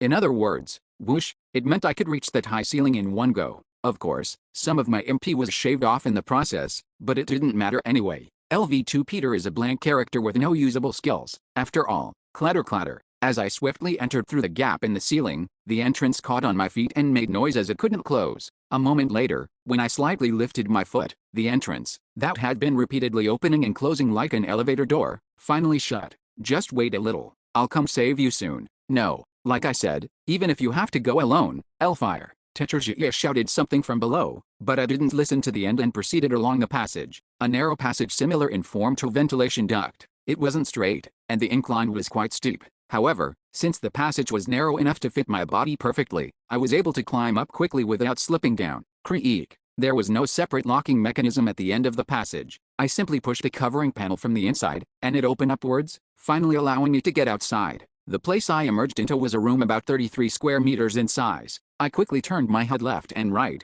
checking the interior. A table piled high with documents, bookshelves packed with thick books, a white lab coat hanging on a coat rack, and, you're you, how are you here? Skinny guy too, the guy who had been stuck with the grunt work of giving me various precautions before shoving me into that laboratory. He, who had been sitting at the table, shot up from his chair in alarm, and, sir, before he could say anything more, I struck first. I sincerely apologize for disturbing your rest. However, a level 1 emergency has occurred inside the laboratory, and I determined this was the only way to make contact without exposing information to Alpha. What? As I saluted according to Imperial military protocol and quickly continued my situation report, Skinny Guy 2 frowned. The fear that had faintly settled in his eyes when I suddenly popped out had now turned into anger. For me, this was a positive reaction. It meant at least he had judged that I wasn't an enemy. Who gave you permission to do that? Skinny guy 2, maintaining his superior position, exploded in anger at their subordinate's unexpected action, but I instead played dumb. Pardon? We discussed escaping several times during the preparation process, so I naturally assumed those outside would be aware. However, seeing the ceiling open without any special measures, I took it as tacit permission from higher-ups. Were you not continuously monitoring the interior? It seems the assistant researchers must have let their attention slip. Skinny guy 2's eyes were filled with murderous intent as he said this. Geez, once I'm gone, he's really going to tear into those guys, isn't he? So what exactly is this level 1 emergency? Pardon? Didn't you hear from the senior researcher? The senior researcher was the man I first met on the day I entered this restricted area. I was referring to the original skinny guy who clearly looked like the top dog here. I haven't heard. So what is it? I trailed off as if hesitating for a moment. In that case, I don't think I can tell the associate researcher. What? Could you please call the senior researcher here right now? No. Since time is pressing, I'll go to him myself. Please lead the way. No, the senior researcher isn't someone you can meet just because you want to. This is something he personally ordered and entrusted of me. Skinny guy 2 looked at me with complicated eyes for a moment and sighed. It was obvious what he was thinking. He must be thinking, what should I do about this? And due to the nature of military life, I knew well the word that works like magic. No matter how much you try, then please at least file a report. Also, I'd like the associate researcher to officially state that I bear no responsibility for the lack of immediate response to the level 1 emergency. When I said in a lengthy manner, will you take responsibility, Skinny guy 2 quickly made his decision. Fine, follow me. As I followed Skinny guy 2 out the door into the hallway, Skinny guys 3 and 4 were hurriedly coming up the stairs from below. Associate researcher, the other subject with Alpha has escaped. Hugh, are you alright? Enough, don't make a fuss. It's something that happened as part of the experiment. Is that so? We weren't informed beforehand. Tisk. Even so, for the report to only come in now. Pathetic fools. You two come up to my lab as soon as your shift ends. With that little incident, which left the two subordinates looking ready to cry, concluded, we went up the stairs and soon arrived at Skinny Guy's laboratory. A knight was standing in front like a gatekeeper. Knock knock. Upon knocking, an answer quickly came from inside. Who is it? Associate Researcher Alberto. Alberto, a level 1 emergency has occurred, so I've come here to report to you directly, even at the risk of being rude. Level 1 emergency? For now, come in. The skinny guy on the other side of the door spoke in a tone that seemed to say what is this was about, but perhaps curiosity got the better of him as fortunately he opened the door, and, Private Hans Alfire. The skinny guy tilted his head upon seeing me. From his perspective, he must be wondering why I was here. However, likely thinking I was connected to the emergency from the prior report, he didn't question it further. Of course, the associate researcher also made a puzzled expression at this, but once again, before he could say anything, I struck first. Senior researcher, before I report on the emergency, would you first look at this? As I held out my arm, the skinny guy fixed his gaze on it. Right here on my wrist. Can't you see it? I don't know what you're talking about. Please take a closer look. At my suggestion, the senior researcher frowned deeply but moved closer to look at my wrist. And, I don't know what you're talking about. What exactly is there? It's your mother. What? It was the very moment the senior researcher was about to raise his voice, asking what nonsense this was. Pow! I clenched my fist and threw an uppercut straight up. Still, I hadn't lied. Gum. His head snapped back sharply. His eyes lost focus for a moment as his consciousness wavered. What was reflected in those two eyes was surely his beloved mother. The blow that struck the skinny guy squarely in the jaw. At the same time, the skinny guy fell backwards. And at that moment, whoosh, I quickly dashed forward and caught the skinny guy from behind as he was falling. Simultaneously, with one hand, I pulled out the fountain pen I'd been eyeing from his breast pocket and, shunk, I drove it straight into one of his eyes. Of course, if it went straight to the brain, our skinny guy would die on the spot, so I controlled my strength to some extent. As my concentration reached its peak, the world flowed slightly slower than usual. Arg, the scream of the skinny guy with a fountain pen stuck in his eye.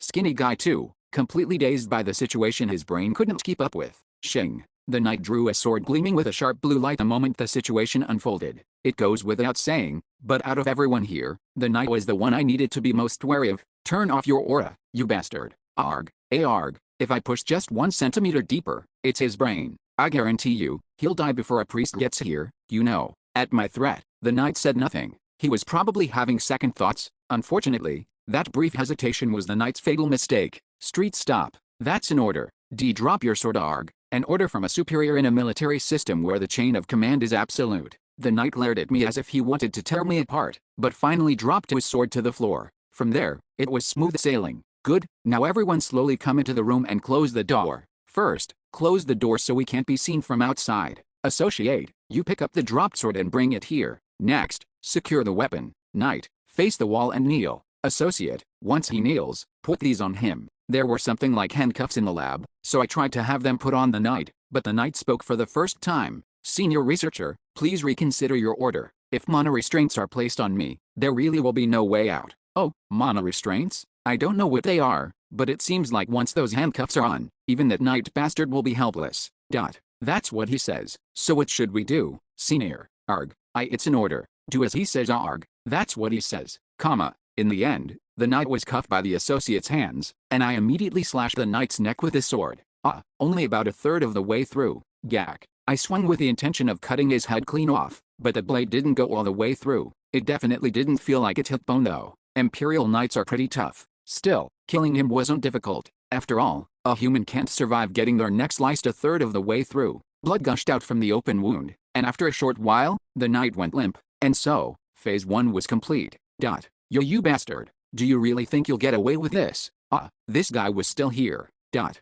Perhaps sensing something was off, Skinny Guy 2, who had been yelling at me, suddenly shut his mouth. Of course, that doesn't mean I'll reverse my decision. Shunk. Skinny Guy 2's inner flesh was far too soft compared to the knight's, and soon peace arrived as he collapsed. The room was still filled with the smell of blood, though. But isn't that how peace is built in the first place? Now then, I then graciously seated the skinny guy with a fountain pen dangling from his eye in a chair. Shall we have a little chat? LV2 Peter has so many questions. Chapter 893, First Round, 2. Before starting the interrogation in earnest, I decided to check my supplies first. For a humane interrogation, at least one bottle of potion is essential. Do you have any potions? The skinny guy with a fountain pen stuck in his eye cooperatively answered the questions. Instead of using his mouth, which his voice would barely come out properly from, he raised his hand and pointed at the knight. When I actually searched the knight's person, I found 3 bottles of potions, and with that, my concern about humane interrogation procedure was over. With that, just as I was returning back again to the skinny guy, shwa, suddenly, the body of skinny guy 2 lying on the floor turned into particles of light and disappeared. What? Was he still alive until now? I thought he was judged like the unranked monster, dead man, where a corpse is left behind. You have killed an Imperial Associate Researcher, EXP +4. It seems I gained experience points too, and quite a bit, at that. With Skinny Guy 2's level of combat power, shouldn't he be rank 9? This was a part one couldn't quite wrap my head around, but the real question lied elsewhere. Fwip. I hurriedly turned my head toward the knight. Skinny Guy 2 turned into light and disappeared. But why was this guy's corpse still here? Could it be that he's still alive? No, that's definitely not it. I checked again while searching his person, but the knight was 100% dead. But despite that, his corpse didn't disappear. Is it because of the mono restraints? Somehow, I have a feeling that those handcuffs I put on him before killing him might be the cause. After all, that's the only difference between them. Well, as a result, I obtained an effect similar to having distortion applied, allowing me to loot these potions. First things first, since I don't know how much time I'll have to conduct this interrogation peacefully, I set aside my trivial questions. To resolve all of LV2 Peter's questions, I need to act quickly. So, MMPH. I firmly pressed my hand against the mouth of the skinny guy with a fountain pen stuck in his eye. Pushuk. The moment I pulled out the embedded fountain pen, the skinny guy convulsed as if struck by lightning. The more he did so, the harder I pressed on his mouth. Of course, the soundproofing in this laboratory seemed to be top-notch, but still, you never know, right? MMPH. MMPH. MMPH. I didn't want anyone interrupting our intimate time together. That's a nasty wound. Sizzle. MMPH. GHKK. I finished the treatment by dripping a little potion onto the spot where the fountain pen had been stuck. Well, it wasn't an injury that would fully heal with a few drops, but as someone who has been injured in all sorts of places and personally drunk thousands of bottles of potions, I can guarantee that a person won't die from this much. If he seems uncooperative, I can just drip a little potion each time. I smiled with great satisfaction. After all, the conditions were now met for a super-humanitarian, Geneva-style interrogation where information is extracted through treatment rather than torture. First question. I slowly removed my hand that had been covering the skinny guy's mouth. The vending machine. A simple machine where you insert a coin and press a button to drop the item you want. As a kid, I really liked vending machines. After all, vending machines were always in the same place and always gave back exactly as much as I put in. Well, the vending machine in the hospital lobby was old and sometimes ate my money. Actually, I even like that aspect. If I went to the maintenance person who came every Monday and told him he'd give me back double, no questions asked. To me in my childhood, vending machines symbolized constancy, certainty, and even a bit of luck. I miss it. The reason I thought of vending machines after such a long time here in the labyrinth in another world is simple. The skinny guy was exactly like a vending machine. Instead of a coins, I insert potions, and when I ask curious questions, he gives the answers I want. Just like this. Tell me in detail about the experiment you're conducting. Why did you go so far as to make a treaty to bring Alpha here, and why am I needed? I haven't inserted the coin yet. Sizzle. After dripping a few drops of potion on his wound, followed by a brief screaming intermission, the answer flowed out smoothly. We are people from the Panthelian Research Center. Naturally, we have but one goal: to create a weapon powerful enough to lead the Empire to victory in this war. Panthelian Research Center. According to the information I obtained on the first basement floor, that was a place that researched monsters and created biological weapons. So they weren't part of the military. Looking at it, it's more like the research center people mobilized the military for their research. That explains why the soldiers were so subservient to the researchers. So how were you planning to make that weapon? I need to insert another coin. With that thought, I picked up the potion, but what was this? The answer vending machine gave me an answer without even taking a coin. As a result of research on the imprint granted only to a select few pilgrims, it was confirmed that the abilities possessed by monsters are imprinted not on their body, but on their soul. Our advanced research team was dispatched to this island for experiments to transplant the power contained in that soul. What is this? A bug? Why is an answer coming out when I didn't even put a coin in? I don't know, but naturally, a good player should think about exploiting bugs rather than fixing them. Wait, so how do you transfer it? Premise 1. Since a monster's soul shows strong bonds with the Earth Mother, wearing down of the soul is necessary for transplantation. Premise 2. Additionally, the target subject. There you go again, speaking in a way only you understand. Do you want some pain? Explain everything simply from now on. Simple enough for even a child to understand. The answer vending machine, while clearly clicking its tongue as if I were primitive despite my obviously human appearance, obediently complied with the request.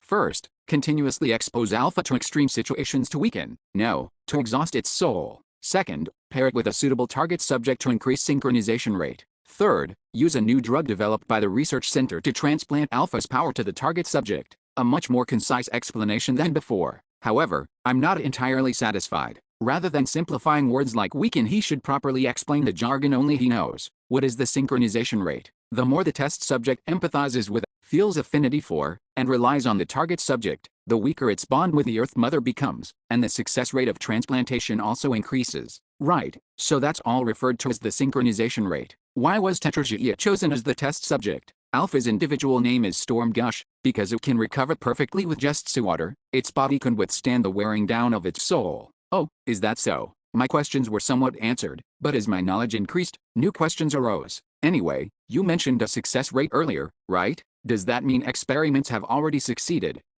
Yes, commercialization is still far off, but soldiers who have already succeeded in the transplantation have proven their potential as biological weapons by performing on the battlefield. But why come all the way here to repeat an experiment that already succeeded? First, the research center highly valued the Storm Gush's special abilities. They believed that with those abilities, they could create an invincible navy. If there's a first, there must be a second.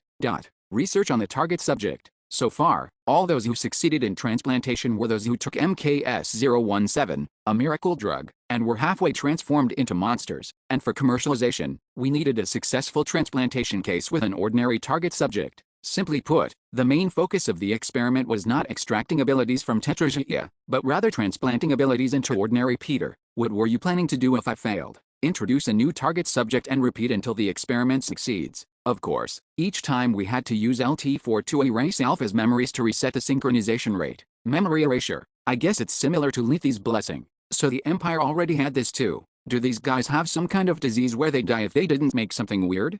After a brief silence, I continue the humane interrogation once more. So, what number was I, what number target subject was I? I couldn't have been the first, right? You are the 127th target subject, so all the numbers before me died, and that's how it came to be my turn. Now I understand the situation, why Tetrarchia was being tortured, and why I, who was just an ordinary Imperial soldier, was dragged all the way here. However, if there is still one question left unanswered, why did Tetrarchia turn into a monster?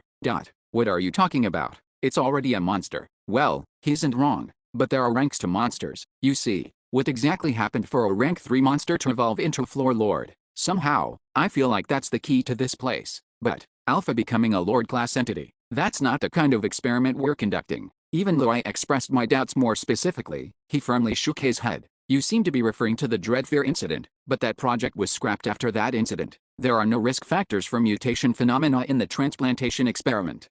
No matter how much you say that, in reality, Tetrarchia did become a lord, and not just any monarch, but the monarch of the 6th floor Great Sea with the epithet Tears. There's definitely going to be some kind of incident. What could it be? At the very least this guy doesn't seem to know the answer, but I decided to continue the interrogation a bit longer. I might get a clue, and honestly, I had some personal curiosities as well. Our researchers normally this week. How was Skinny Guy 2, who was just at the level of an ordinary person, not rank 9? The skinny guy shouted as if wronged by my words. Absolutely not. Researchers from Pantheon are all top-level talents with magic engineering chips implanted. The associate's rank is lower than mine, but even so, he could have put a hole in your head with a single wave of his hand. But he didn't do that, right? Within the experimental base, magic engineering chips are locked in a deactivated state to prevent potential accidents. Therefore, the magic weapon stored inside the chips can't be summoned either. If it weren't for that. So that's it. Listening carefully, it seems the magic engineering chip is like a kind of subspace. Do researchers fight using state-of-the-art weapons stored in there? Come to think of it, there were a lot of machine monsters there as well. The Pantheon ruins on the 7th floor was one of the few areas in Dungeon and Stone where machine-type monsters appeared. But still, isn't it a bit strange? I can understand for regular researchers, but if you're at the person in charge level, shouldn't your authority remain active to prepare for unforeseen situations? So there's someone with a higher position than you. After talking a bit more, it turned out the skinny guy wasn't the top dog here. So, there's a chief researcher who's a higher rank than the senior researcher? Well, it seems that person is away at the moment, though. That's good. That means there's no one to prevent your orders right now. Alright then, shall I first use him to call our dear Tears over here? Just as I was deciding on a detailed plan with that thought in mind, wing, an unmistakably ominous alarm sound rang out throughout the entire building. I could feel it just from listening. This was at least a level 1 or higher emergency. What the hell is causing this? Is it me? That thought crossed my mind for a moment, but that probably wasn't it. After all, if it were because of me, soldiers would have burst through the door first before the siren started going off. For now, fortunately, it's most likely an external factor rather than me. However, the problem is, if that's the situation, then this place isn't safe either. Since it's an emergency situation, researchers and knights will surely be heading to this room to check on the senior researcher. From now on, I need to move quickly. Chapter 894, First Round, 3. A level 1 emergency situation began with an alarm so loud it hurts your ears. If I stay put like this, LV2 Peter will probably be subdued without being able to do anything by the researchers and knights who come looking for the skinny guy. Therefore, from now on, time is gold. Having quickly made my judgment, I hurriedly checked just a few items. Is there a building blueprint? Do you think there'd be something like that? More importantly, release me now. Haven't I answered everything you wanted? So there isn't one. It would have been helpful to confirm the escape route in advance. What about the key to the lab where Alpha is confined? Was it because the siren blaring gave him hope of rescue? The skinny guy switched off his answer vending machine mode and stayed silent. What a truly pointless effort. Since time was pressing, I couldn't leisurely use potion, but, let go. Is using potion the only way to cause pain? From what I've observed, this skinny guy has a very low pain threshold. It's here, so let go already. Geez, for a guy who performs inhumane human experiments on others without batting an eye, he sure whines a lot over getting his sideburns pulled. Now that you have what you want, hurry up and get lost. Soon, the skinny guy glared at me with eyes full of venom as he said that, and I tilted my head. There's still one thing left, though. Then hurry up and ask. I'll tell you the truth about anything. I'm so sick and tired of you. Well, I didn't say it was a question this time. Shunk, the sword that had taken out the knight and the associate now pierced the skinny guy's slender neck. The skinny guy with his throat pierced had blood spilling from his neck in gushes. I didn't feel particularly good watching it either. Maybe because it's a sword, it lacks that satisfying impact feeling in the hand. Yet, nothing beats a heavy blunt weapon for that satisfying impact feeling. I don't get what fun swordsmen find in using such weapons. Just as I was thinking that, shwa, the skinny guy's body turned into particles of light and was erased from the world. Even the clothes he was wearing and his glasses, everything. You have killed an Imperial senior researcher. EXP +6. I was briefly satisfied with the absurdly large amount of experience points compared to the difficulty, but I then suddenly startled and checked a key card I had taken in advance. Phew. Thankfully, this didn't disappear. Was it because I took it beforehand? Or was it simply an essential item for quest progression? Probably the latter. Even if you steal an orc warrior's axe and kill him during battle, the axe doesn't remain in the world, unless you cast distortion magic on it. Step.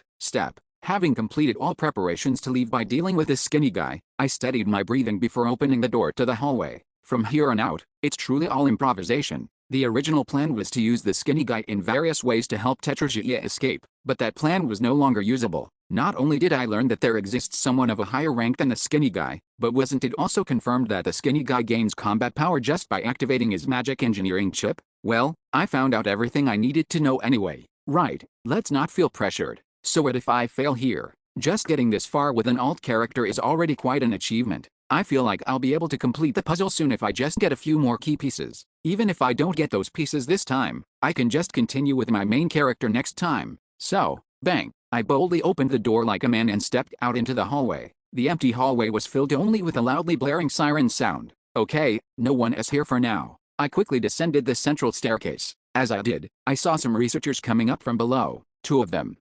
They were familiar faces. They were the ones who had gotten chewed out by the associate researcher earlier. Yuri, why are you alone? What happened to the associate researcher? Before such words could follow, I struck first again. An attack. It's an attack. Please request support as quickly as possible. What? The associate researcher has been attacked. Hurry and check his room. Damn it. What the hell happened? Alright, quickly request support. No, wait a minute. Just when I thought it was going well, the researcher's eyes fixed to one spot. It was the sword I was holding, the knight's weapon I'd brought for self-defense, a sword already drenched in bright red blood. I made a quick decision. Even I would have a hard time explaining this away. Yet, I sliced through the throat of the guy in front, then immediately thrust my sword roughly into the torso of the guy beside him in rapid succession. Shunk. I thought this would be around where his heart is. You bastard. The researcher, apparently not fatally wounded, grabbed my arm and glared at me with venomous eyes. Swords are definitely a bit tricky. If it had been a hammer, his head would have been crushed long ago and he wouldn't even be able to speak properly. Kick. Using the geographical advantage of being higher on the stairs, I kicked him in the torso with my foot, and the sword slid out smoothly as the researcher's body tumbled down. And, thud, the researcher went limp after smashing the back of his head hard against the wall. I quickly descended the stairs and finished him off with a confirmation kill. You have killed an Imperial researcher. EXP +3. You have killed an Imperial researcher. Phew, how much experience have I gained so far? I can't calculate it since I don't know exactly what rank these guys are. It feels like I've gained quite a bit, but I honestly don't know why I keep gaining experience like this. My alt character wasn't originally meant for combat. Well, I guess this is my karma too. Before I knew it, the barbarian style had been deeply etched into my soul. It's better to have a sore body than a sore head. Tushy, I'm here. And so, I went straight down to the basement and used the key card to open the laboratory where Interrogation was imprisoned. LL Fire? What's going on? And who is Teshi? I said I'd come to save you. I'll explain later, so for now. First we need to do something about those stakes. After that, I laid baby down Teshi for short, and gave a heave-ho with all my might to pull out the stakes. But, street stop. For some reason, the stakes showed no sign of coming out. It was as if the stakes had become one with his body. Or, why didn't I think of this? I should have asked how to remove these stakes too. Just as that regret belatedly washed over me. Target subject. Stop. What are you doing? Hearing a voice from the doorway, I hurriedly turned around to see a fat guy in a white lab coat standing there, checking the title embroidered on his coat. His status was a regular researcher. Are there only fat guys or skinny guys in this research facility? While wondering that, I quickly saluted him. Sir, thank you for coming. Researcher, please, help me. Explain the situation first. Target subject. What were you doing just now? Where on earth did the other researchers go? That's what I want to ask. As soon as the emergency occurred, the associate researcher ordered me to come down here and retrieve Alpha. But when I arrived, there was no one here. What? To follow the associate researcher's orders, I first need to pull out these stakes and take him to the surface. But since all the other researchers have disappeared, I was wondering what to do. When I shouted as if I was being wronged, the fat guy seemed to think for a moment while looking at me, then quietly asked me back. It seems everyone evacuated as soon as the alarm went off. You said the associate researcher ordered this. Good, he fell for it hook, line, and sinker. Maybe because they only do crazy research all day, but they're all pretty slow when it comes to things like this. Well, the mind-numbing sound of the siren probably played a part in his misjudgment too. I was about to evacuate but came down out of concern for Alpha, so this works out well. Move aside. You stupid soldier, that's not something the likes of you can remove no matter how hard you try. Yes, as soon as I stepped in a disciplined and quick manner, and the fat guy operated the machines from outside the laboratory, and, voom. After a brief moment, the 3 stakes I couldn't pull out no matter how hard I tried turned into particles of light and disappeared. What in the world is the principle behind this? I was curious, but first things first. Hoo-hoo, how's that? This is the latest in magic engineering from the Pantheon Research Center. Guck, you have killed an Imperial researcher. Phew, how many kills have I gotten with this sword? When you just go stab stab and they drop dead from that, it somehow doesn't feel very real. By the time I came to my senses, I'd become a murderer. The sword is truly a terrifying weapon. If I keep swinging this sword, someday I'll inevitably become a psychopathic sword demon, crazy for slaughter. Elfire, what are you doing? I was so scared I wanted to cry like a child. I see. Thank you. I really didn't expect you to come back. Anyway, let's go now. I'm sorry but I don't think I can go. I can't move at all because of my wounds. I thought it was something serious. I'm sorry. At least you should leave first, Elfire. If you wait any longer, I feel gross with all this blood on me. I should take a bath before we leave. You're joining me, of course. Without allowing any objection to this, I dragged the limp Teshi across the floor and placed him in the center tub, then submerged myself on the side opposite to him. Why are you going this far? Just because? What? I just felt like it. After giving a vague answer and enjoying the cool seawater, I suddenly heard sniffling sounds from in front of me. When checking head, I saw Teshi with his head bowed so low that his long snout was touching the seawater. Thank you, Elfire, for taking pity on me when even I had given up on myself. I don't know for sure, but wouldn't that synchronization rate thing have hit 100% by now? Well, it doesn't matter since I'm not going to get the transplant anyway. This is refreshing. Yes, it really is. It wasn't exactly a time for leisure, but since escaping alone would be meaningless anyway, I enjoyed the bath until Teshi's body recovered to some extent. And, alright then, have you finished mentally preparing yourself? Yes, I want to try too. I want to try being selfish. Why should only I suffer? I don't want that anymore. Good, seems like you're well prepared. Then shall we go out now? Step. Just as I took that monumental first step together with Teshi, shwa, water poured down from the top of the stairs like a waterfall. There's one fact I realized while taking a bath in the basement for about 5 minutes. This is definitely not an ordinary situation. My cries about a level 1 emergency situation were no longer a joke. Wouldn't you agree? In this situation, I enjoyed a half-body bath for 15 minutes, and during that time, the first fat guy was the only one who came down here. A flood?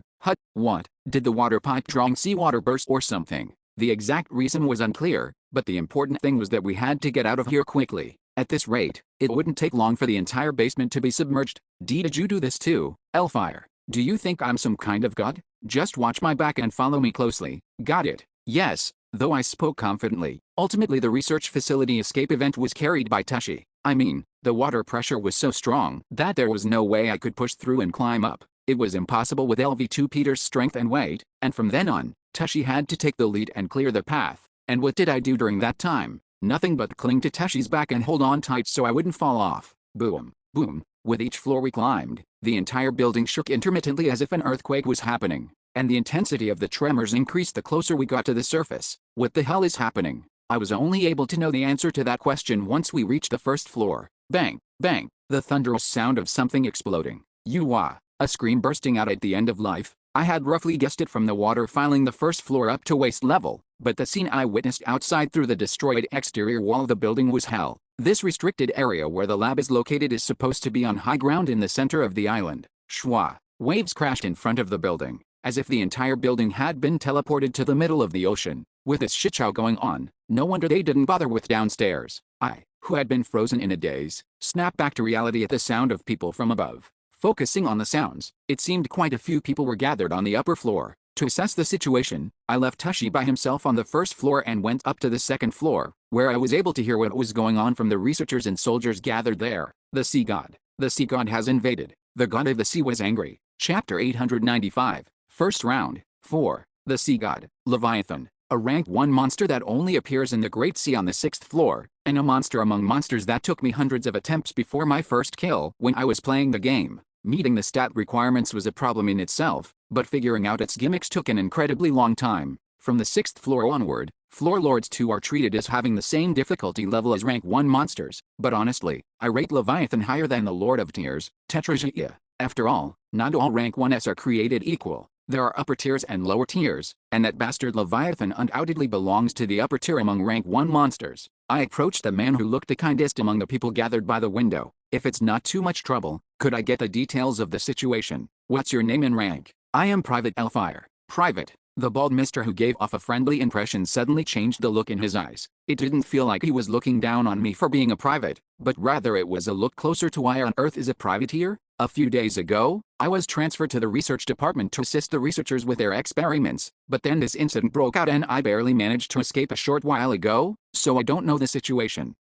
Is that so? At the mention of being a test subject, the man finally withdrew his suspicious gaze and showed a look of sympathy in its place. He understood the true meaning, that assisting with their experiments was just a way of saying, I was dragged here as a guinea pig. I have no obligation to explain the situation to someone of lower rank like yourself, but since your circumstances are quite pitiful, I'll roughly explain. I trust you'll listen carefully so I don't have to repeat myself. Yes, I will listen with all my might. Unfortunately, the treaty was broken during the second agreement due to a backlash from those monster bastards. The enraged chief researcher turned Faerun Island into a sea of fire, and as a result, that terrible monster has invaded. The second agreement. The reason the treaty was broken. The chief researcher and the burning of Faerun Island. There were far too many keywords I wanted to ask about, but I restrained myself with superhuman patience. It didn't seem like he'd answer even if I asked anyway. Sir, thank you for kindly explaining this even to someone of low rank like me. I simply saluted with endless gratitude, and in response, the bald mister also gave me a slightly more favorable look. Oh ho, a rare sight, a young man with proper military discipline. Our resolve. We are the Imperial Army, devoted in our loyalty to His Majesty the Great Emperor. We defend imperialism and serve as the driving force imperial unification. Furthermore, we abide by regulations and obey the orders of our superiors. What is that? This is the conviction and resolve that I, Private Elfire, have held in my heart all my life. But why do you say we instead of I? Because I believe all soldiers loyal to the Empire share the same heart as me. What? Haha. Ho-ha-ho-ha. The bald mister seemed to really enjoy his private's little show, as he even laughed out loud, drawing the attention of the soldiers nearby. There was surprise in their gazes. What's this? Actually, I've been feeling glances directed this way for a while now. You're quite a likable friend. Whatever happens from now on, try to stay by my side if possible. That way, you'll be safe. Could it be this mister is someone famous? Sir, I am grateful for your consideration, but as a proud son and soldier of the Empire, I must inform you in advance that if a moment comes when this insignificant life of mine is needed for the glory of the Empire, I will have no choice but to charge forward. I laid out this groundwork just in case I got tied down by this mister and became unable to move freely, but perhaps that made him like me even more? The bald mister burst into laughter once more, then soon patted my shoulder and revealed his name without me even asking. Private Elfire, was it? What an amusing yet commendable friend. I am glad to meet you like this. I am Berzak, 4th class star of the 1st Special Task Force. At those words, I froze completely. 4th class star, setting aside that it's a general level rank equivalent to a brigadier general in modern military ranking systems. Berzak? Berzak, the other floor lord of the 1st floor, known by the epithet Lord of the Abyss. The possibility that he's just someone with the same name is probably non-existent, right? I immediately discarded from my mind this possibility that even I found difficult to accept. If you were just a regular soldier, then maybe, but this mister is a high-ranking military officer, at the general level no less. Haha, I thought you were a friend overflowing with vigor, but I guess that's not the case. I'd frozen up because of his name, but I moved past this part without making it obvious. I will correct myself. No need for that. I wasn't trying to reprimand you. Just how many hidden elements are there on this island? I couldn't know for sure, but my gaze toward Berzak couldn't help but be filled with even more thoughts. This bald mister becomes that Lord of the Abyss? No matter how I look at it, they just don't match at all. Boom. At the sudden explosion from outside, I looked through the window to see a gigantic dragon surging up from the water in the distance. A body so massive it makes those watching lose their sense of distance. Grew. A howl filled with so much rage that it made the air tremble and waves rise. As far as I know, the likes of the Imperial Army can't stop that monster. I mean, even if I brought all the Anabata clan members who are in the basement, we couldn't kill it, so how could they? Then does that mean if I just stay put like this, the Imperial Army will be wiped out on its own and my quest will be automatically completed? Such a hopeful future was faintly observable in the present, but unfortunately, there were still quite a few unsettling points. For example, this Mr. Probably, Berzak. It's not that I'm already scared because of that name's reputation, but the expression this mister is making right now made me uneasy. Standing in front of the window watching the sea god, Leviathan, there was no emotion of fear in this mister's eyes. Of course, that could be because he's a veteran soldier whose sense of fear has been castrated. Haha, everyone, don't worry. Is the Iron Man someone who would fall so easily? The moment Berzak chuckled leisurely and muttered as if to soothe the soldiers on the second floor, the basis for his composure sprang up from the sea. Shoot! A flash of blue light shot out, vaporizing the seawater. No, should I call it a beam? Leviathan, exposed to the beam for about 3 seconds, writhed about as if in pain and let out a monstrous shriek. And, boom, something shot out of the water like lightning and collided with Leviathan's body, creating a massive shockwave. And repeatedly at that. Boom, boom, boom. Leviathan staggered every time a loud boom erupted, as if being hit by a barrage of punches from left and right. At this, the soldiers gathered at the window each let out exclamations of admiration. Indeed, that's the chief researcher of the Panthelian Research Center. The nickname Iron Man almost doesn't do him justice. At my level, unless I concentrate, it's difficult to even properly follow his movements. Upon hearing those words, I focused my eyes intensely and spotted flying objects flying around Leviathan like gnats. Not just one, but dozens of them. I was wondering just how well researchers could actually fight on a battlefield. Those are all researchers? No wonder I hadn't seen a single researcher here on the second floor of this building. I heard they don't fight directly like the Iron Man, but control those things from a distance. I've also heard there's a flaw in that they need to be relatively close by to output maximum power. But, even so, it seems they're at least capable of assisting the Iron Man without being a hindrance. Good grief, we're gradually losing our place. That won't happen. I've heard the cost for each one of them is nothing short of astronomical. Perhaps the senior researcher would have been among them as well. No, if I had been just a little slower in finishing the interrogation and dealing with him, he certainly would have been. Thump. A shapeless sense of unease gradually took form. First class star, sir, shouldn't we also join the battle soon? That's right, they aren't afraid at all, even though a rank 1 monster is smashing everything around it. Yes, if we just keep watching, those researchers will hog all the credit. Not a single one of them was even considering defeat. Their attitude was as if victory was already a certainty, yet it didn't feel like arrogance. Well, looking at the performance of that Iron Man or whatever, he's at least rank 2, maybe even rank 1. At this rate, it might actually lose. Of course, the battle was still only in its early stages. There's probably quite a lot of time left before the raid ends and a victor is decided. But as long as Leviathan's victory isn't guaranteed, I can't just sit back and watch with peace of mind. So, where are you going? Leaving this rare spectacle behind. I was watching such a great battle that I must have tensed up without realizing it. I guess I ended up with a stomachache. Just endure it or wash it down with some water. What's this crazy bald mister saying? I made an appropriate excuse and left the second floor, and the soldiers including Berzak were too engrossed in watching the raid to pay me any attention. Splash, splash. When I descended to the first floor where water had already risen to shoulder height, Tashi, who had been submerged below the water, popped his head out. Elfire. Shh, be quiet, we need to quickly get out of here, right now. This isn't a situation for a LV2 warrior to get involved in. Escaping the research base was easier than expected. I just had to cling to Tashi's back as he swam and hold on tight so I wouldn't fall off. Of course, since Peter didn't have the ability to breathe underwater, we had no choice but to move underwater with my upper body exposed like a shark fin. Still, it's a huge relief that we didn't get caught by Berzak before we left the base, I suppose. Well, there's a high chance that Mr. has noticed something's off by now. But then again, what can he do? He'll probably just think I went to the bathroom and got caught up in something. Surely he wouldn't come all the way out here just to look for me. Shwa. We cut through the waves, moving rapidly. Tashi, faster. This is already maximum speed. Wait, more importantly, why do you keep calling me Tashi? Our final destination was Faerun Island, but for now, we were heading in the exact opposite direction. After all, if we moved in a straight line, we'd have to pass through that insanely massive battlefield. Sometimes, taking the long way around is the fastest route. I thought it seemed too easy. Looking at it now, this isn't 6th floor difficulty. Come to think of it, if it were just 6th floor difficulty, there's no way they would have given the advantage of only losing memories when you die, because Dungeon and Stone is a game far removed from kindness. Still, isn't it too much to have a boss that's at least rank 2 or higher? From what I can tell, the chief researcher, the Iron Man, is the final boss of this map. Or maybe it could be Berzak, but I haven't directly confirmed that Mr.'s combat power yet. Anyway, if I had come here with my main character without knowing this, just thinking about it makes my head spin. Facing a rank 1 without proper preparation is nothing short of a disaster. So, let's just go to Faerun Island for now. I ended up performing a rescue instead of an assassination, but maybe they'll give me some sort of hidden reward. Even if there's no reward, I should be able to gather some information. Let's just find that out and finish this. If my prediction is correct, this place the advance party named Twin Island is. It was just as my thoughts reached that point. Why did you suddenly stop? Tashi abruptly stopped swimming. No, to be precise, it wasn't just Tushy that stopped, the pouring rain, the violently churning waves, and even myself. Everything stopped.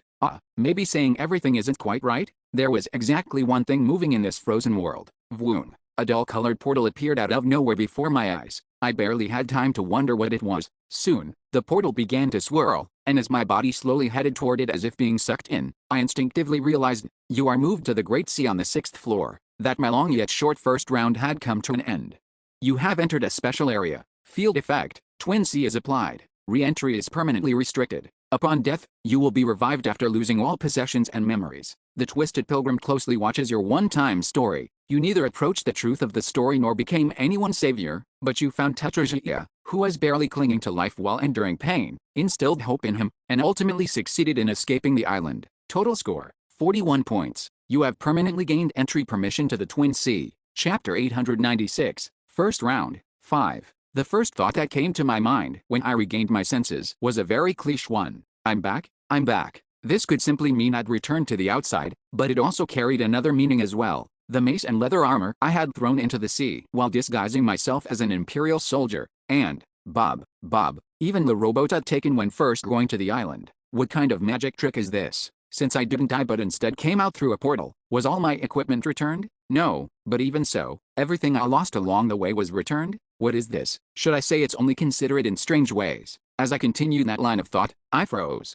I realized belatedly that my memories were intact. However, there were two possibilities in this case. Either as I initially hoped, memories obtained through the outing doll can't be erased, or they weren't erased because I successfully survived and came out through a portal. I wasn't sure which one was correct. Well, maybe it's both. I had felt it many times while playing the game, but the outing doll was a very peculiar item. Anyway, enough thinking about that. Swish. I quickly looked around. Many things had changed from when I first entered. First, the dozens of ships that had been anchored around the island had all disappeared. Why was that? Actually, I had a hunch about that part too, but it would be much faster and more accurate to hear the details from them. Schwa. The only ship in sight was rapidly approaching me the moment I came to my sense on the rowboat. My comrades on deck were pressed against the bow, waving their hands at me. Bjorn, I told you not to use that name when Bjorn is in that form, Naya. Oh, it's just us here anyway. Stop nagging. After being hauled up along with the rowboat, I logged out from my alt character and opened my eyes on my main character.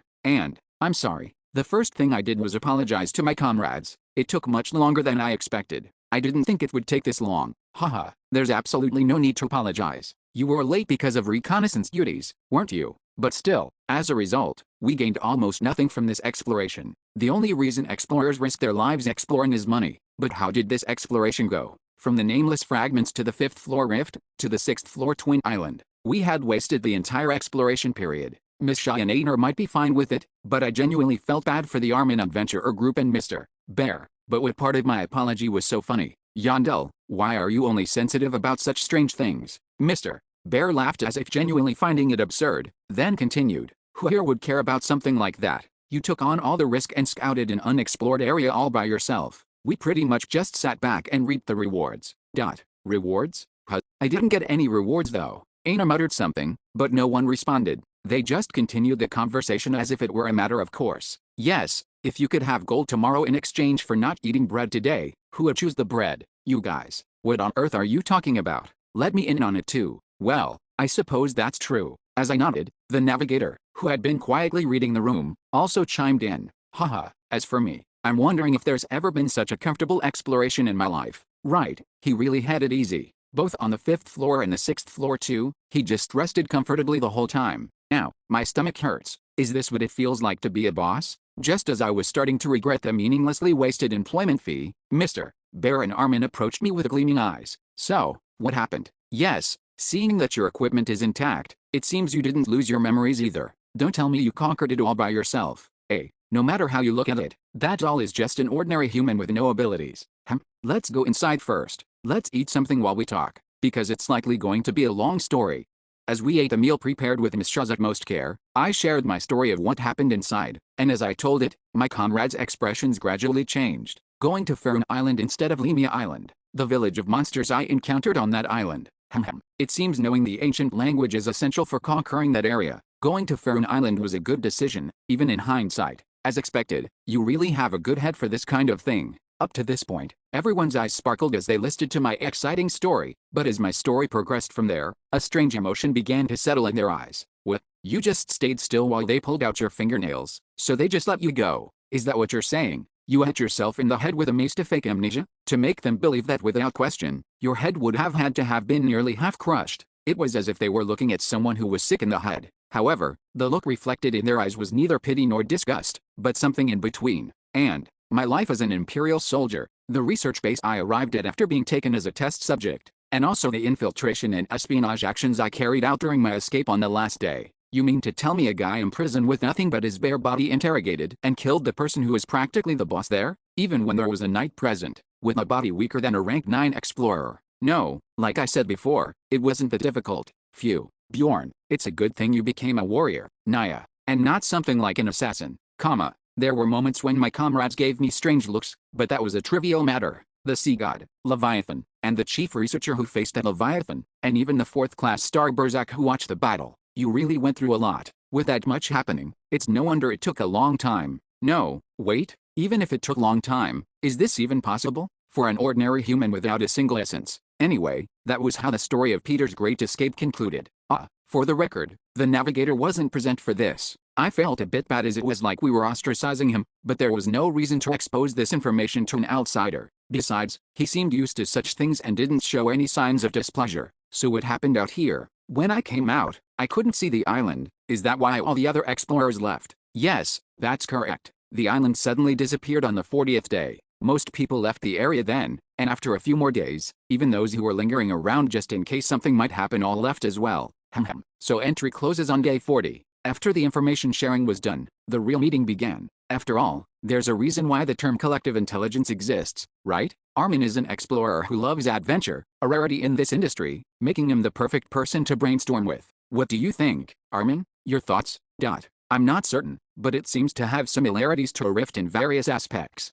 Isn't it different from rifts, Naya? The place Bjorn went to had no guardian, and even Natashi? Anyway, the portal opened just by bringing him out. The similarities I'm talking about are in a different aspect. If my guess is correct, when we enter that island again in the next round, the island will most likely be just as it was before the sea god appeared and the surroundings were devastated. Oh, you mean time rewinds, Naya? Yes, whether time rewinds or it's newly created, regardless of the reason, the result would be the same. Aren't rifts like that too? Even if you kill all the monsters and die with only the guardian left, the explorers who enter next have to start from the beginning again. Simply put, rifts reset, and there's high probability that Twin Island will work the same way. I felt it from the fact that a story existed, but became certain after seeing the sea god invade and everything around being laid to waste at the end. However, the difference between Twin Island and rifts is, the chapters aren't clearly divided. If rifts are a closed stage structure, Twin Island is an open world with a much higher degree of freedom. For instance, it seems like the story could progress somehow even if you went straight to Lemia Island instead of Faerun Island. For the second round, we should aim to reach the 6th floor as early as possible. Not only does it increase the time available for exploration, but there might be things that can only be done if you enter during that time frame.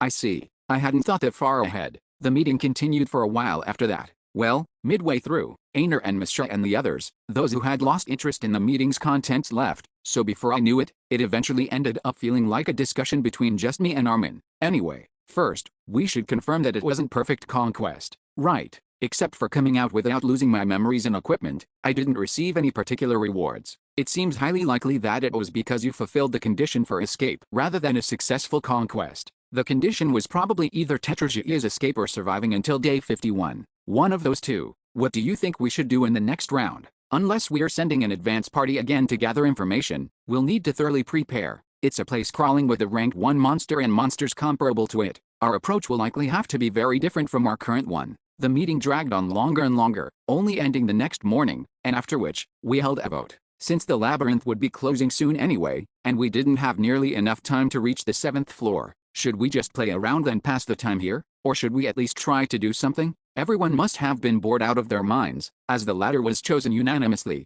and we headed to Faerun Island, which could be considered nearby. The goal was to search for any information or clues that might be useful in Twin Island, but we didn't find any particular peculiarities. Well, an intriguing topic did our eyes though. What exactly is this offering? You don't know. If you're talking about a phenomenon where the storm gush appears when you destroy the offering or the Lord of Tears, then of course I know. I understood what Armin was getting at. The Fury of the Sea event that begins when you destroy the offering on Faerun Island. Furthermore, similar-looking offerings exist on other islands as well, and if you destroy them all, the Lord of Tears is summoned. Both are related to the Lord of Tears. Yes, perhaps because I heard your story, Captain, I became curious about why these offerings came to exist. It seems like this part might be worth investigating a bit more. With only questions about the offerings remaining, time flew by like an arrow. Day 60 since entering the labyrinth. The labyrinth has closed. You are moved to Raftonia. The day to return to the city had arrived. A gloomy sky, still far from sunny, but perhaps because we had reached a closure day on the 6th floor, where day and night exist, it looked especially gloomy today. Baal, or maybe not. We will become the strongest warriors on Earth. Wah. As soon as I opened my eyes in the square, roars erupted from all around. The roars of joy from the young warriors who had just completed their first exploration. Their numbers look about the same. After roughly eyeballing the survival rate of the young warriors, I quickly passed through the checkpoint before getting caught by the young warriors. The checkpoint was in a very shoddy state since only the square itself had barely been restored, but even so, I was able to pass through with a free pass. After all, I am a noble. I don't need to stand in line, and if I wanted, I could even skip the inspection altogether. Bjorn, since we're finally back in the city, if you're not too tired, how about we have a meal together in Kamalby? Sorry, but I'm planning to go straight to the Holy Land. You must be tired, Naya? Okay, Naya. Upon returning to the city, I headed straight to the Holy Land. Well, it wasn't that I was tired like Miss Shaw said. I mean, at the end, I called it a search, but it was practically just getting a good rest until the exploration ended. But, thump, how could I resist this? Without getting distracted, I headed straight to the Holy Land and flung open the tent of the wizard who had joined our Holy Land relatively recently. Lord Viscount, call me Chieftain here. I'm not a barbarian, understood? Chieftain, it's already time for you to return. But why are you here? Wanting to tease him a bit, I snorted and looked down at him silently, and the GM, reading the mood, trailed off as if making an excuse. If you're here about the research, there hasn't been much progress yet. No, actually, since only one day passed for me who remained in the city, that's only natural. Never mind that, I'm not here for that today. When I smirked, he tilted his head. If not for research, then why did you come find me right after returning to the city? That was exactly the look in his eyes. Thud. Instead of answering, I placed an item on his desk. The sole reason I rushed here, even declining Miss Shaw's invitation for a meal. Fortunately, his title of magic engineer wasn't just for show. The GM recognized what it was the moment he saw it. It's a subspace. Yes, it's a subspace. A subspace that the plunderers I met on the island of Paradise had. Actually, even while exploring Twin Island, I occasionally thought about this subspace. I mean, how could I resist a mystery box? I wonder what will come out of this one. Chapter 897, Rebuilding, 1. To sum up the results, everything that came out of the mystery boxes was below expectations. Well, there was a decent amount of cash, and if I sold all the equipment and consumables, it would be fairly profitable. But still, I guess the only decent find is the Firefly ring. What do you mean decent? Even if it's on the lower end, it's still a triple-digit numbered item. It's surprising that a mere plunderer had such a treasure. Congratulations. Despite the GM's words, I still felt disappointed. After all, the 981 Firefly ring felt like it was already included in the mystery box package. Should I call it a guaranteed item? I would have felt much better if there had been just one more item of that caliber. No more, no less. Are you going to sell all this? Everything except the ring.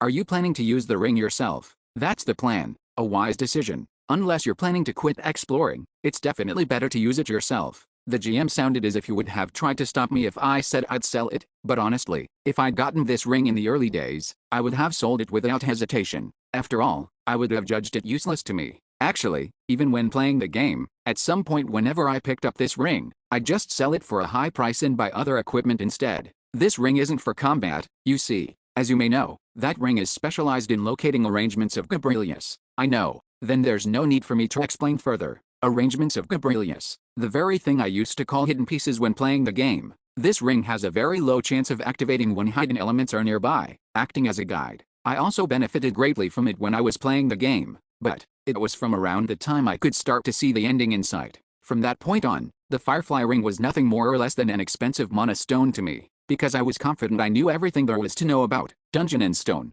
Of course, that was arrogance. The first basement floor, which could be considered a new floor. The new island that appeared after the event with the Lord of Tears. Not to mention the updated content, but even setting that aside, it was the same story. When I surveyed the entire labyrinth from the Spirit Gate, I witnessed firsthand that there were still many undiscovered areas remaining, and on the first basement floor, I saw guardian statues whose existence I hadn't known about. Therefore, I had to admit it.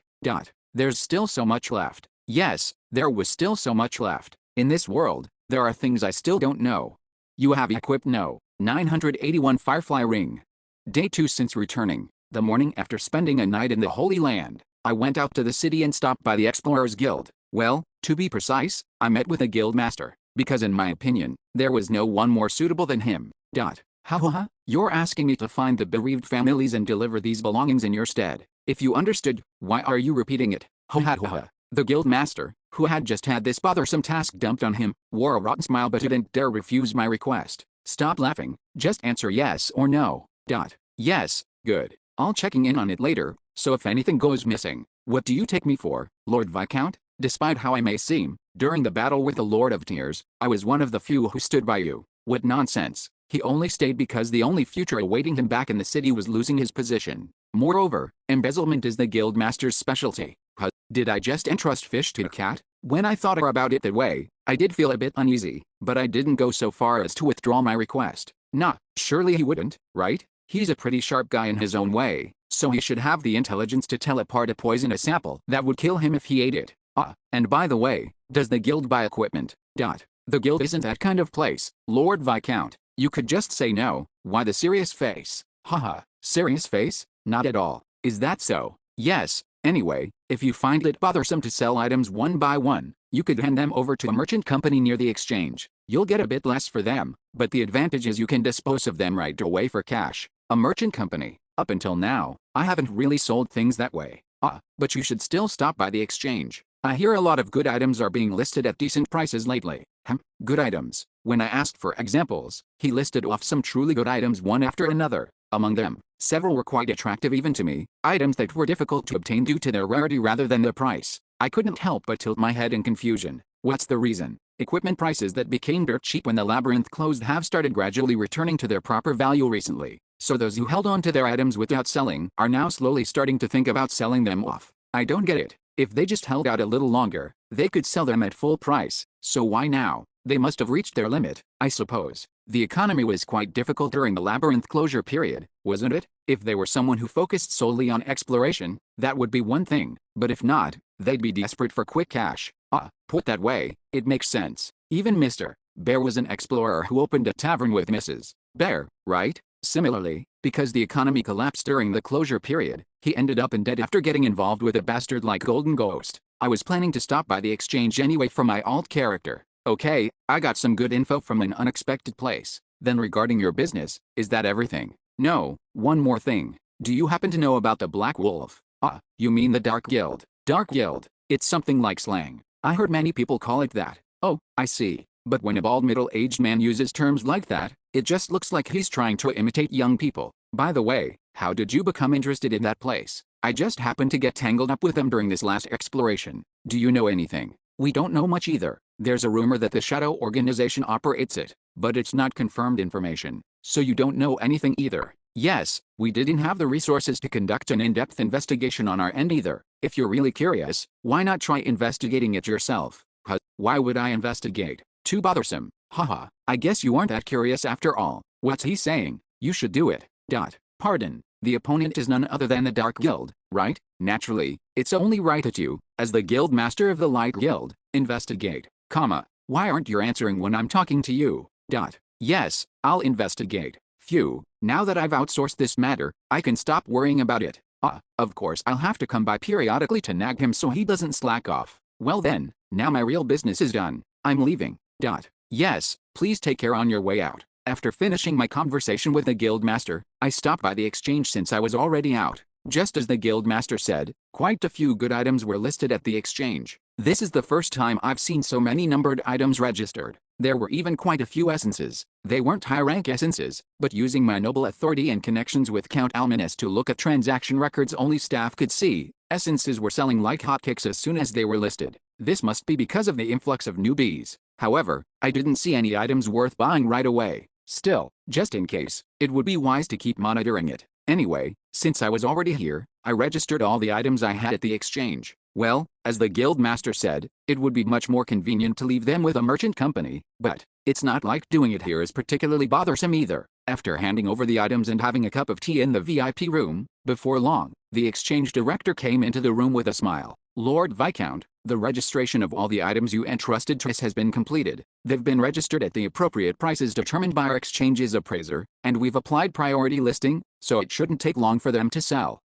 Yes, this is what connections and power get you. As you requested, we will send someone to notify you once over 90% of the items have been sold, and payment will be deposited into your account immediately upon sale, Lord Viscount. Also, regarding the items you mentioned, we'll contact you the moment they're registered at the exchange, so you need not worry at all. Good. Then I'll be going. Yes, this was William Bakers of the Almanus Central Exchange. Emphasizing his name like that at the end while bowing was probably an unspoken request for me to put in a good word for him when I meet the Count later. He's quite a promising fellow. When I left the exchange, the timing was a bit awkward, so instead of heading straight to the Holy Land, I turned and headed elsewhere. The destination wasn't far from the exchange, and it was a place that felt somewhat nostalgic for me. Carmelby National Library. The place where I practically lived was the Revision National Library in District 7, but libraries as a place themselves gave me a somewhat nostalgic feeling. They remind me of my beginner days, I suppose. Parsitive. It's really been a while since I've used this too. It's a bit of a shame that I can't receive the special book recognition magic without Rana. Or maybe I can? Special book recognition is a magic spell that allows you to access books with high security clearance. That's why Rana used to cast it on me secretly when no one was looking, saying it was a privilege only granted to a select few with authorization or nobles. But I don't need to do that anymore. After all, I'm a noble now, and one with an official title at that. I'd like you to cast special book recognition instead of the regular book recognition. Yes, understood, Lord Viscount. The librarian immediately cast the new magic upon my request, and it gave me a peculiar feeling. Why does this feel so moving? More so than being treated well at the guild or the exchange. This made it feel more real. The fact that I'm a noble. Then shall I do some reading for the first time in a while? Entering the library, I familiarly used the magic to select books. The keywords included Floor Lord, Lord of Tears, 6th Floor, Stormgush, Lemia Island, Faerun Island, Offerings, etc. Even in this vast library, there weren't many books matching those keywords, and most were gathered in one place. However, the problem was, what's with this guy? The place I arrived at, led by the book recognition magic, was a reading table slightly away from the bookshelves. A glasses-wearing white rabbit beast man, with a mountain of books piled up on one side, was reading while even taking notes. Creak. Even though I deliberately made noise as I sat across from him, he didn't even look up, perhaps deep in concentration. He was a being that couldn't help but pique my curiosity, and for good reason. Most of the books piled next to him were reacting to my keywords. Hey, I tried calling out to him casually, but there was no response. It didn't feel like I was being ignored. It seemed he genuinely didn't hear me. So, thud, I extended my hand into his field of vision and knocked on the desk, and only then did he startle and look up at me. And, the moment he saw my face, he looked like he might faint from shock, but it wasn't fear or anything like that. No, rather it was quite the opposite. Viscount Yondell. It's really Viscount Yondell. Viscount Yondell? Am I your friend? I'm sorry, Viscount Yondell. I was just so happy to meet you in person that it was no longer at all unusual for me to have people squeal with excitement upon meeting me for the first time, but this guy's reaction had something oddly different about it. He didn't seem like just a simple fan. That intuition proved correct. Unlike those who simply admired me, he had a clear purpose. Lord Viscount, I have a request. Could you please tell me about what happened during the battle with the Lord of Tears during the dimensional collapse? Please, I beg of you. I'll even bow my head to the floor. If you're going to make a request, shouldn't you introduce yourself properly first? I'm sorry. I was so flustered that My name is Marwan Larivia. Wait, Larivia? I wondered if there might be a connection when I saw he was a white rabbit beast man. What's your relationship with Baroness Larivia? She's my mother. I've heard so much about you from her, Lord Viscount, and it's an honor to meet you like this. So he really is the rabbit baroness's son. How interesting. So, what's the baroness's son doing in the library? That's... The rabbit's son trailed off with a somewhat troubled expression, then squeezed his eyes shut and confessed.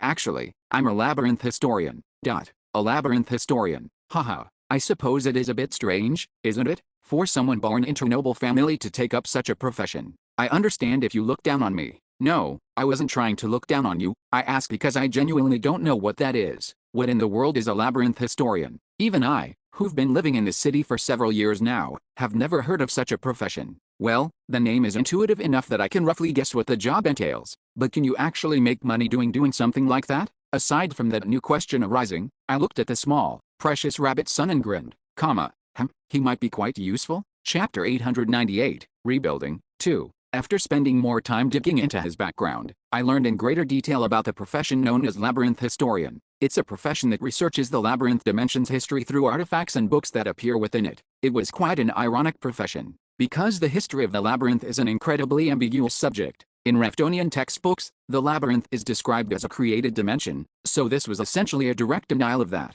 It felt practically like a profession that seriously researches flat earth theory. But then, how does he actually make money? The answer to this question was also shocking. He said he was receiving research sponsorship from a noble family that showed interest, and that noble family was none other than the Baron Larivia family. What the hell is that? Isn't that just giving their son an allowance for his hobby? The more I learned, the more he sounded like the description of an immature unemployed rich kid. But surprisingly, the rabbit son's actual skill seemed quite impressive. After all, he was incredibly fluent in the ancient language. I heard that you, Lord Viscount, are also very skilled in the ancient language? That's truly impressive. You're one to talk. Even among wizards, it's hard to find anyone who can properly speak the ancient language. As you know, aren't many of the texts in the labyrinth written in the ancient language? It's a qualification that one should naturally possess as a labyrinth historian. I suppose that's true. If you can't properly understand the ancient language, what could you research? And, the ancient language is the link connecting the labyrinth dimension and our dimension. It suggests the possibility that both dimensions originated from the same civilization.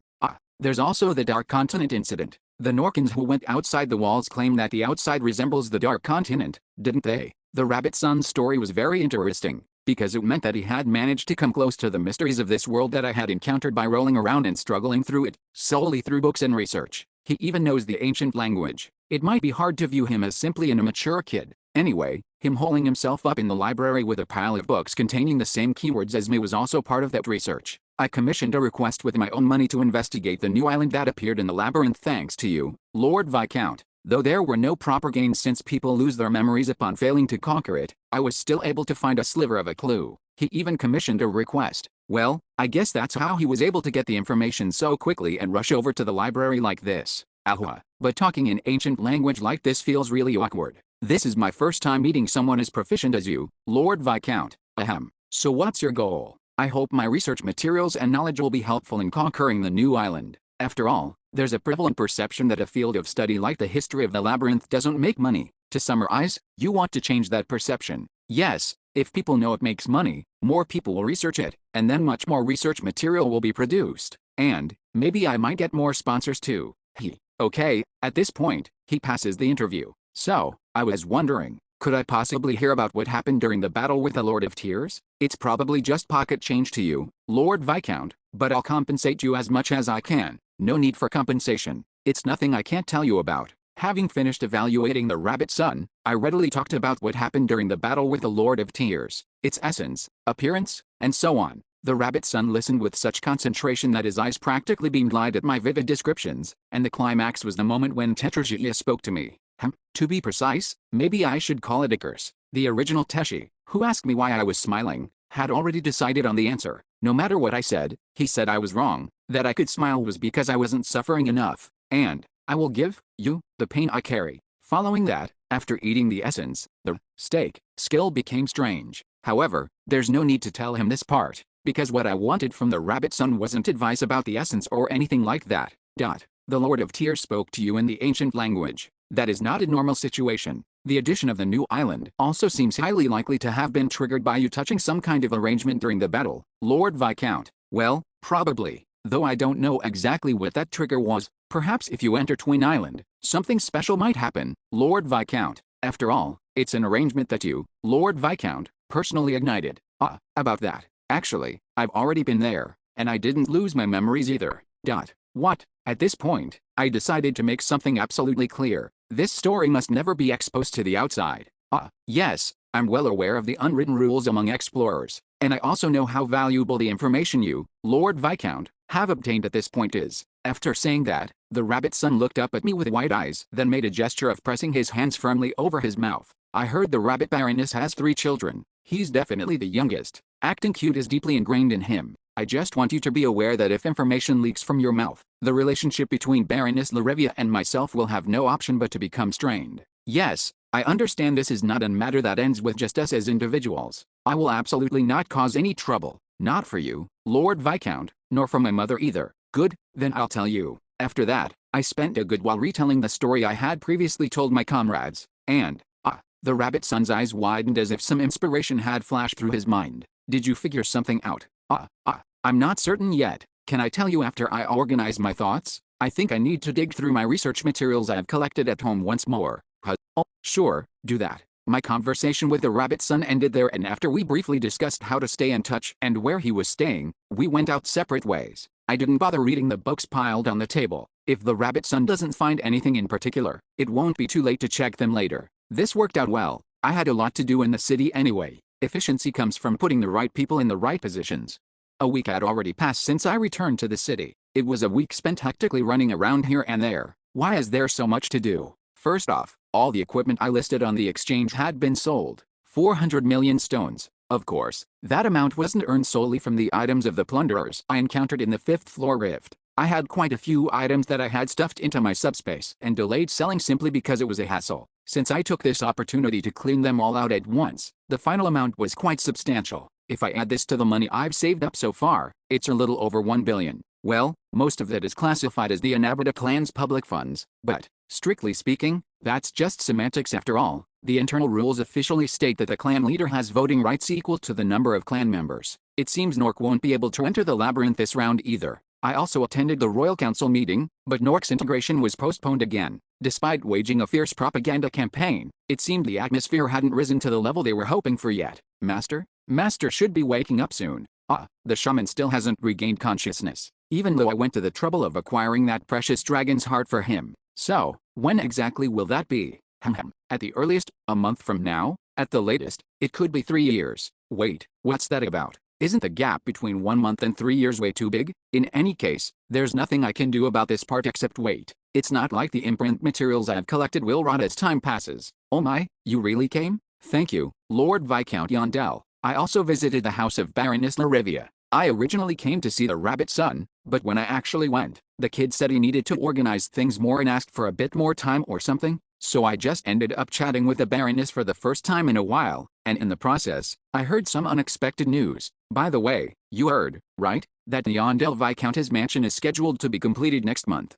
This is the first I'm hearing of it. Pardon? A notice definitely should have been sent. You can assume it's basically impossible for me to check things that come by mail. There's just too much of it. This wasn't an excuse, it was the truth. There was just so much mail coming from here and there. It's not even just powerful people hoping to get close to me, but also ordinary people sending things like fan letters and such like crazy, making it nearly impossible to check each one individually. Anyway, the mansion is nearly complete. Yes, due to various matters, the construction that was supposed to take 1 year was delayed by several years. But now you understand, right? Melbeth always keeps their promises. Wow, so this day really is coming. It's such a shame that my other comrades like Amelia and Erwin are trapped on the first basement floor. To think I can't share this happy news with them. Please come visit our gatherings occasionally too. Everyone wants to see you, Lord Viscount. Don't just attend the Royal Council meeting.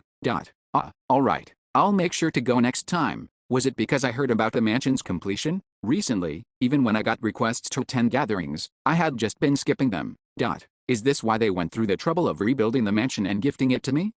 That might actually be the case. After I became a regular member of the Royal Council, the relationship between Melbeth and me has completely flipped. A new wind for the noble families of non-human origin. Having far exceeded their expectations, I'd now become their hope itself. There's something kind of pitiful about these guys, too. Anyway, that was about it for the major stuff. As for the smaller stuff, maybe stopping by the guild yesterday and giving the guild master a bit of a hard time. The rest of the time, I was busy planning the next exploration, but I didn't have much to show for my efforts. The output values haven't come out accurately yet, you see. Maybe things will start to come together after today. For that reason, I left the Holy Land first thing in the morning and came to Karnan, because today was the day of the races summit where the leaders of the 6 races gathered to talk. Mr. Dragon, Miss Shazdadnet Relay, the narrow-minded dwarf chief, the pointy ears who dislikes me to a suspicious degree, and, this time the human representative is the Lord of the Magic Tower. Last time, some small fry baron showed up and just served as an emotional punching bag before leaving. Well then, since everyone has arrived, let us begin. The summit began with the dwarf chief feigning a benevolent smile as he broke the ice. The first agenda item is, oh, it was submitted by the barbarian side. The dwarf chief, who was in charge of today's proceedings, looked at me with a surprised expression. Well, until now, I've never formally submitted an agenda item at the summit before. Besides, the race's summit has a slightly different atmosphere from the Royal Council in the first place. Official agenda items rarely come up, and it proceeds more like a free-talking session. Maybe that's why something like this was possible. However, there is only the agenda submission, and the details are blank. I find myself quite curious about the contents. Well then, go ahead and proceed. It was my turn to speak, but I didn't bother standing up. In the first place, my sitting height is as tall as most other standing height. Therefore, sitting down was essentially the same as standing up for me. I assume you all know about the new island that appeared recently, so I won't bother explaining it. Oh, so it's an agenda item about the labyrinth. I'll get straight to the point since formalities are a hassle. After a brief pause, I quickly continued. I conducted an exploration of the new island this time, and I gained quite a lot from it. Seeing that your equipment is intact, I suppose you were able to return alive. I nodded. Well, since I entered using the outing doll, I wouldn't have lost my equipment even if I had failed. But that's not what's important right now. After returning to the city, I agonized over this countless times while making exploration plans, but this really was the best move. During the next exploration, I'm going to enter that island again. The rank 1 monster, Leviathan, the chief researcher who fought without being overwhelmed by it, and even Berserk, who could act as a wild card. If you want, I'll help you get in on it too. I need more fighting power. Chapter 899, Rebuilding, 3. The newly discovered area officially inscribed on the Stone of Honor. The moment it was mentioned, the atmosphere changed. I suppose your own strength alone isn't enough. Though their reaction seemed somewhat lukewarm, I could instinctively feel it. That reaction itself was greater proof of their interest than anything else for them. Hell, trying to downplay it? Of course, they couldn't help but be interested. Because there's a truth that has never changed even once since the labyrinth was created. New things always mean big money. Still, I'd like to hear the details first. Even the Magic Tower Lord's eyes were gleaming. Though he attended as the human representative, he was still a wizard first and foremost. It was inevitable for personal interests to seep into the summit, and in fact, records of past races' summits often showed him advocating for the interests of wizards. The barbarian heart matter is a prime example. It was one of the sad chapters in the history of the powerless barbarian race. However, that's in the past, so let's set that aside. The Magic Tower Lord is right. We need to know the exact situation to decide whether to provide support or not. Though the representatives of each race had their eyes on the profits, they still tested the waters before stepping in. Well, it was a natural attitude. No matter how profitable a new area might be, if the success rate is too low, it wouldn't be an investment, it would be gambling. They would need a basic estimate, at the very least. But, trying to get information for free? I had absolutely no intention of just handing over that estimate. After all, how did I obtain this information? I knew the value of this information better than anyone. Therefore, I already told you the situation, didn't I? I responded firmly to their probing attitude. The exploration has already progressed considerably, and I'm going to enter that island again. You just need to decide whether you're joining or not. I understand what you are saying, but if you say only that, none of us here will be able to join the venture you desire, Viscount Yondell, since everyone here is a representative of a group. That's true. I nodded at the Magic Tower Lord's words as if taking a step back. However, I can't give it away for free either. Pay up. 200 million stones per person should do. Naturally, the expressions of the representatives upon receiving the payment notice were not pleased. Come on, 200 million isn't even that much money for them. Of course this is a kind of deposit. If you decide to join the plan I've set up after hearing the information, I'll return the information fee. Simply put, it meant I would absolutely not share the information for free. At this, the expressions of the representatives turned serious. They all seemed to be crunching numbers in their heads. Very well, I will pay. The first one to finish calculating was the Magic Tower Lord. Next were the Beastmen race and the Elven race. We Beastmen will do the same as well. If we can learn the most secret mystery in the labyrinth at this point for 200 million stones, it won't be a loss. 3 of them agreed to the payment terms, but those remaining didn't make the same choice. I feel like I'm being scammed somehow. At times like this, it's right to back out. The dwarf chief, a typical narrow-minded type, rejected the terms, and next was Mr. Dragon. Unfortunately, we Dragonians will also pass. Unless it's an internal matter of our race, I don't have much authority to compel the others. Mr. Dragon's refusal was expected. The Dragonians aren't that serious about labyrinth exploration to begin with. He probably waited until the very end to express his refusal out of consideration for me, because he didn't want to ruin my sales pitch. Good, then the 3 of you stay after the summit ends. Since there are outsiders present now, we'll have a proper discussion then. Well now, it feels like we're being openly excluded, doesn't it? The dwarf chief grumbled, but I didn't give him any scraps and simply ignored him. Kids with no friends are usually the only ones who don't know the reason why. The race's summit, which had lasted half a day, came to an end. It was exceptionally quick compared to past conferences. Well, it was a case of the sideshow overshadowing the main event. A common interest more important than the summit itself had arisen this time. Everyone had tacitly agreed to wrap things up quickly. Everyone is blinded by greed. As I see it, you're all just going to throw your money away. The dwarf chief, who had rejected the terms, tried to claim a mental victory, but those who agreed to the terms didn't show any particular reaction. Maybe that's why, being allowed to join in the first place, it's obviously going to be dangerous to waste the lives of precious kin in such a place. The dwarf chief had now gone beyond simply those grapes must be sour, to those grapes must be poisonous, and at this, the expressions of the other representatives also soured slightly, not because they were persuaded by his words. After all, when everyone's bought stock and the one guy who didn't keeps shouting that stock is going to crash, who would have anything nice to say to him? Well, I find it difficult to agree with that. While it's difficult to say our magic tower has a good relationship with Viscount and the barbarians, but this is a separate matter. Separate. Yes, I've never heard even rumors of Viscount backstabbing someone for profit. It is highly likely that he will move in a direction where everyone benefits. A truly wizard-like logical answer. Hearing this, Karlstein family had also chimed in. TCH, that part is certainly trustworthy, though his relationships with women seem messy. Although his tone sounded slightly disapproving, the content was undoubtedly defending me. Dumoka, when it comes to the labyrinth, no one can deny the achievements Viscount has made. As the finishing touch, when even the pointy ears who dislikes me to a suspicious degree made a remark that seemed to acknowledge my abilities, the dwarf chief left the summit with an expression that was like a rotten, shriveled peanut. And, well then, I suppose I should take my leave now as well. Soon after, Mr. Dragon also left, leaving only those who had agreed to the terms. Now then, hurry up and tell us. You even took promissory notes in our names, didn't you?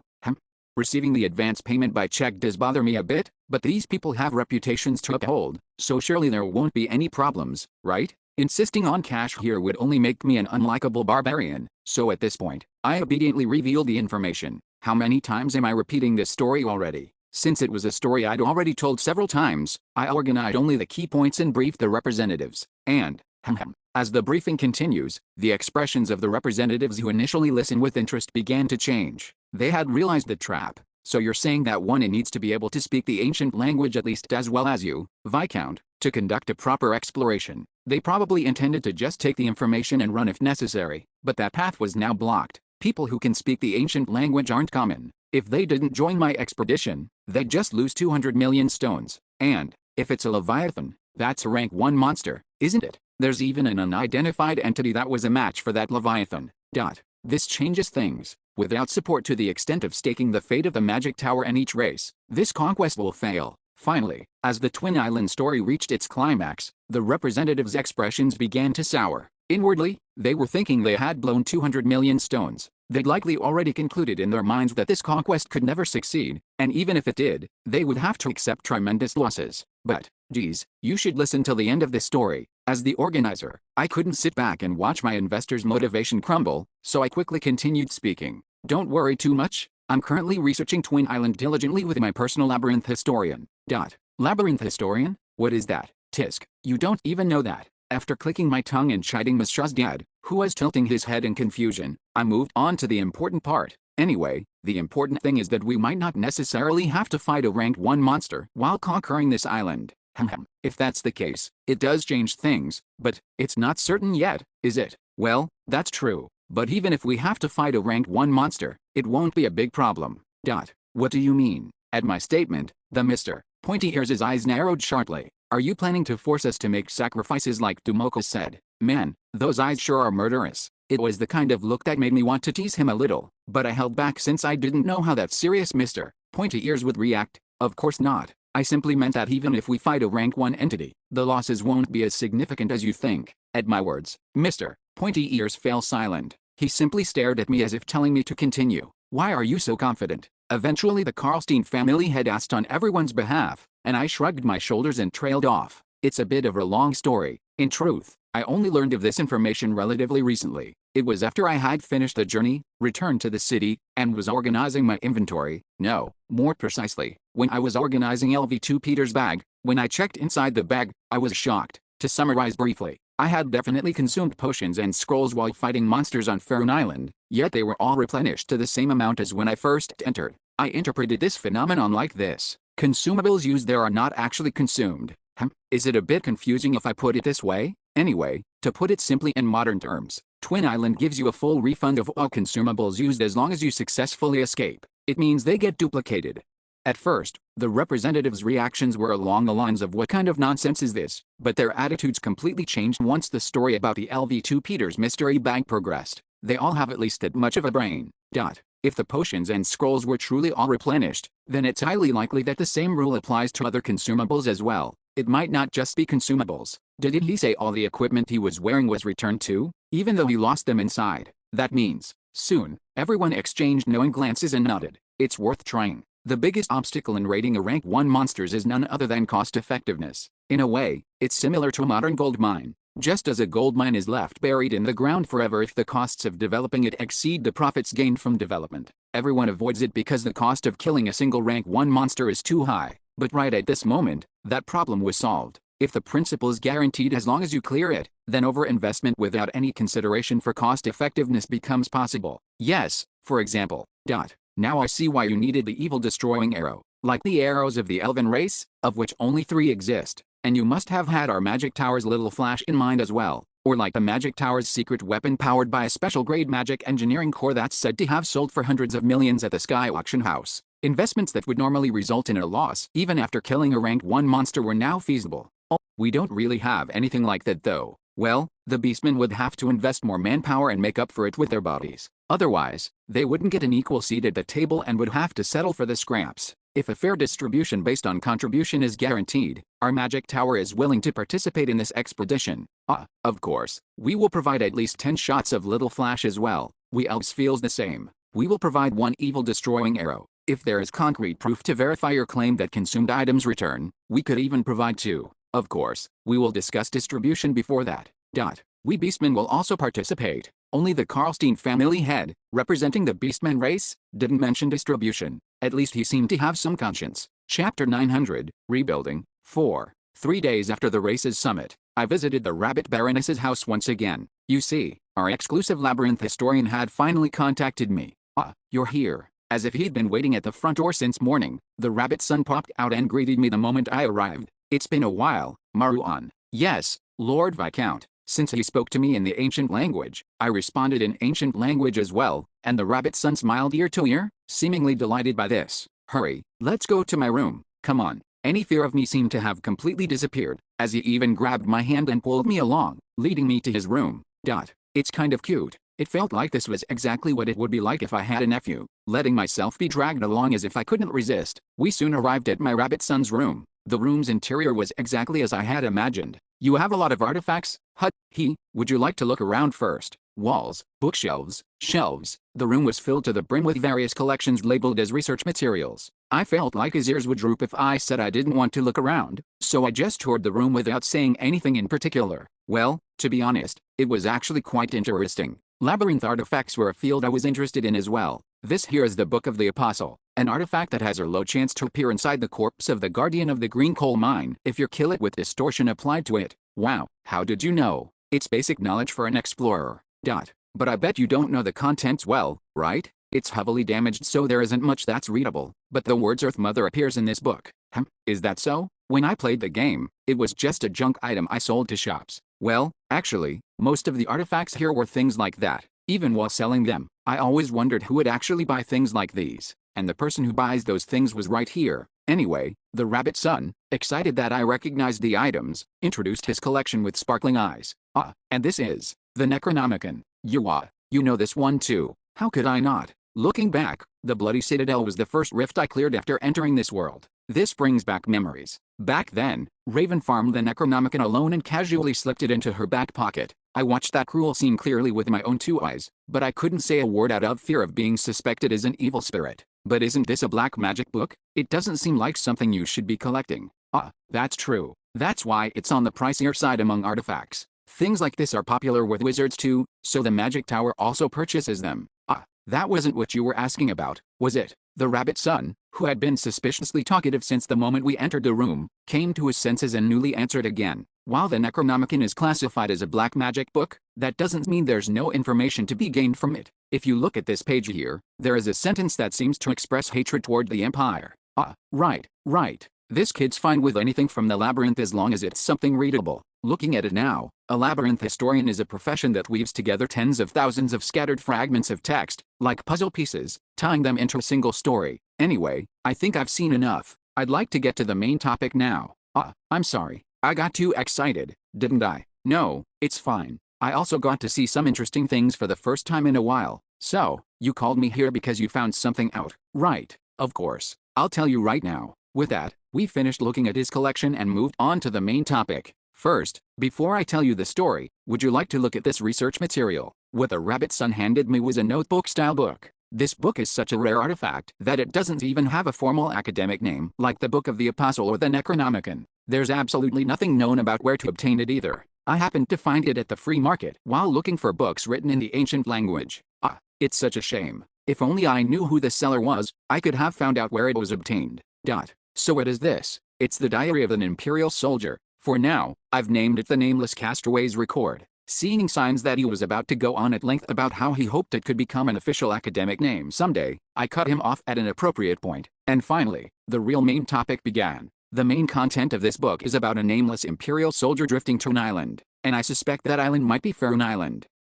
What? It's mentioned in this castaway's record too. The fact that there was a village was full of sea monsters, that there was an imperial garrison close enough to return to with just a raft. Even the sea god appears in the story. Ew, that sound escaped me involuntarily. If this is true, it's highly likely that the island in the castaway's record is Faerun Island, and the imperial garrison is Lemia Island. Can I take a look? Of course. I soon received the castaway's record and quickly skimmed through it. There were damaged parts throughout it that were unreadable, but after reading to the end, to summarize briefly, it's a story about getting stranded on an island of sea monsters, secretly building a raft to escape, encountering the sea god, then dying. Yes, that's right. So I also wondered if this was some kind of fairy tale, but as soon as I heard your story at the library, Lord Viscount, the contents of this book came flooding back to me. That maybe this wasn't a fairy tale after all. Yet, this isn't a fairy tale. It was likely something that actually happened a very long time ago. Anyway, what I've been researching holed up in my room isn't just this book. I searched and searched through countless artifacts to find information that seemed to stem from the same origin and cross-reference them. For example, the two islands depicted in this navigation map here match the shapes of Faerun Island and Lemia Island by 99%, or how the word Lemia appears in an artifact from the Panthelian ruins, and the content that follows is quite significant. He was trying to list off every step of the process, so I stopped him. What's important right now isn't that, just the key points. Yes. Upon hearing my demand, the rabbit's son quickly listed only the results and keywords. Tetrasia's twin sibling's name is Lemia. I think we need to consider why that island was given the name Lemia. The condition for the appearance of the sea god is also connected to anger. Of course, this is a characteristic shown in normal areas, but it appeared in Twin Island too after the Empire burned down Faerun Island, right? Maybe if we prevent that incident, the sea god won't appear either. This isn't about Faerun Island, but there are similar offerings scattered throughout the Great Sea, right? This is a record related to one of those offerings. There was a phrase saying praying for her eternal rest. Seeing that Tetrasiae is male, there might be some other hidden story. Among the imperial records, there's a description of an entity similar to the chief researcher you mentioned, Lord Viscount, and that entity's weakness is divine power. In the imperial military's hierarchy, 4th class star is the lowest among generals. 1st class star is the highest. The estimated combat power of a 4th class star based on records is about that of a rank 2 monster. That's about what I found out. Was this helpful? Looking at the rabbit's son speaking shyly, I was left speechless. Was this helpful? Of course, I don't know yet, since I hadn't even verified how many of his speculations were true. However, there was one thing I could say for certain. It was a huge help. Even if only half of these are true, it will be an enormous help. Isn't that right? Berzak's combat power, the chief researcher's weakness, and even the condition for the appearance of the sea god. Labyrinth historian is quite an amazing profession. I'll be counting on you from now on. From now on. Geez, you tempt someone perfectly sane to the point of driving them crazy, and now you're playing dumb? From now on, you're my exclusive labyrinth historian. If you want, I'll give you a position in my clan too. Who? In the Anabata clan. Don't want to. From now on, You'll be the first to see and research the artifacts I find in the labyrinth. Oh, of course I want to. Please let me. I'll be your exclusive labyrinth historian, Lord Viscount. I gained a new comrade. Time continued to flow quickly after that. We beastmen have decided to provide all the scrolls and consumables needed for the conquest. With this much, we can surely claim a fair share. These are resources that will return once the conquest succeeds. Isn't it a bit much to claim a share with just that? The elves are providing an evil-destroying arrow, and our magic tower plans to provide a little flash as well, every day. I formed a raid party together with the elves, beastmen, and the magic tower, and conducted distribution negotiations.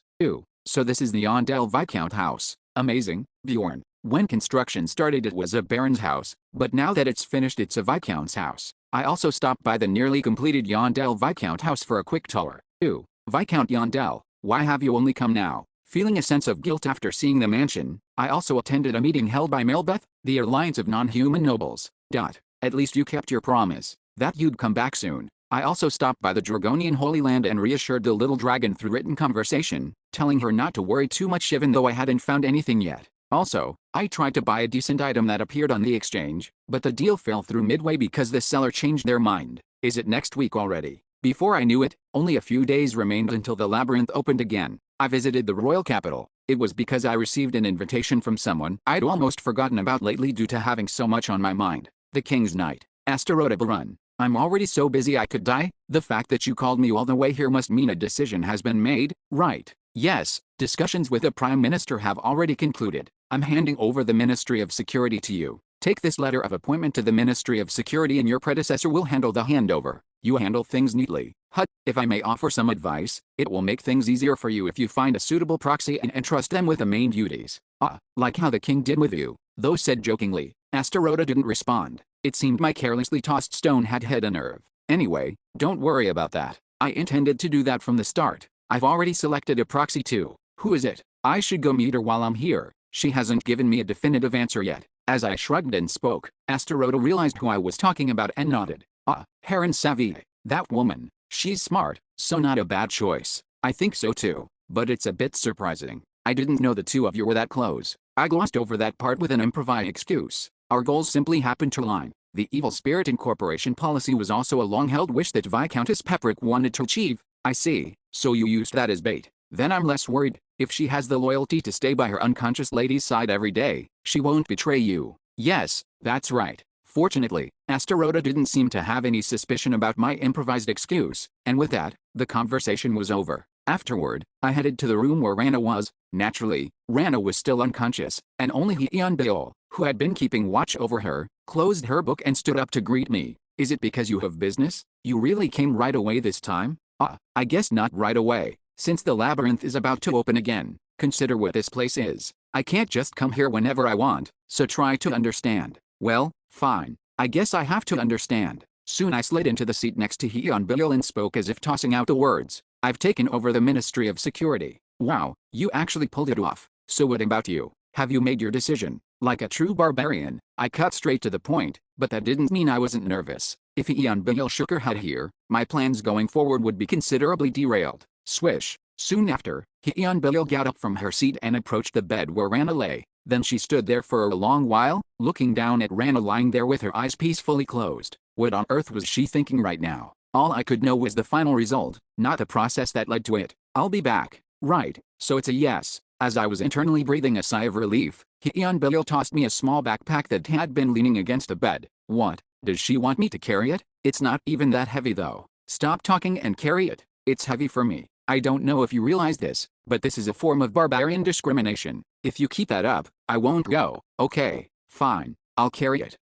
I said, shoving the backpack into my subspace, and Hyunbil frowned. But perhaps she couldn't find anything to say to it. What are you doing? Aren't you coming? Hyunbil took the lead and headed for the door. We're going to stop by the Ministry of Security right away today. Since I've decided to do this, I have no intention of doing it half-heartedly. Man, I gotta say, she really is reliable. Chapter 901, Rebuilding, 5. After leaving the royal palace, we headed straight to the Ministry of Security in Kamalbi as Hyunbil had requested. It was an institution that once boasted great prestige, but as core missions like infiltration, espionage, and covert operations were transferred to independent agencies, it became an ill-fated institution with nothing much to do now besides evil spirit hunting. However, even though its limbs had been torn off, the Ministry of Security remained imprinted in the minds of ordinary citizens as an object of fear. Your predecessor. No, the person who will soon become your predecessor seems to want it that way. Why? Because if people don't fear the Ministry of Security, they can't be controlled. You've met the evil spirit hunters, right? I have. Then you'd know. Their title sounds grand, but they weren't particularly strong, right?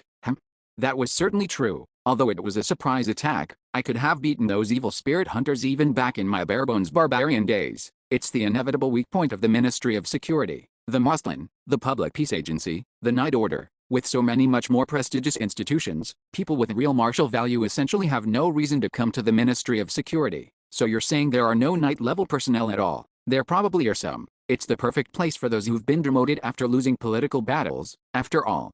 So this is what the Ministry of Security really was. No wonder they handed it over to me when I asked. If I'd asked for something like the Public Peace Agency, they never would have given it to me, since that position actually held tremendous real power. You've probably seen it at least once, right? Adults scaring crying children by saying the evil spirit hunters will take them away. I've seen that. Only then did I realize the Ministry of Security was the boogeyman. Well then, shall we go inside? Before long, we arrived at the Ministry of Security building and slowly stepped inside. We found ourselves in the lobby, but the atmosphere was different from other institutions right from the start. For one, there was only a single person stationed at the lobby desk. Well, given the nature of the institution, it wasn't a place meant to receive guests, so it wasn't that strange. But, what brings you here? Wait, why does the receptionist look so depressed? Was he demoted and stuck here? I am Viscount Bjorn. I have business with the director, so hurry and guide me to him. Yes. The receptionist showed no change in expression even after hearing my name, not because he was some hardened veteran agent, but simply because he seemed to have no motivation for life itself. You may enter. After guiding us to the top floor, the receptionist gave only a perfunctory bow with his head before returning to his post, and while we let out a hollow laugh at his complete lack of interest, we entered the director's office. You've come earlier than expected. I've already heard that Viscount Yondell would be my successor. My predecessor's gaze as he looked at me was quite peculiar. It seemed filled with emptiness, yet also held a hint of relief. May I ask you one thing? Go ahead. Why did you choose this place? Someone like you, Viscount Yondell, could have obtained a position at a better institution.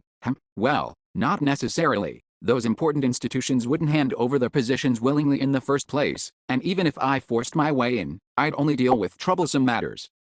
I see. That does make some sense. But what happens to you now? Are you being transferred to another institution? At first, I thought that would be the case too, but I was just given a temporary suspension from my position. Since it's unlikely anyone will call for me again, it's effectively a dismissal. My goodness, that's unfortunate. I tried to probe the director's inner thoughts by prodding him a bit, but surprisingly, he showed little reaction. So, I plan to submit my retirement application as soon as the handover is complete. Fortunately, I've been told I'll receive a pension. At least I won't have to worry about taxes, so from now on I plan to take it easy and relax. Good for you. That's the happiest kind of life. Haha, perhaps so. The director laughed it off, but I meant it sincerely. A life where you have a house with a kitchen, can receive treatment when sick, and from age 50 can stop working and live comfortably raising 3 dogs or so. That was actually my original goal. Anyway, there's really nothing much to hand over regarding the work itself. I already organized everything into documents as soon as I heard the news. I have no ill intentions of making things difficult for my successor. I've diligently written down everything necessary for the job, so if you just familiarize yourself with this properly, you shouldn't face any issues with the work.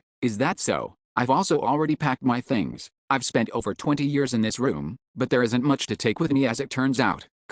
In any case, if you have any questions or anything you're unsure about, come find me. Until my retirement application is processed, I'll diligently answer anything. Oh, and this is a gift. With those words, the director picked up his nameplate and put it in his bag, then placed a new one on the desk. Ministry of Security Director, Bjorn Yondell, HUU. Seeing it like this, it is kind of cool. To think I'd become the master of the evil spirit hunter headquarters. Well then, as the director gathered his belongings and left the director's office, Yondell began to move as well. Oh, the chair is pretty decent, isn't it? Looks like they spent some money on it. Yondell immediately sat in the director's seat and began reading through the documents organized in front of her. Seems he was telling the truth about not having any ill intentions. This is incredibly detailed. There are even tips for handling practical work. Yondell continued reading the documents for quite a while, and feeling somewhat bored, I left the director's office and toured the building. 4 floors above ground, 4 floors below ground. The Ministry of Security was a building with a total of 8 floors, and there was less to see than I expected.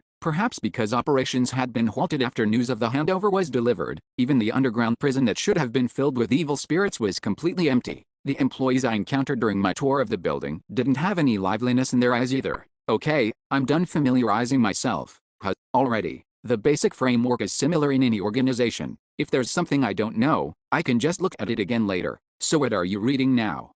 The employee roster. After checking the personnel evaluations, I'm going to pick the most competent-looking person and put them in as adjutant. I absolutely hate troublesome work. I couldn't help but be shocked.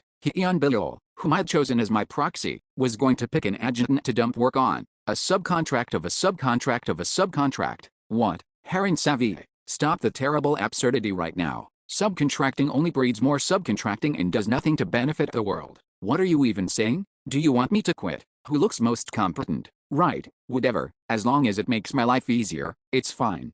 The first administrative order Unveiled gave as the Ministry of Security's number 2 was for an inauguration ceremony. Well, calling it an inauguration ceremony was a stretch. It was just gathering all the employees currently at work to the backyard for a greeting, but still. As instructed, I introduced Unveiled to the employees and then created a new position called Acting Director and bestowed it upon her. Even up to this point, the employees showed little reaction. They just looked at me with a feeling like I was nothing more than a figurehead and Unveiled would be handling all the actual work. But, isn't it pathetic? I'm talking about yourselves, wasting away your years without motivation in a workplace where you find no sense of accomplishment. Unveiled's performance began immediately. Having taken office as acting director, Unveiled continued with a speech that bordered on personal insult, mercilessly poking the employees' sore spots, until one employee couldn't stand it anymore and pushed back. So what exactly are you trying to say? Money.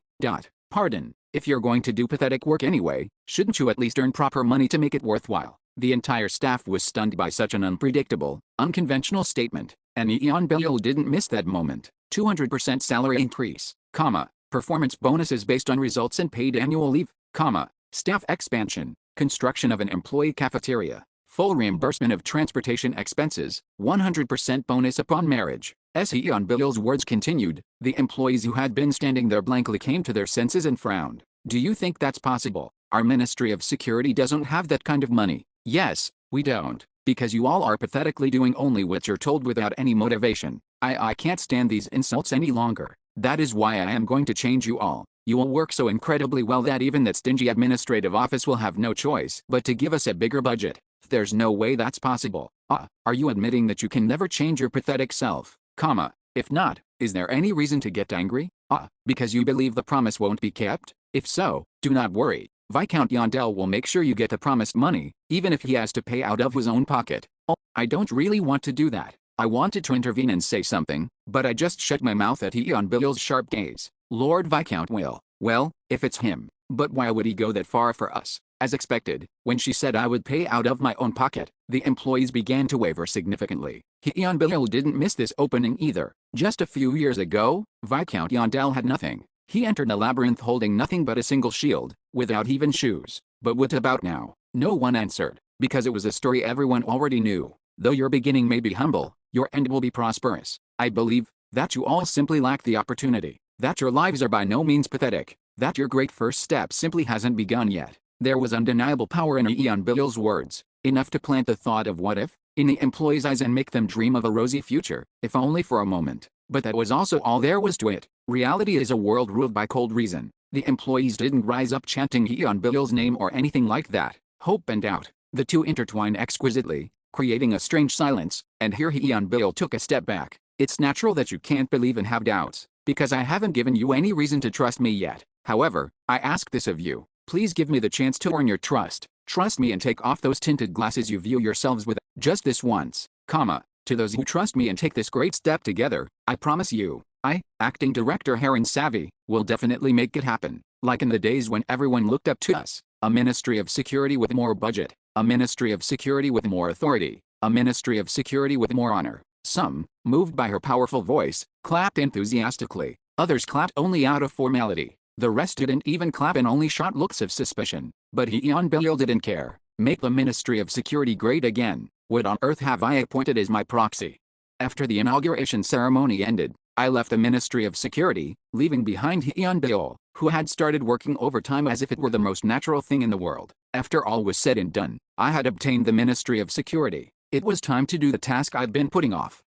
You want to activate the spiritual world. The GM's eyes widened at my words about opening the community server. It's still impossible to bring back participants from the previous gathering though. That can be done later once the research progresses, can't it? But even if we activate it now, it'll just be empty. Don't worry, empty seats are just a matter of filling them. But even so, selecting targets to invite will take quite a long time. Hearing the GM's concerns, I smirked, because he was misunderstanding something. No, it'll be done quickly. There's no need to carefully select people like before. Send invitations to all explorers of rank 5 or higher. Pardon.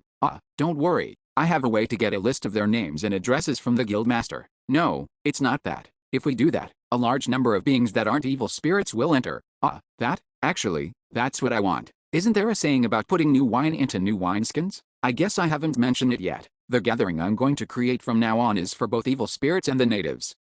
Pardon. Since it's a completely different place from before, it will need a new name too. The previous gathering was called Ghostbusters, wasn't it? Perhaps shocked by my declaration, the dumbfounded GM didn't give any answer, and so I didn't ask for his opinion either.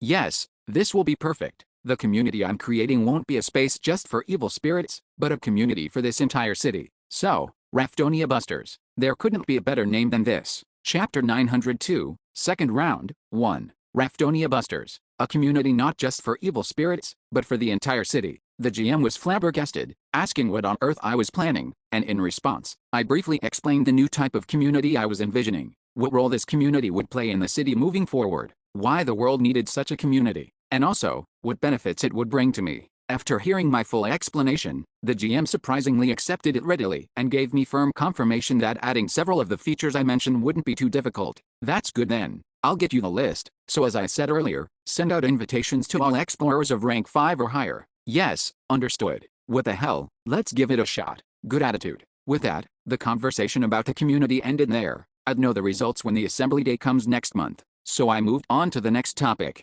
You've probably heard that I'm in the process of conquering the new island on the 6th floor. Yes, what about it? You're participating this time. I'm not asking for your opinion, so just accept it. Understood. Phew, the preparations are almost complete.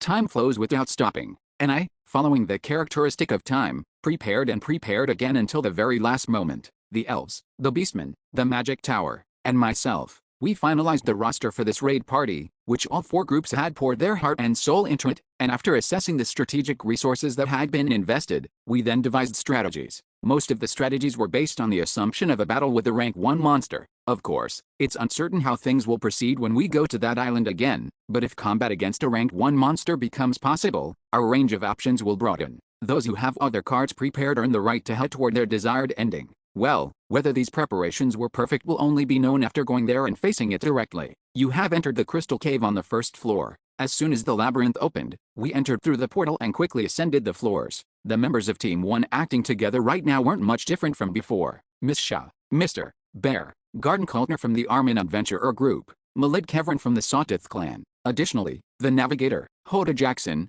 who had been hired as a mercenary last time, was dismissed, and the GM filled that empty spot. Wow, that looks really convenient. Inside the labyrinth, the GM was riding a transportation device that resembled a skateboard. However, the difference from a skateboard was that it had no wheels and instead flies around while floating in midair. I had seen it before when exploring outside the city walls with B. Coley's party, but for Ms. Shah and my other comrades who hadn't seen it before, it seemed quite fascinating. It's not just convenient, but it also looks highly practical. I've seen a wizard use a similar magic tool before, but theirs couldn't change direction this smoothly, and its speed was much slower too. At Kevin's admiration, the GM laughed without hiding his proud expression. Haha, this is a magic tool I poured my heart and soul into developing. It can't be compared to items on the market. Oh, can someone like me try riding it? It looks quite fun. Haha, that would be difficult. First of all, you need to be able to handle wind attribute magic, and honestly, the controls are also extremely difficult. It took me several years to become this proficient. Is that so? However, when we return to the city, I'll make something that Mr. Urickfried can ride too. Oh, is that really true? Yes, it's actually quite fun. You'll see once you try riding it. The GM quickly blended into the team while winning over Mr. Bear, who showed interest in the flying surfboard. It was quite a surprising scene. I thought his social skills would be completely ruined since he holds himself up in the magic tower every day. He's adapting faster than I expected, isn't he? Since the title of magic engineer is so famous, I don't doubt your abilities. However, I'd like to know exactly what you're capable of. Yes, that's a natural question. We are comrades from now on. After all, I'll also show you as much as I can whenever opportunities arise while we climb the floors. So would you do the same, Mr. Cavern? Of course. Though, I am neither famous nor mysterious like Mr. Havelian. Haha, how can you say you're not famous when you're the former vice captain of the Sawtooth clan? Right now I'm just an ordinary member of the Anabata clan. Kevin was very interested in the GM's abilities, and in fact, true to his word, the GM showed off various abilities during the climb. Shoo, shoo, shoo. A squad of drones poured out from an open subspace, firing air blasts at enemies. Slash. A golem wielding a great sword enhanced with a sharp layer of air, like a chainsaw blade. The golem was even capable of flight and was armed with colorful heavy armor. A mecha. A golem with the appearance of a robot mecha common only seen in modern media. For a moment, I wondered if that was okay, but that golem is quite flashy, isn't it? It feels oddly familiar somehow. The sense of deja vu is probably because of assembly golems. They were an extremely popular toy at one time, but production was discontinued when its creator was revealed to be an evil spirit. Ah, that's right. I remember buying and assembling a few of them myself. Haha, I liked the design quite a bit myself, so I used it as a reference when making this golem. Right, since he has that as an alibi, he just made it like that. You have entered the rock desert on the 2nd floor. You have entered the pilgrim's path on the 3rd floor. While watching the GM's abilities here and there, we reached the 3rd floor before I knew it. However, this time we didn't stop by the sculpture temple to farm unnamed fragments. We had given up on that part from the start, which is why we came up through the rock desert instead of the goblin forest. To be honest, if I had my way, I'd want to forget about Twin Island and everything else and just open the first basement floor portal and shove Peter in right now. But the chances are too low. Even if I went to the first basement floor as Peter, the chances of successfully encountering my comrades are very low, unless they're staying at the starting point, the Rock Island, that is. Otherwise, I'd ultimately have to wander around, searching that vast area myself to find them. And would that really be possible as Peter, who doesn't have a single essence? Even if it were possible, all I could do is tell them to wait while I look for a way to get them out. So, I postponed going down to the first basement floor as Peter for next time. My heart pounded thinking of my comrades who have been trapped there for months since the dimensional collapse, but to achieve my goal, I must be able to judge things cool-headedly. After this raid is over, the chance of rescuing them will increase significantly. So, you have entered the tower in the sky on the 4th floor. We continue climbing the labyrinth. Our destination is Lemia Island on the 6th floor, which is also the gathering point for the raid party. By the way, throughout the climb I've been carried on the back of the golem summoned by the GM like a piece of luggage. No, should I say my main body has been? You have killed a living armor, EXP +2. You have killed a carnivoro, EXP +3. You have killed an ice orc, EXP +3. You have killed a mermal archer, EXP +3. You have killed a blue armored colossus, EXP +4. You have killed a gremlin, HUU. My experience points are really shooting up, aren't they? Right, this is my 2nd round. With plenty of powerful comrades by my side, I keep leveling up even while just picking my nose transformed as Peter. And you have entered the Great Sea on the 6th floor. When we finally reached the target floor after breaking through even the 5th floor, Great Demon Realm, I'd reached a whopping level 5. This power leveling was possible because I could gain experience from numerous entities on the 4th floor, also known as the Tower of Training. You have leveled up. Your soul power has increased by +10. The maximum number of essences you can absorb has increased by +1. I already have 5 essence slots. Now when I return to the city, if I just fill them with essences suitable for Peter, Peter will become somewhat usable too. We arrived earlier than the assembly day, so not everyone is here yet. Perhaps because we arrived early, only about half of the raid personnel had gathered. However, since the representatives put forward by the Magic Tower, Beastmen, and Elves had all arrived, we first exchanged simple greetings. And perhaps because of that, to think that many people have gathered, it looks like they were really planning to properly conquer that island. The gazes of ordinary explorers, completely unrelated to the raid party, gathered on us. Well, from their perspective, it's inevitable they'd be curious. Please ignore them. It seems they are going around asking if they can join the raid party, but once the conquest properly begins, personnel drafted from each faction will remain behind to block their entry. Indeed, uncontrolled personnel are nothing but variables. It doesn't seem like their combat power would be of much help either. The Magic Tower's representative spoke of variables, but everyone knew that was actually nothing more than a secondary issue. Kicking away the ladder is a tradition in this city,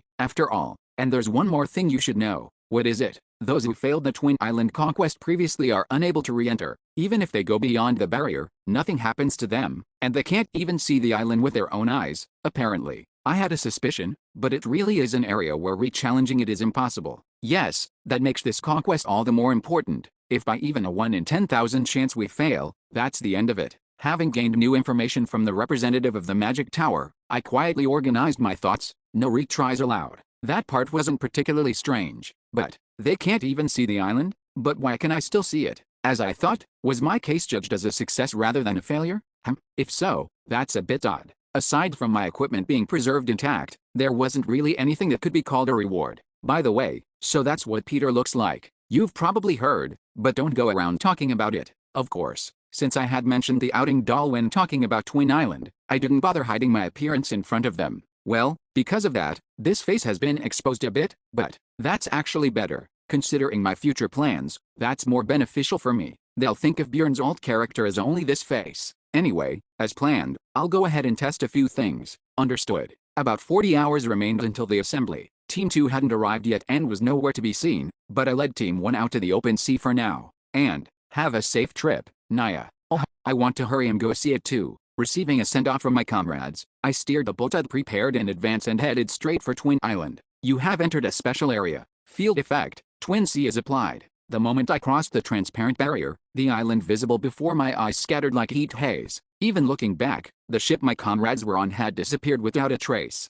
It was somewhat bewildering. I really did get in. Looking around, it was exactly the same as the first round. Did re-entry only become possible because I succeeded in surviving? If that's the case, then the difficulty of Twin Island drops quite a bit. Because as long as you somehow survive, you don't lose your equipment and memories and you are given a chance to retry. Still, since I'm here anyway, let's look around as planned. Soon I steered the boat toward Faroon Island. Of course, there was no laborious rowing like in the previous round. After all, this is the second round, right? To save time, I also invested in a boat. Vroom. The two-person boat powered by mana stones cut through the water several times faster than rowing, and as a result, I quickly reached my destination. You have killed a Cronby. You have killed a Cronby. You have killed a Cronby. After disembarking, I moved forward quickly, dealing only with the monsters that occasionally appeared. Since I'd spent about a week on this island in the first round, I didn't lose my way. But what on earth was going on? I wondered why I didn't see any sirens. Upon arriving at my destination, I froze, dumbfounded,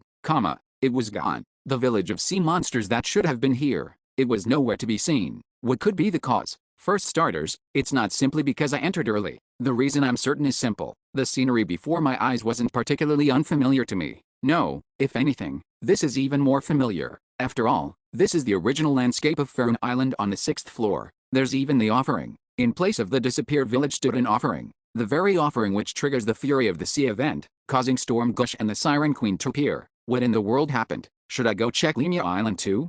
Given the current situation, even if I went, I don't think there would be any Imperial soldiers there. Plop. Before long, I sat down right there and settled in. And then, I organized the clues I'd obtained so far as objectively as possible. Re-entry only being possible for me, the disappeared village, and even the offering. As I was thoroughly piecing together the clues from a gamer's perspective, a hypothesis suddenly came to mind. Well, I'd need to verify it a bit more to reach the level of certainty. But, this was the reward. Right, it wasn't that the first round had no reward. This very place where I'm standing itself was the reward. A private great sea accessible only to the few who conquered the Twin Island. The value of this reward is considerable, because it means there are 0 people no matter which island I go to. It would even be possible to monopolize some of the popular islands entirely by myself. I'd have guaranteed entry when rifts open too. There might even be hidden pieces that can only be found here. Although my original objective of scouting Twin Island was no longer possible, I didn't leave this island immediately. There was one thing I wanted to check. Lemia, the island of beginnings. What happened to that island? Is there a portal there? If there is one, what kind of place would the 5th floor reach through it be? Could that place be a private space as well? Sensing enormous potential, I quickly left my spot and headed toward the shore where I had moored the boat. And, you have killed a Cronby. You have killed a Cronby. You have killed a Cronby. For some reason, 2 essences dropped from the Cronbys I defeated in the process. Perhaps because there were no people around, the Cronbys appeared in even larger swarms than usual. But still, this was too much. Peter really is a blessed character. That's what I thought at the time. You have entered a special area. Field effect, Twin Sea is applied. The number of entities within the area is increased by 200%. The drop rate of essences is increased by 41%. The occurrence interval between rifts is greatly reduced. Chapter 903, Second Round, 2. To get straight to the results, a portal leading down to the 5th floor did exist on Limia, the island of beginnings, but, thump thump, what lay beyond the portal I entered with anticipation was a bit different from what I expected. You have entered the Great Demon Realm on the 5th floor. When I emerged on the 5th floor, the area in front of the portal was completely empty, which made me wonder for a moment. But thinking it was only natural for the portal leading to the 6th floor to be deserted, I stepped through the portal once more. You have entered the Great Sea on the 6th floor. Well, what in the world is this? So I've returned to the original 6th floor. Limia Island was packed with explorers. While I was inside as the advance team, quite a few people seemed to have arrived, as the number of people had increased rather significantly. Seeing that ships were gradually being launched from the shore, I could sense they were slowly preparing for the conquest. This means the portal to the 7th floor will be the same. It's a bit disappointing. If another channel could be maintained, we could have comfortably used it up to the 7th floor, 8th floor, and 9th floor. Still, I guess it's better than there being no portal at all. It might sound a bit contradictory, but I did feel a sense of relief. And why wouldn't I? If the portal didn't exist at all, there would be no option to leave the Twin Sea. The moment you enter, the exploration would effectively be over. Moreover, the 6th floor is just a transit area for me. If I can't reach the 7th floor through the Twin Sea, from my perspective, the merit drops considerably. Essentially, unless I was targeting the 6th floor, I wouldn't be entering it much. BJO. Petter. It was while I was heading to the shore to join my comrades who were waiting on our ship out at sea. Someone called out my alt character's name, and when I reflexively turned my head, a large-framed woman was standing there.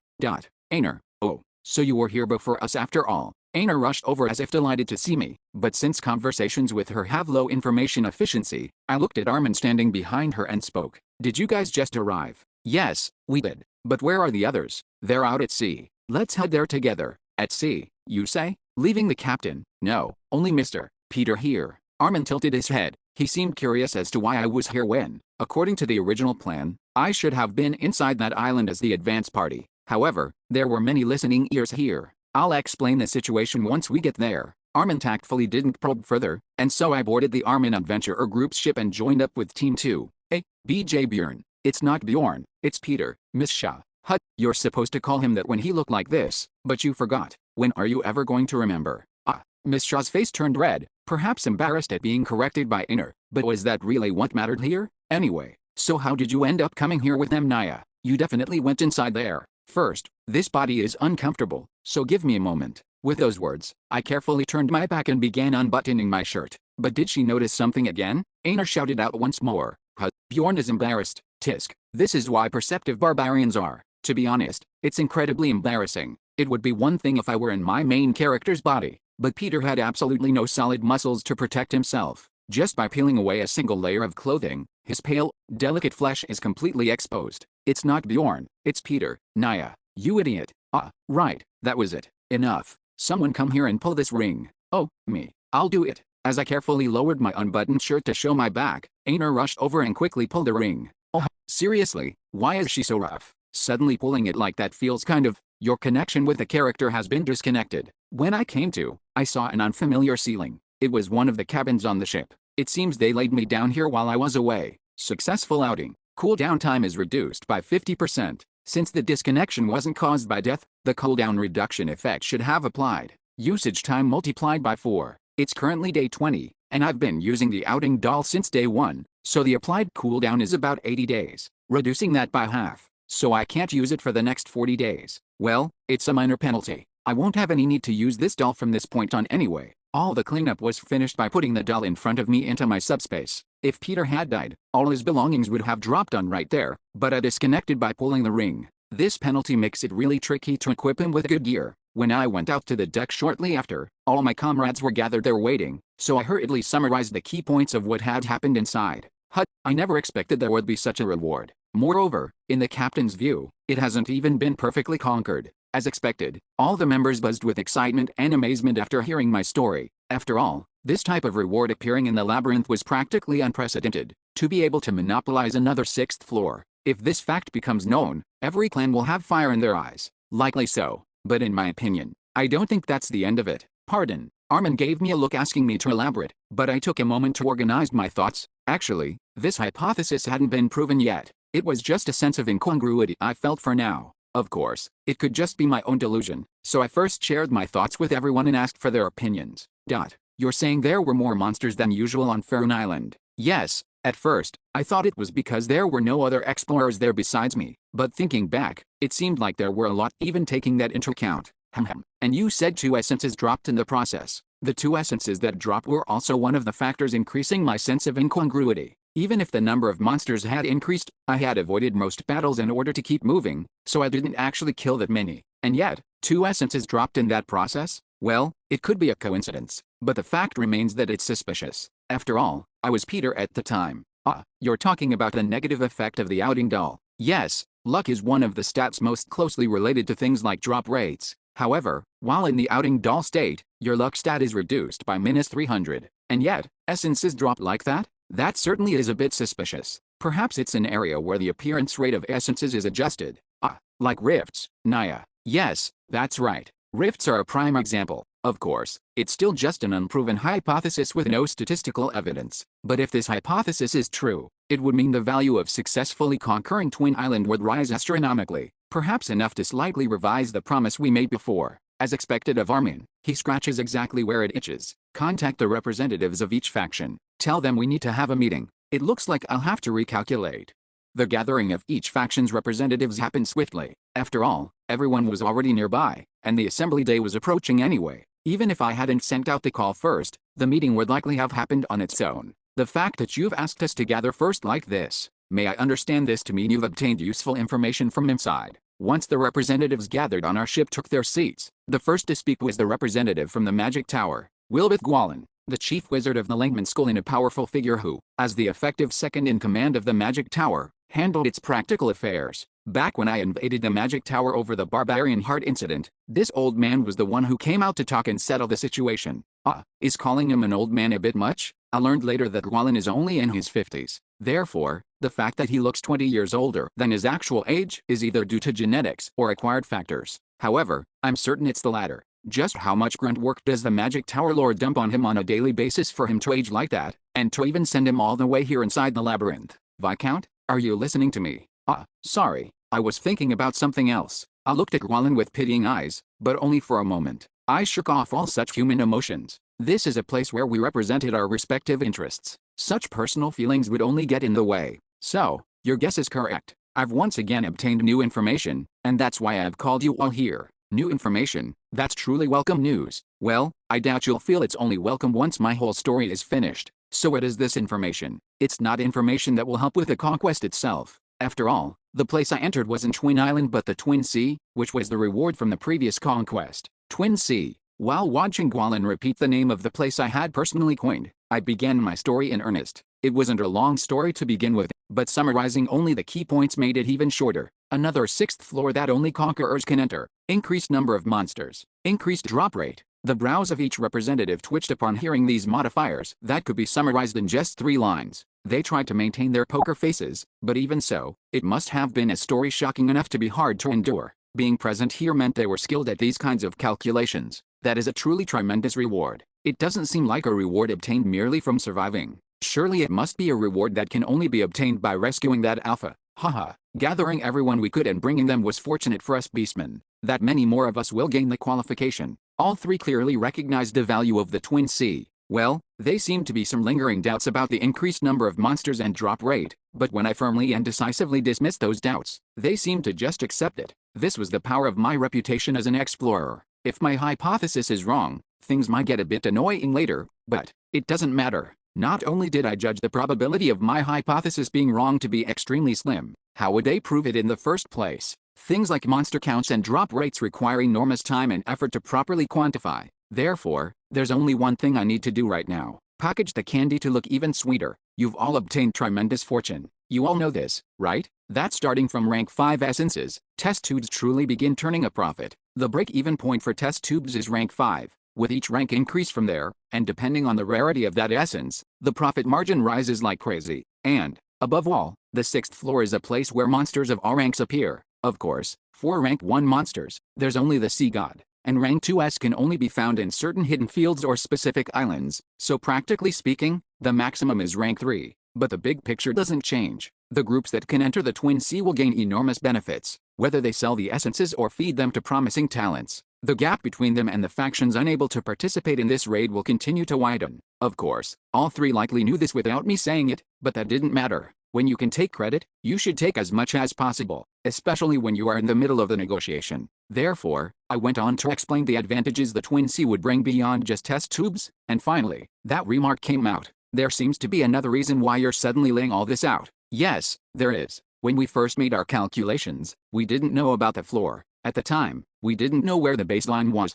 We just vaguely speculated that since it was a new area with a difficulty high enough for a rank 1 monster to appear, that the rewards would be substantial. The Twin Sea is the minimum reward. If we successfully complete the conquest properly, we'll gain much more. The moment I finished speaking, the look in the eyes of all three of them changed. So you're saying we need to redo the calculations? The discussion regarding distribution was already settled previously. Reopening that now would be unreasonable. We are merely representatives. We don't have that level of authority. HUU, right. There's no way these profit-hungry demons would let it slide that easily. The moment I try to touch distribution, they have a fit. Having anticipated this, I took a step back to give each of the representatives some breathing room. Don't worry, I won't be touching the distribution, I let them stew for a moment before continuing. Originally, I planned to use the reward exceeding expectations as leverage after the raid, or conversely, if it fell short, to make a proposal even if it meant conceding a bit on the distribution. But the situation has changed now. It's just a small request. In the future, when I attempt to conquer the first basement floor, I ask that you do not interfere. The three of them tilted their heads at my small request. Interfere? Why would we interfere? They didn't seem to grasp the true intent behind my proposal yet. Is it because of legal issues? Since entry to the first basement floor is prohibited by kingdom law. I see. So you intend to amend that law first. If you're asking us to go against the will of the royal family, we absolutely cannot promise that. As if I would make such a request. I am simply asking you not to interfere with me as much as possible, provided the situation does not require you to oppose the will of the royal family. Once I gave assurances about the royal family which all of them were mentally wary of, all three relaxed their expressions. If that's all, I can certainly make that promise with my authority. Well, this is information that the Lord Viscount personally obtained. After reaching an agreement, we began drafting a new treaty in earnest. Here, the three representatives put their heads together and added quite a few clauses. Geez, they sure added a lot. 1. The magic tower, the beastmen, and the elves shall not interfere when Viscount Yondell and his forces attempt to conquer the first basement floor. Dozens of lines of clauses were inscribed to regulate this single provision, starting with how not interfering in Clause 1 doesn't mean political, financial, or military assistance, to if the royal family does such and such, Clause 1 becomes invalid, etc., etc. I raised objections or made protests on several points, but I wasn't really serious about it. I simply judged that doing so would make them lower their guard. This seems sufficient. I agree. Thank you for your generous understanding, Lord Viscount. Since this matter involves the royal family, we have no choice but to be cautious. After the final review was complete, the seals containing the agreement of the three groups, the magic tower, the elves and the beastmen, were stamped on the treaty. The treaty was divided into 4 copies. I carefully picked up one and stored it in my subspace, then smiled quietly. Smirk. With this, the magic tower, the beastmen, and the elves are unable to interfere with my conquest of the first basement floor, as long as it was unrelated to the royal family. I've overcome one hurdle, now I just need to succeed in the conquest. Chapter 904, Second Round, 3. First off, the forces allocated from each faction were as follows. From the magic tower, 9 high-ranking wizards and 1 archwizard. Additionally, 30 wizards of ranks 4 and 5. While a magic corps of 40 total members led by high-ranking wizards and an archwizard is certainly powerful, the real finishing touch was something else. The magic warship equipped with Little Flash. Little Flash possesses power equivalent to rank 1 attack magic, and the magic tower has prepared a total of 10 rounds. They said it costs about 700 to 800 million stones per shot. If you add up the maintenance costs for the magic warship and all the other miscellaneous expenses, the magic tower alone has invested what amounts to about 10 billion stones worth of resources into this raid. Meanwhile, the elves aren't falling behind either. Actually, the elves' investment was a bit of a surprise to me. Not only did they ultimately invest 2 of the only 3 evil-destroying arrows that exist within their entire tribe, but also a total of 114 people, including the purebloods. What's more, every single one of them is either a core combatant of the elven race or a promising talent who will be responsible for their future. They also said that if these forces combined their powers, they could even summon the Spirit King.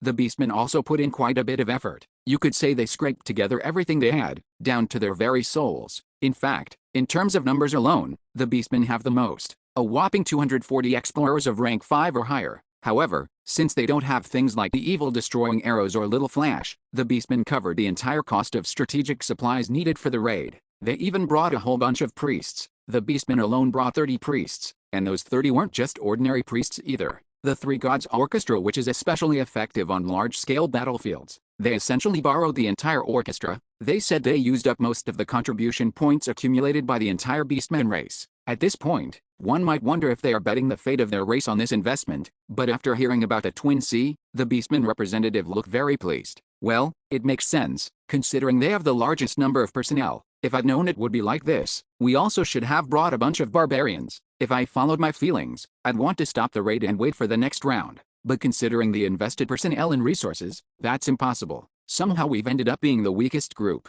It might have been different if the original members of the Anabrata clan weren't absent. As of now, we have the fewest people, with a total of 11. Well, since I'm the leader and I'll be the one doing the carrying, we didn't particularly lose out on the distribution. In any case, the scale of this is insane. As I checked over the raid party's strength again, I was struck again by how insane it was. This level of fighting power and resources, practically speaking, it's enough to easily take down about 3 rank 1 monsters. Is it because they can only recover their investment if we succeed for sure? They all invested a crazy amount. As I was passing time with such thoughts, a high-ranking wizard from the magic tower who was aboard our ship approached me and spoke. We've received word that all ships are ready. Lord Viscount, please get ready. Right, it's time to depart. Thump. Alright, let's do this.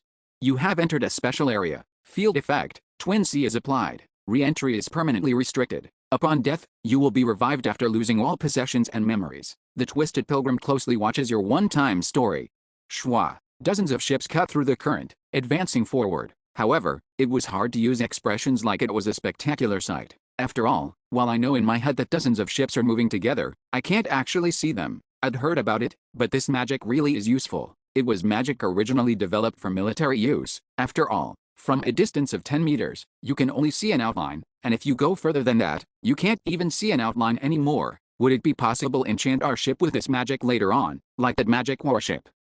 Normally it would be impossible, but you should try making an inquiry. Since you are a titled noble, Lord Viscount, permission might be granted. We had now entered Twin Island with a ghost ship magic cast on all ships, and for good reason, right? It's not just 1 or 2 small boats. If a large fleet like this suddenly appeared off the coast, it would inevitably be spotted by the Imperial Army. But, seeing that there's no reaction from Lemia Island, it seems you haven't been detected. At least the first step was completed without issue. Haha, didn't I tell you not to worry? Ghost Ship is one of the best magic spells developed by the Magic Tower for military use. But now I'm suddenly a bit curious. It's magic with no use except on the 6th floor, so why did they put so much effort into creating it? That may be the case now, but they say that during the era of the Immortal King, the royal family was heavily involved in the labyrinth. They constantly sent their legions into the labyrinth. So, what does that have to do with it? Haha. Let me say in advance that this isn't a completely confirmed story. I understand, so hurry up and tell me. There's a story that during the era of the Immortal King,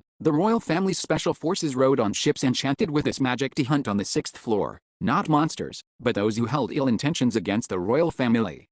So it was created for hunting human beings. At first glance, it sounds like just another conspiracy theory, but considering the subject is the royal family, it somehow feels like it could very well be true. Anyway, we've already arrived. Having reached Faerun Island incomparably faster than in the previous round, we moored our ship at the shore and disembarked. And everyone says they're ready. As we waited for a brief moment without departing, a signal came from a wizard of the Magic Tower who is also acting as a communications officer. Well then, shall we go? Soon after arriving on the island, we quickly headed toward its center. There wasn't anything that could be called a battle during the process. At most, just swarms of crombies. Of course, as Peter, these were enemies I had to fight against while even drinking potions, but, whoosh, they burned up and disappeared before they could even get within a certain distance of us. Without anyone else even needing to draw a weapon, the wizards cut them down, so to speak. So far, everything is going as expected. After advancing quite deep into the forest, I could finally be sure. This island, which the chief researcher had turned into a sea of fire in the previous round, is perfectly fine now.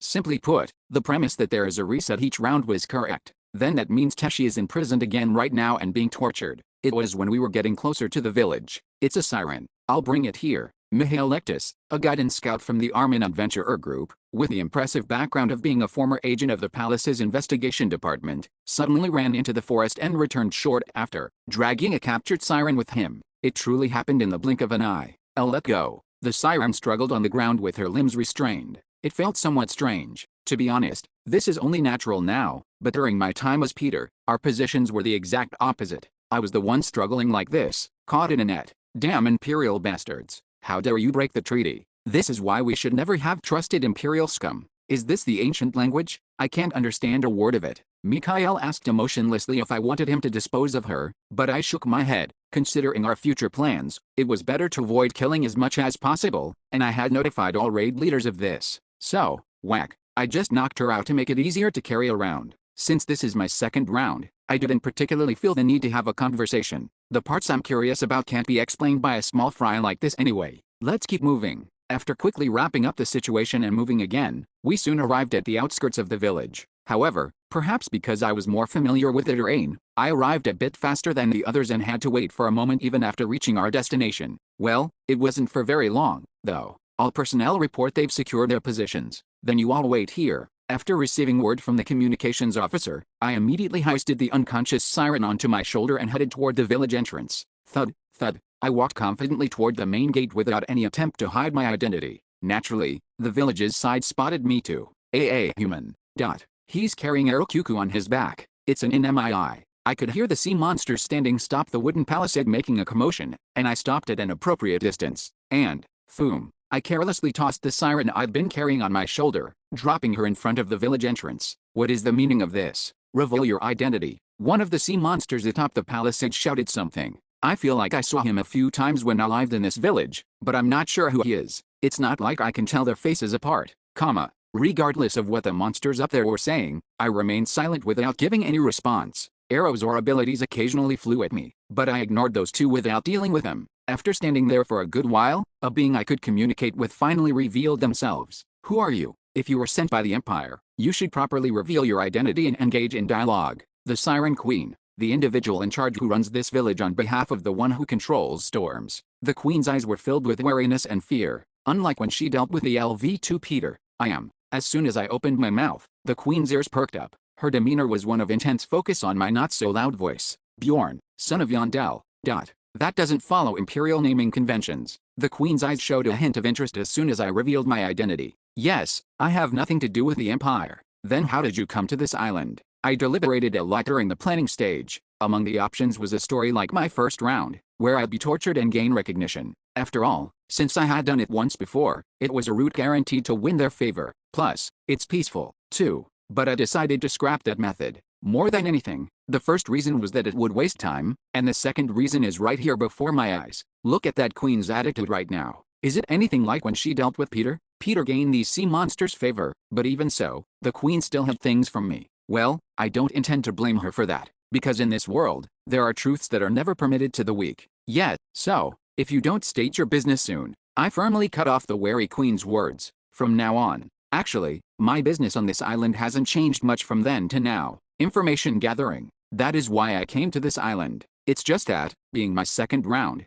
the method has changed quite a bit. Isn't the standard for a second round to breeze through things? Just like this. I, Bjorn, son of Yondel, will be occupying this island. The moment my words ended, the monsters standing on the palisade, including the Queen, all simultaneously readied their weapons. From my perspective, it was a completely futile action. It would be best to lower your weapons. You cannot handle all of us by yourself. Actually, even by myself, laying this village to waste would be nothing, but these guys don't know what kind of person I am. So, I should show them a little consideration. After all, if you show a nuclear bomb to a caveman, he'll just wonder what it is. A more intuitive method is needed, so you're the one who should. Snap. The moment I snapped my fingers, cutting off the Queen's words, unconscious sea monsters were thrown from the forest. 1, 2, 3, 4, 5, 6, 7, 8. Wow, they sure caught a lot. The patrol's units? What is this? Anyway, does she still not grasp the situation? The raid members who had been hiding in the forest all stepped forward simultaneously, revealing themselves. The reason we didn't move together from the start and departed from different locations was precisely for this moment, so that not a single one could escape, to achieve a perfect encirclement. Upon seeing the hundreds of people surrounding the entire village, the Queen's face went pale, an expression that suggested she had completely lost the will to fight. Well, being caught in an encirclement designed for annihilation is bound to elicit that kind of reaction. Lower your weapons. I spoke with a slightly different nuance than before. But what's this? This time, their reaction was a bit different, as the queen nodded with a devastated expression. The monsters, who were at a loss for what to do, lower their weapons one by one. They didn't even pretend to listen when I asked nicely. Why does everyone only listen when I say things in a mean way? As a peace-loving barbarian, I couldn't help but feel a sense of devastation. But if that is the absolute, immutable truth of this cruel world, then I too must follow it. Crash. Smashing through the wooden palisade gate, which was the definition of shoddy construction, I stepped into the village and said to the stunned villagers, "You're all needlessly large, so our levels don't match. Actually, considering my height, I don't particularly need to look up at either the sirens or the queen, but in this situation, that isn't the appropriate eye level. Kneel. In this world of survival of the fittest, looking someone in the eyes is an act reserved for equals. Then I'll grant you a conversation." Twucking nicely as Peter that one time was enough. Chapter 905, Second Round, 4. It's truly a curious thing, my queen. We must fight to the end. Did you not see our palisade be destroyed? Of course, not all of them may be monsters like that one, but look at the patrol members who were already captured. Not a single one was able to send word to the village, and among all those people, not one appears injured. But, enough. I will agree to speak with them for now. If they're not Imperials, we might be able to reason with them. In fact, none of the captured patrol members have been killed, have they? In the past, these sea monsters only barely came to believe I wasn't an Imperial after torturing Peter. But why was it different this time? Even though I didn't try to persuade her at all, the queen believed I wasn't an Imperial. Maybe it's a bit ambiguous to say she completely believed it. The queen simply wants to believe that the invader with the peculiar name Bjorn, son of Yondel, might not be an Imperial, because that's all the wheat can do. Well, the fact that they couldn't understand our language probably contributed to that hopeful thinking as well. Oh, it's quite fascinating that the monsters aren't charging at us. Viscount Yondel is even having a conversation with them, though it's in the ancient language so I can't understand a thing. Monsters that can communicate. All the expedition members, having entered the village and now monitoring the kneeling villagers, seemed fascinated by the situation itself. It makes sense, given that the monsters of the labyrinth display killing intent toward explorers as if they are underwreckers. While there are many entities like goblins who flee when at a disadvantage, most monsters charge at people trying to kill them until the very end, even with their limbs torn off. I say, didn't you mention you know the ancient language? Might I ask you to interpret? I'm rather curious about what sort of conversation they'll have. Ahem. It's not like I'm taking my time to decipher a book, and with them exchanging words so rapidly, I can just barely understand simple conversation at best. You were bragging so much about knowing the ancient language just a while ago. Oh ho, so you don't want to hear then?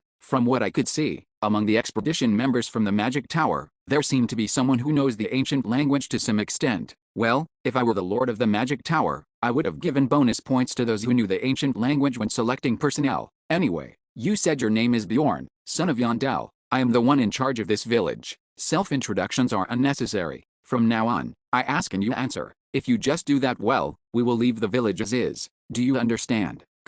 If you understand, say you understand.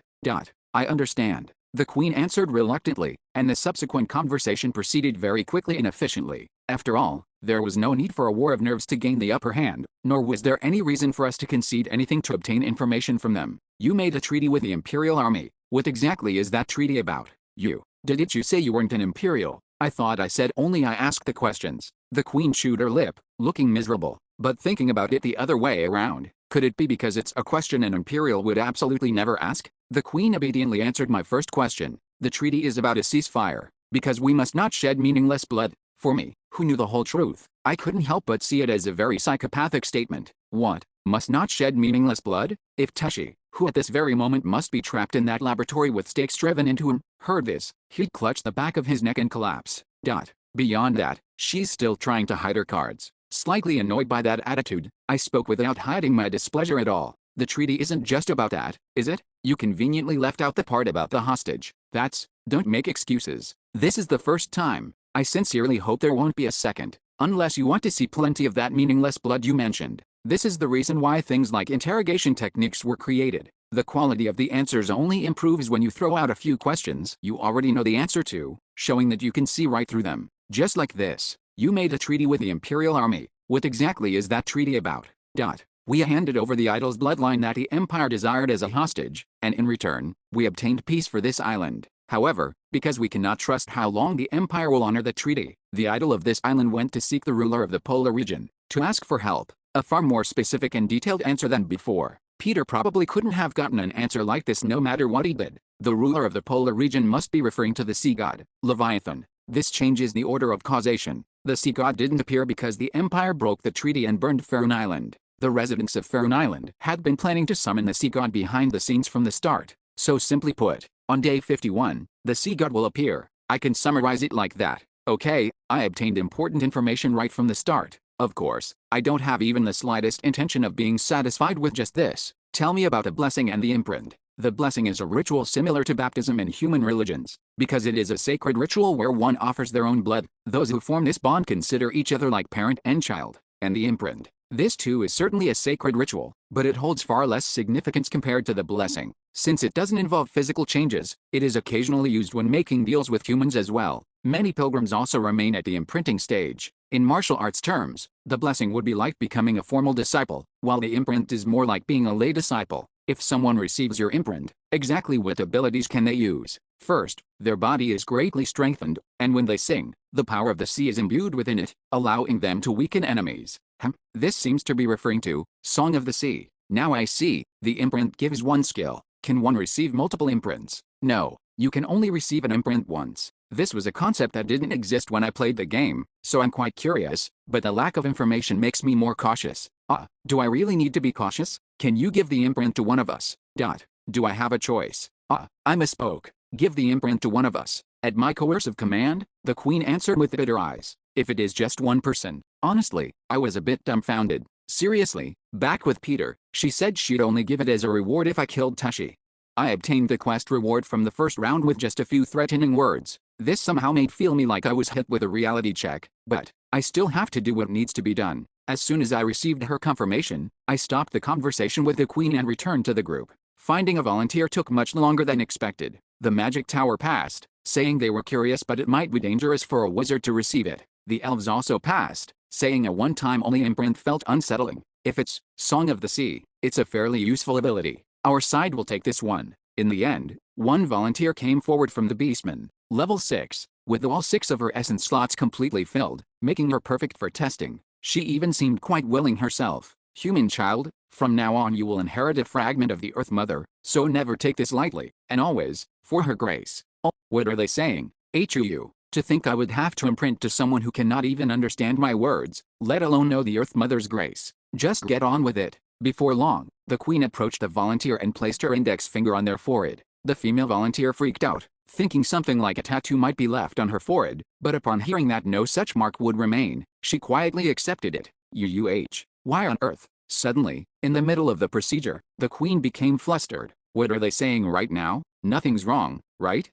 Right. I don't know. She looks flustered though. What's the matter? If there's a problem, speak. It's just, the imprint won't take. It is as if there is no room left in her soul to engrave the imprint. Has this person already received an imprint? I answered no to the queen's question, but inwardly, I had a hunch. No, it was more than just a hunch. I was certain. This uses an essence slot, doesn't it? The imprint was even more trash than I expected. It uses an essence slot? Then who in their right mind would receive something like a siren queen as an imprint? When I shared this information, the other representatives had odd reactions. It uses an essence slot. It's not as good of an arrangement as we thought. Still, it doesn't seem too bad. If it were a stronger entity than a siren queen, the story would be different. Well, certainly. Hearing that, it's not complete trash. At the very least, it means you can copy an essence. Are there any volunteers among the suitable candidates with an open slot? Since it's a rank 4 essence, there should be some. We conducted the recruitment process again to obtain accurate data, and for some reason, unlike the first attempt, there were multiple volunteers. Learning the fact that it uses one essence slot must have eased their anxiety. I suppose the concept of essence is far more familiar to us than imprint. After all, even barbarians have a similar ritual called soul succession. Fortunately, this time it finished without issue. The next volunteer, who had an empty essence slot, successfully received the imprint, and after running a few quick experiments, we obtained valuable data. Imprint equals essence. This is now a completely confirmed formula. Whether the imprint can be removed at a temple is something we'll have to check once we return to the city. Somehow, I feel like it might work. Anyway, now that I knew exactly what the reward for the quest Peter received was, at first I felt deflated, but now I'm also a bit angry, and for good reason. What was the quest content again? It was to infiltrate the Imperial Army, which has the chief researcher and even Berzak, and kill Teshi. The reward for completing that insanely difficult quest was just a rank 4 essence, and not even a guardian class essence, but a regular essence? What kind of conscience? The more I think about it, the more absurd it is. But on the other hand, I also wonder if I was thinking about it the wrong way entirely. After all, I'm a Dungeon and Stone player. A rank 1 difficulty quest with a rank 4 reward. Dungeon and Stone is definitely a brutal game, I won't deny that, but that doesn't mean it pursues such unreasonable exchange rates. Therefore, it's more correct to think of it this way. Threatening them with a blade is the standard route. Well, it makes sense. Destroying this single village is at most around rank 4 difficulty, isn't it? A rank 4 quest with a rank 4 reward. As expected, thinking this way puts my mind at ease. Well, it's not really something I need to worry about that much, though. Anyway, returning to the original topic, bring Lemia, Tetrarchia's younger twin sibling. Inwardly, this was the agenda item I considered most important in regards to visiting this island. In fact, despite having lived on this island for about a week, I had never even heard a mention of Lemia. How do you know about that child? Watching the queen panic as if a vital point had been struck, I grinned. How do I know? Because I heard it from Teshi in my first round. Though, due to the implicit unwritten rule of regressors, I can't honestly reveal that.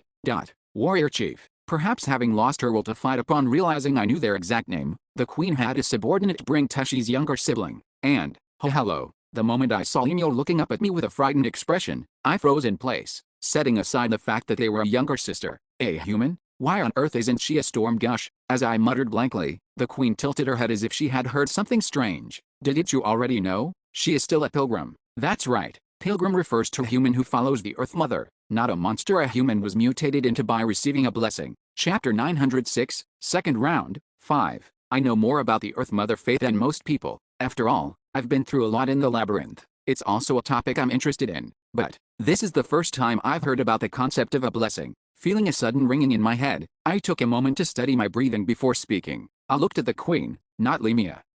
Were you all once pilgrims as well? No, that is not the case. Bestowing the Earth Mother's blessing is a sacred ritual that happens but once in a lifetime, if at all. That's why those who receive the blessing are extremely rare. Excluding this child, all members of this village are purebloods like myself. Right, so not all monsters were originally human. That makes sense, actually. After all, monsters existed even when I experienced the Empire while role-playing as a mercenary in the rift on the first basement floor. The Earth Mother faith was a religion for monsters to begin with. Pilgrims were what they called those who betrayed humanity and sided with the monsters. Pilgrims and purebloods, and the blessed. To summarize, they were divided into 3 types, and for starters, Tetrarchia was one of the blessed who had transformed into a monster even down to his appearance. But, the system definitely used the term pilgrim though. When I played Dungeon and Stone, the Lord of Tears, Tetrarchia also had the title Twisted Pilgrim. I clearly remember that whenever Phase 3 started, the message "The Twisted Pilgrim rejects fate" would always appear. So, what exactly is going on here?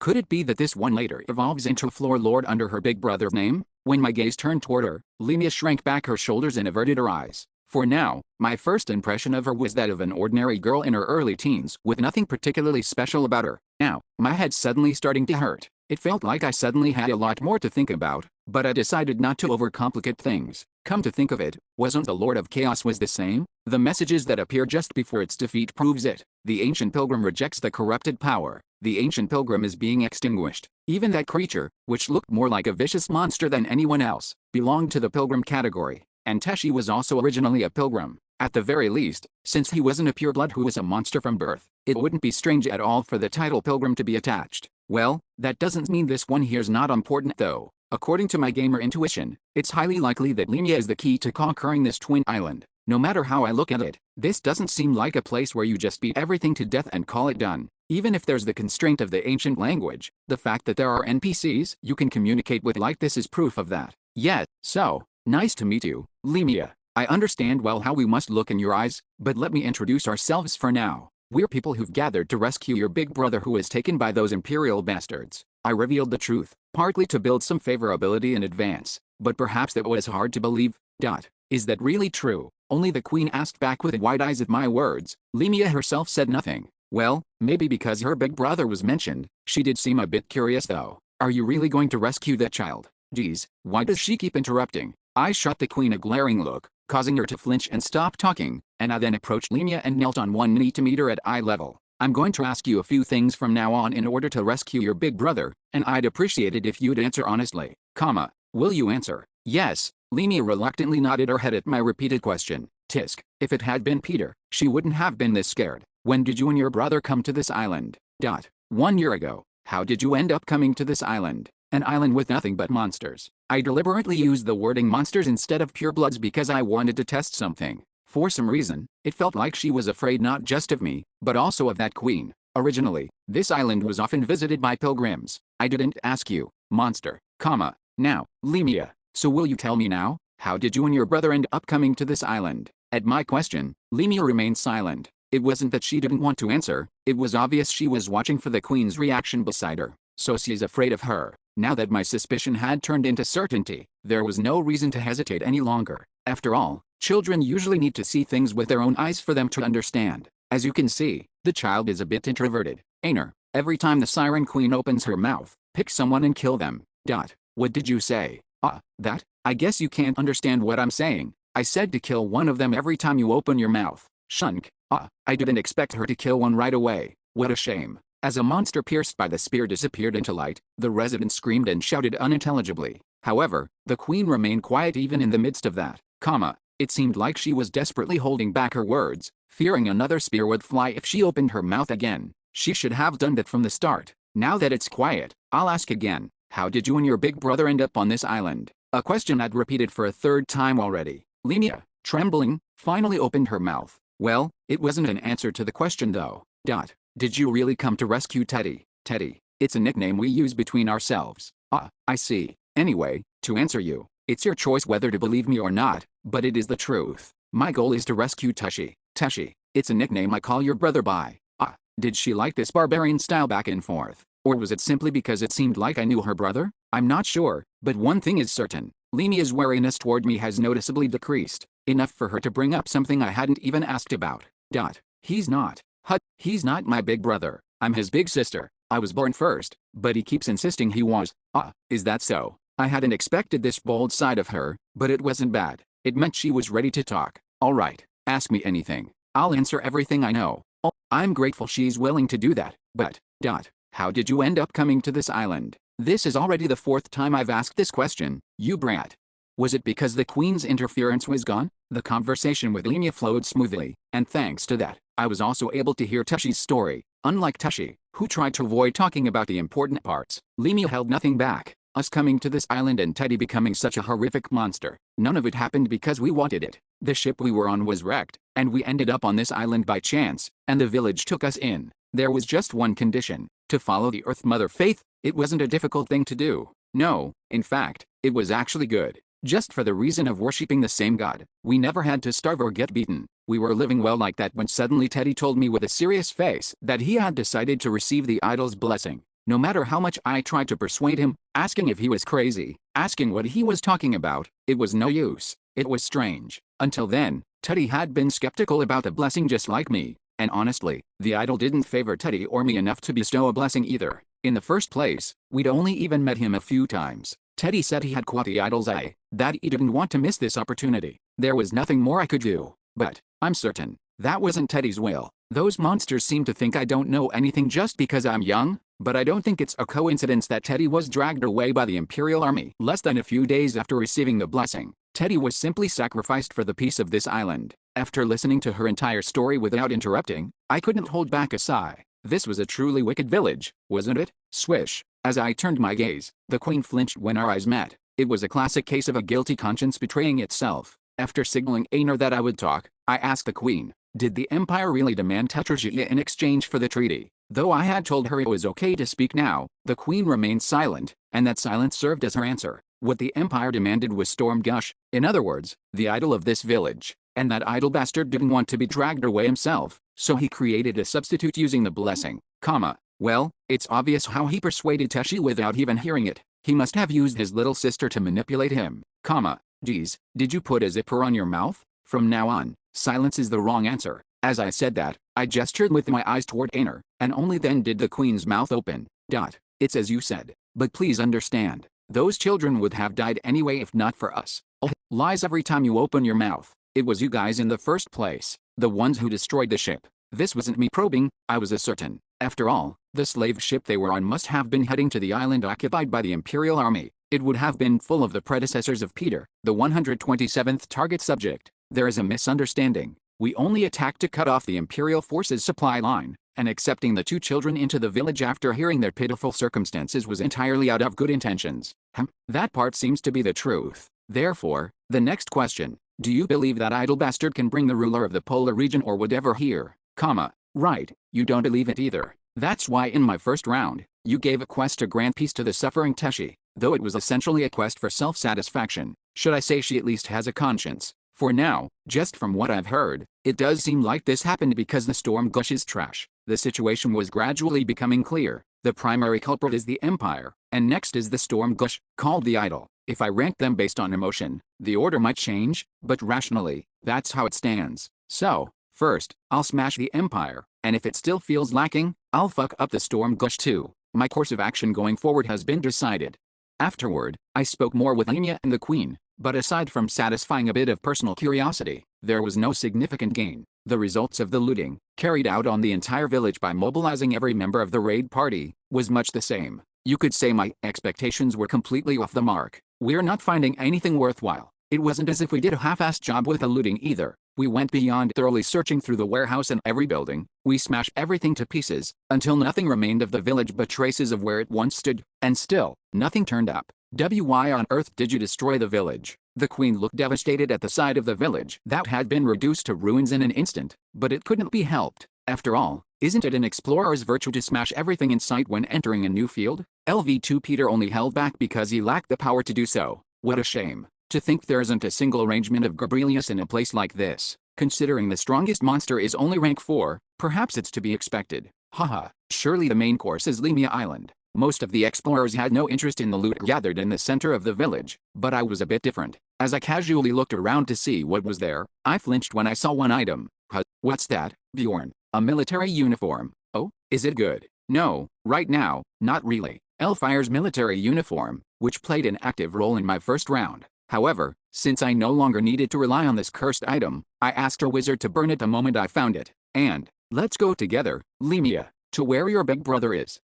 I told you I'm the big sister. Anyway, taking only Lemia with us, we left Faerun Island behind and once again led the invisible fleet toward the Island of Beginnings. Of course, I didn't know what the true clear conditions for this area were, nor what role Lemia would play here. But so what? I'll figure it out as I smash things. There's no need to strain my brain anymore. With this current raid party's specs, even if we just bash our head against theirs, the opposing side's head will break first. Chapter 907, Second Round, 6. The total personnel of the Twin Island raid party numbered 436 people. Honestly, at this point, it would be fair to call it an army rather than a raid party, and they're even elites carefully selected from each race, at that. This raid mobilized not only veteran explorers who had retired and returned to active duty, but also a large number of rookies who had been lucky enough to avoid the dimensional collapse event. In effect, the beastmen and elves have staked the fate of their entire races on this. Though, if it weren't for the aspect about only losing memories when you die, such a grand raid party would never have been assembled. Anyway, as a result of various circumstances falling into place, this extravagant raid party was assembled, and thanks to that, it became impossible to execute a plan that would have originally been nothing more than a pipe dream. Just like this. As soon as the wizards of the magic tower had spent hours painstakingly preparing was completed, the party members each began letting out screams. It was understandable, because right now, we were moving forward by riding on a tsunami tens of meters high, as if surfing on it. This is actually working.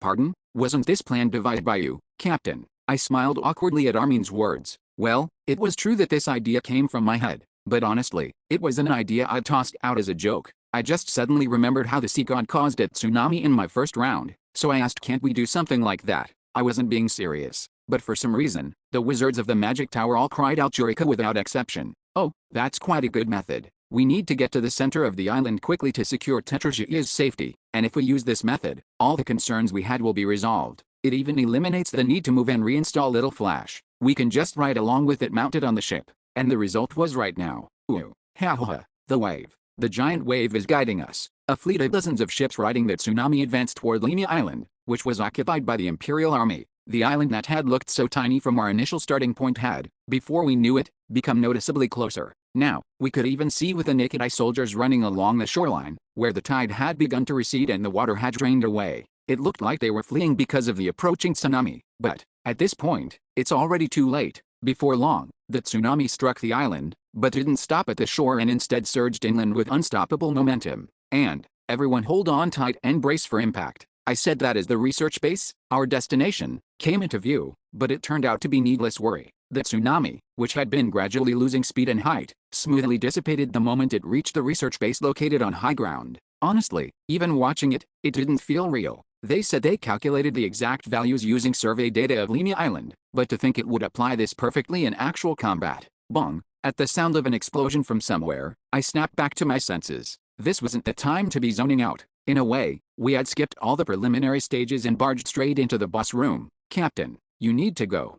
I leave things here to you. Leaving Armin behind to take over command, I jumped straight off the ship I was riding. Splash. The water was only shoulder deep while in my giantization state, and even that was rapidly receding due to the characteristics of high ground. By the time I come back out, this entire area will probably have turned into a battlefield. Well, not that it's peaceful right now, either. Enemy attack. All troops, assume interception formation. Despite being subjected to the absurd plan of launching a surprise attack by riding on a tsunami, the Imperial troops reorganized their formation and re-established their command structure with surprising speed. Unlike other monsters, they're tricky, I guess because they have high intelligence. However, since high-risk entities like Berzak or the chief researcher hadn't been spotted yet, I set aside my worries about my comrades and focused on my mission. From now on, time is gold. Splash, splash. Before the advantage of our surprise attack disappeared any further, I moved swiftly and soon entered the research building where Tashi was. In the first-floor lobby, soldiers who had fled to escape the disaster were gathered, and upon seeing me emerge soaking wet, they all drew their weapons in unison.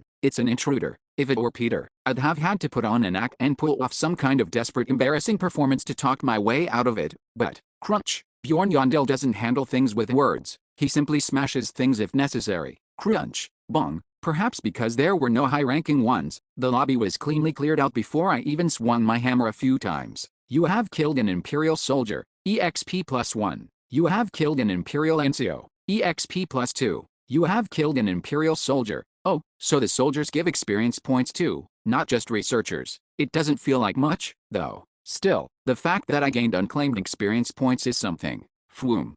That stings. Feeling a sudden pain, I turned around irritably to see a researcher holding out his palm toward me. What's this? As I stared at him, wondering what the hell this was, the center of his palm opened up and something like an energy blast shot out. Imperial researcher has cast particle emission. Oh, so this is how the researchers fight. This time I saw it coming, so I just blocked it with my shield, then rushed forward and smashed his head in. But what's this now? You have killed an Imperial researcher, EXP +3. An orb of light floated up from where the researcher's corpse had disappeared. Wow, they drop essences too. Well, considering their corpses disappear and they give experience points, it's only natural that they drop essences as well. If I eat that, would I be able to shoot that energy blast from earlier? Since it's an essence from a new monster, I could sell it for a pretty high price if I collected it in a test tube. But now wasn't the time for that, so I'll pass. Thud, thud. I quickly deactivated giantization, and headed down the stairs leading to the basement. I didn't notice it when I came here with my alt character, but the stairs are quite narrow. You have killed an Imperial researcher.